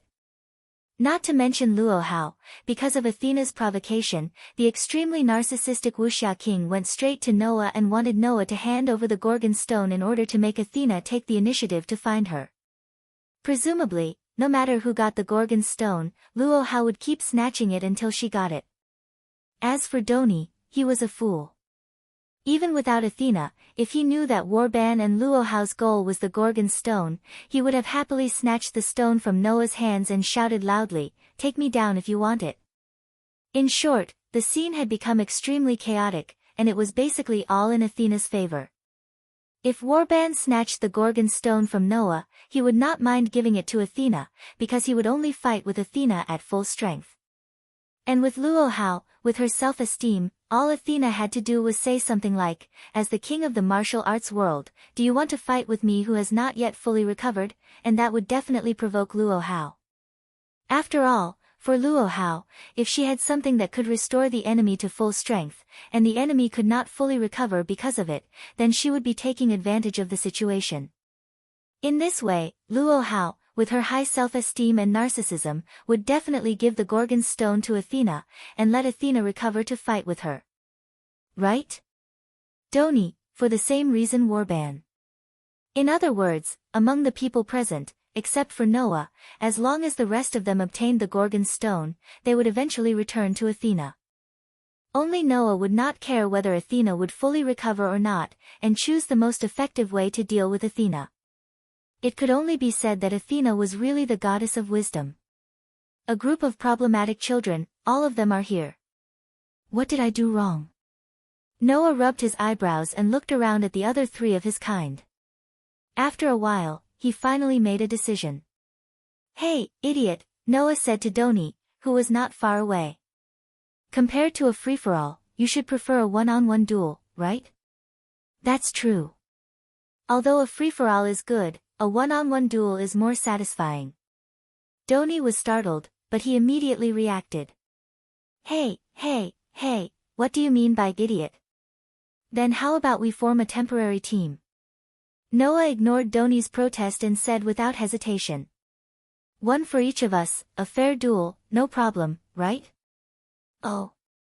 Doni raised his eyebrows, glanced at Warban and Luo Hao, and then laughed. Two of the oldest demon kings versus two of the youngest demon kings. Interesting, isn't it? You two brats, are you going to beat me? Warban's evil eyes flashed with green light. I don't mind playing with you guys. You have to be clear, I, Luo Hao, and Warban are enemies, and we will never join forces to fight against the two Rakshasa kings. Luo Hao said without hesitation. It's your honor to fight with me, Luo Hao. My bravery is unparalleled in the world. Even if the two of you attack me together, Luo Zuelian will show off her martial arts skills that can rival thousands of soldiers and horses, and leave the mark of defeat on your bodies. Don't misunderstand, we don't mean to let you join forces, it's just a one-on-one duel. Noah glanced at Luo Hao. It's only fair to duel under equal conditions, but if the conditions aren't equal, then even if you show off your bravery, you won't be able to show off your spirit. Although I'm not from your hometown, I know that you Chinese respect your opponent's spirit of martial arts.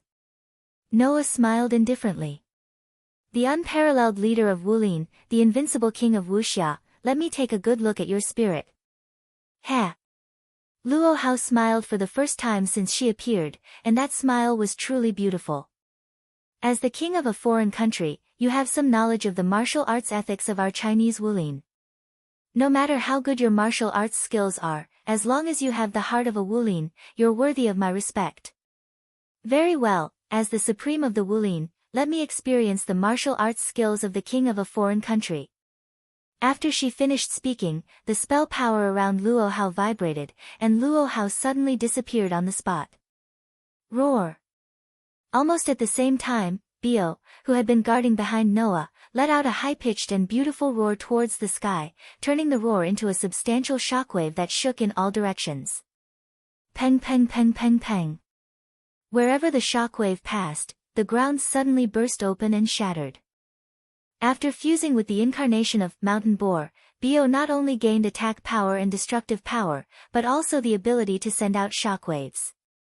When combined with Crush, the shockwave sent out by Bio could shatter everything in the world, just like Doni's unstoppable magic sword. There was nothing that couldn't be shattered. Under such circumstances, the shockwave that shook out directly shattered everything in its path, including the ground, gravel, and even the airflow, and spread out. At this time, Luo Hao's figure suddenly appeared at the edge of the shockwave. Obviously, Luo Hao was going to directly attack Noah. However, Noah noticed it and let Bio send out a shockwave that could shatter everything, forcing Luo Hao out. Well done, foreign Rakshasa king, then I don't need to be polite. Looking at the incoming shockwave, Luo Hao took a deep breath and then suddenly shouted out coldly. Last year, I fought Sang Gan Yuan, this year, I fought Song He, I washed the soldiers of Karak Spa Xinu, I let the horses loose in the snow of Tian Shan, I fought in the Long March, the three armies all aged, that was the spirit of words that sounded like a song. Who? The language spirit that transformed into a beautiful song carried a strong gust of wind, blowing away everything around Luo Hao. Xiongnu slaughter for farming, since ancient times, only white bones can be seen in the yellow sand field. The Qin family built a city to hide, the Han family still has the fire of war, the fire of war burns endlessly, there is no time for war. As Luo Hao's voice continued to reverberate, the strong wind gradually turned into a gale. The gale gradually turned into a storm, spreading out like the shockwave that was blowing towards them.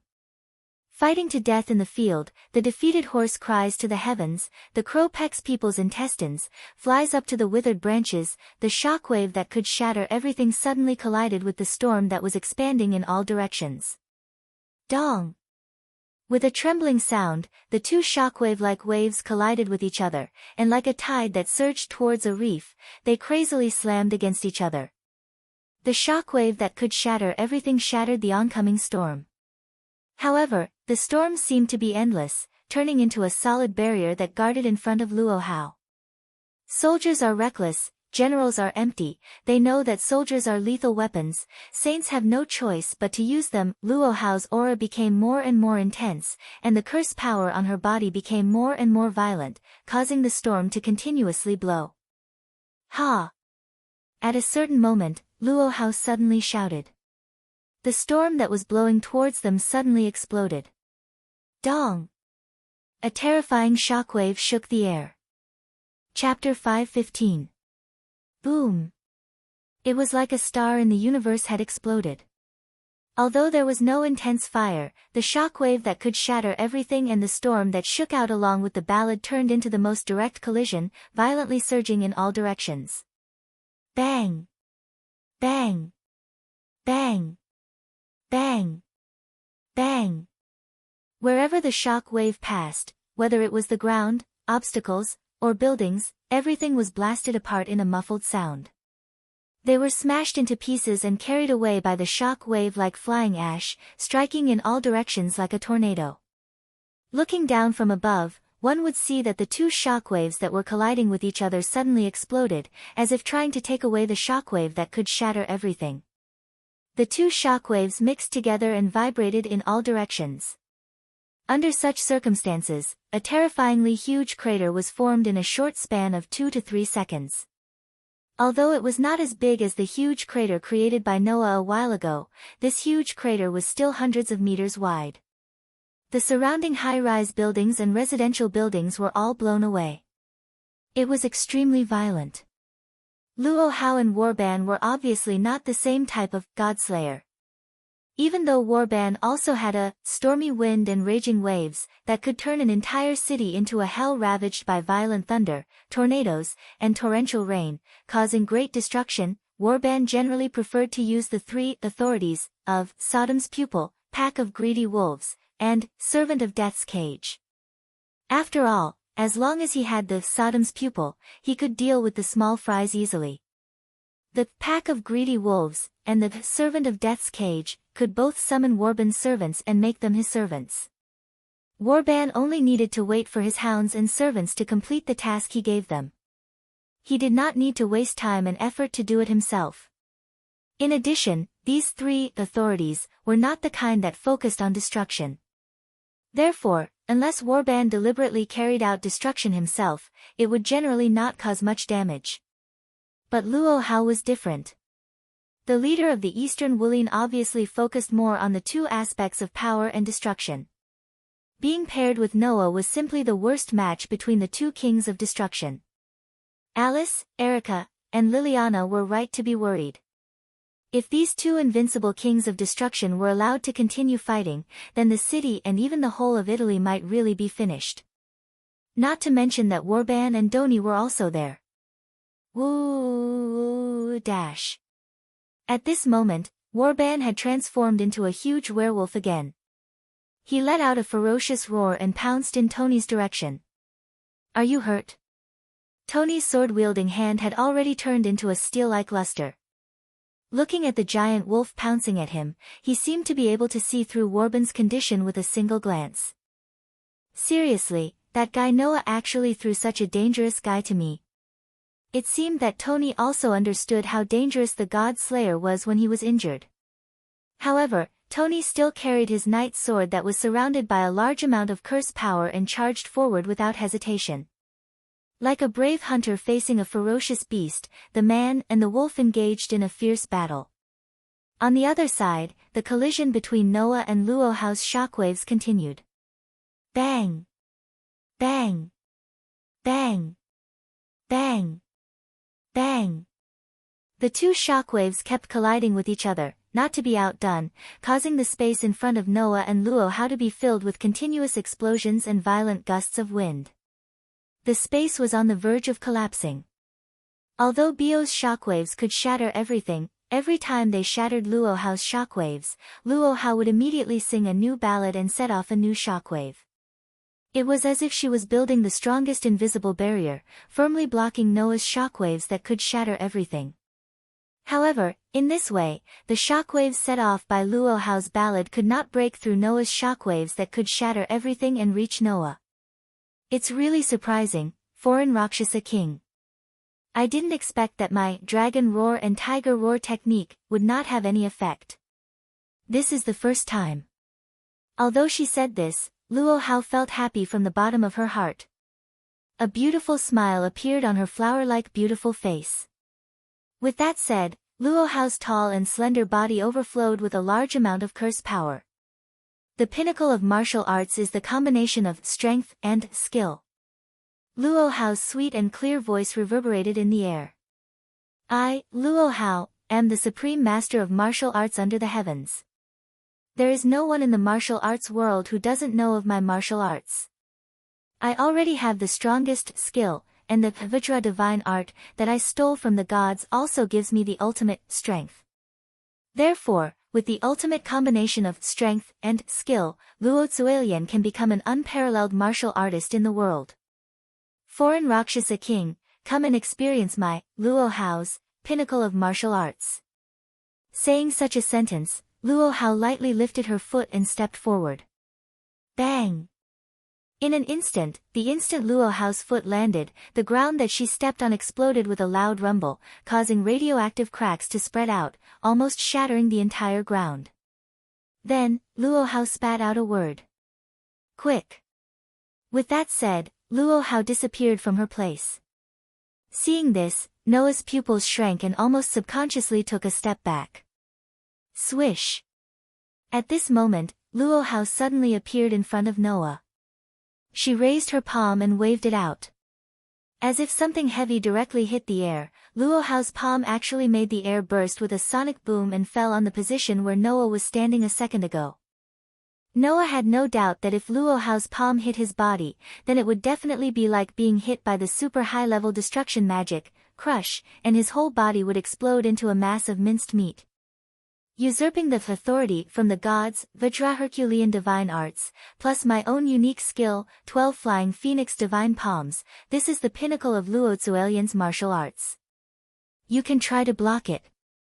After saying that, Luo Hao raised her pair of soft, fair, and beautiful palms. She rushed forward and slapped Noah, who had taken a step back, once again. All evildoers, be afraid of my power. Now, I shall obtain the majesty of 10 mountains, the strength of 100 rivers, and the strength of 1,000 giant dragons.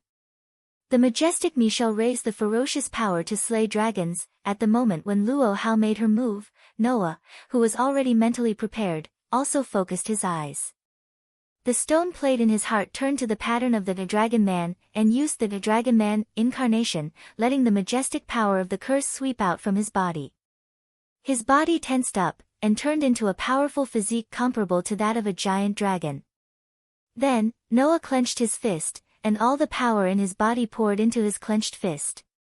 Instead of retreating, he went forward and faced the incoming terrifying palm with a punch.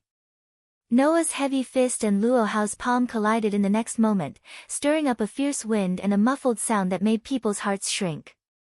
Under the Dragon Man incarnation, Noah could obtain a body comparable to that of a giant dragon and go beyond intuition and wildness, which could be called a divine fighting ability. Luo Hao said that she had the ultimate strength and skill, which was the so-called Vajra Herculean divine arts and 12 flying phoenix divine palms. With the divine fighting ability, Noah's skill should be able to match Luo Hao's skill. However, Luo Hao's strength seemed to be superior to Noah's strength, with a body comparable to that of a giant dragon. At that moment, Noah only felt a terrifying force pass from Luo Hao's palm through her fist and into his body, making Noah feel as if he was hit by something. His body trembled, and he stepped back again and again. Ha! At this time, Luo Hao was not going to let him go. The power of the curse in her palms rose crazily. She stepped out with her left foot, and her body was in a semicircle. Her right palm was like a long whip, fiercely pressing towards Noah's chest. Shio! Under the influence of the terrifying power, Luo Hao's palm strike tore apart the air and the ground, and it also drew a mysterious trajectory, as fast as lightning falling towards Noah's chest, bringing with it a deep sound that pierced the eardrums. Chapter 5:16. Whoosh! Her slender palm carried an extremely terrifying power. Amidst the sharp sound of a sonic boom, she ruthlessly pressed her palm against Noah's chest without hesitation. Noah, who had already fought with Luo Hao before, knew that even if he used the incarnation of the Dragon Man and had a body comparable to that of a giant dragon, his own strength was still no match for the authority of Luo Hao's Vajra Vigor technique. That should be the same as the incarnation of the giant, which could bring the user a terrifying and monstrous strength, right? Although it was not as exaggerated as the incarnation of the giant, Luo Hao's Vajra Vigor technique was obviously very terrifying. That monstrous strength, if it hit a building, it would probably shatter the entire building. The main thing that the incarnation of the Dragon Man strengthened was not the arm strength, but the physique, close combat, and the ability to slay dragons. It was simply no match for the Vajra Vigor technique, which only strengthened the arm strength. After all, the Dragon Man incarnation could only show its horror when dealing with dragon-type creatures. This made Noah once think of changing to the incarnation of the giant, but he immediately gave up on that idea. If Noah used the incarnation of the giant, then the giant, which combined the power of the two highest-level gods, would definitely only be above Luo Hao, who used the Vajra Vigor technique. There was absolutely no reason for it to be weaker. However, in that way, Noah would also lose the divine skill of the Dragon Man incarnation, which was far more powerful than intuition and wildness. He would lose the skill that could match Luo Hao. Only at this time could Noah realize how terrifying Luo Hao's martial arts were. At least, after Luo Hao used the 12 Flying Phoenix Palm, Noah would sometimes even be dazed by the miraculous trajectory of the white palms, and almost lose his ability to react. To be able to withstand Luo Hao's palm, it was completely dependent on the divine skill of the Dragon Man incarnation, which was far more powerful than intuition and wildness. It allowed Noah's body to naturally react, and he used his extraordinary intuition and wildness to block Luo Hao's palm strike. Therefore, once Noah deactivated his draconian form, he would lose his instincts and wildness that were no different from foresight. He would definitely be struck by Luo Hao's palm and at the very least, be severely injured. So, Noah gave up on the idea of removing the Draconid avatar. Instead, he used enhanced magic. Clang! Magic patterns that looked like electric wires immediately climbed up Noah's arm and strengthened Noah's arm strength. Whoosh!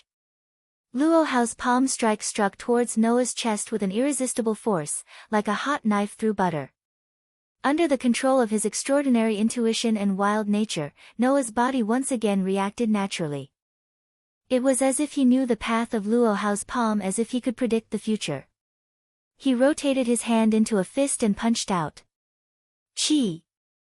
Noah's punch didn't have too much momentum, but that punch also brought about a violent whirlwind, as if it was covered with a glove made of wind, and it loudly collided with Luo Hao's palm strike.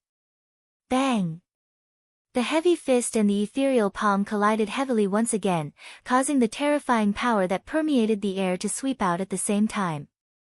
It was like a needle against an awl, neither giving way to the other, crazily attacking the other's body.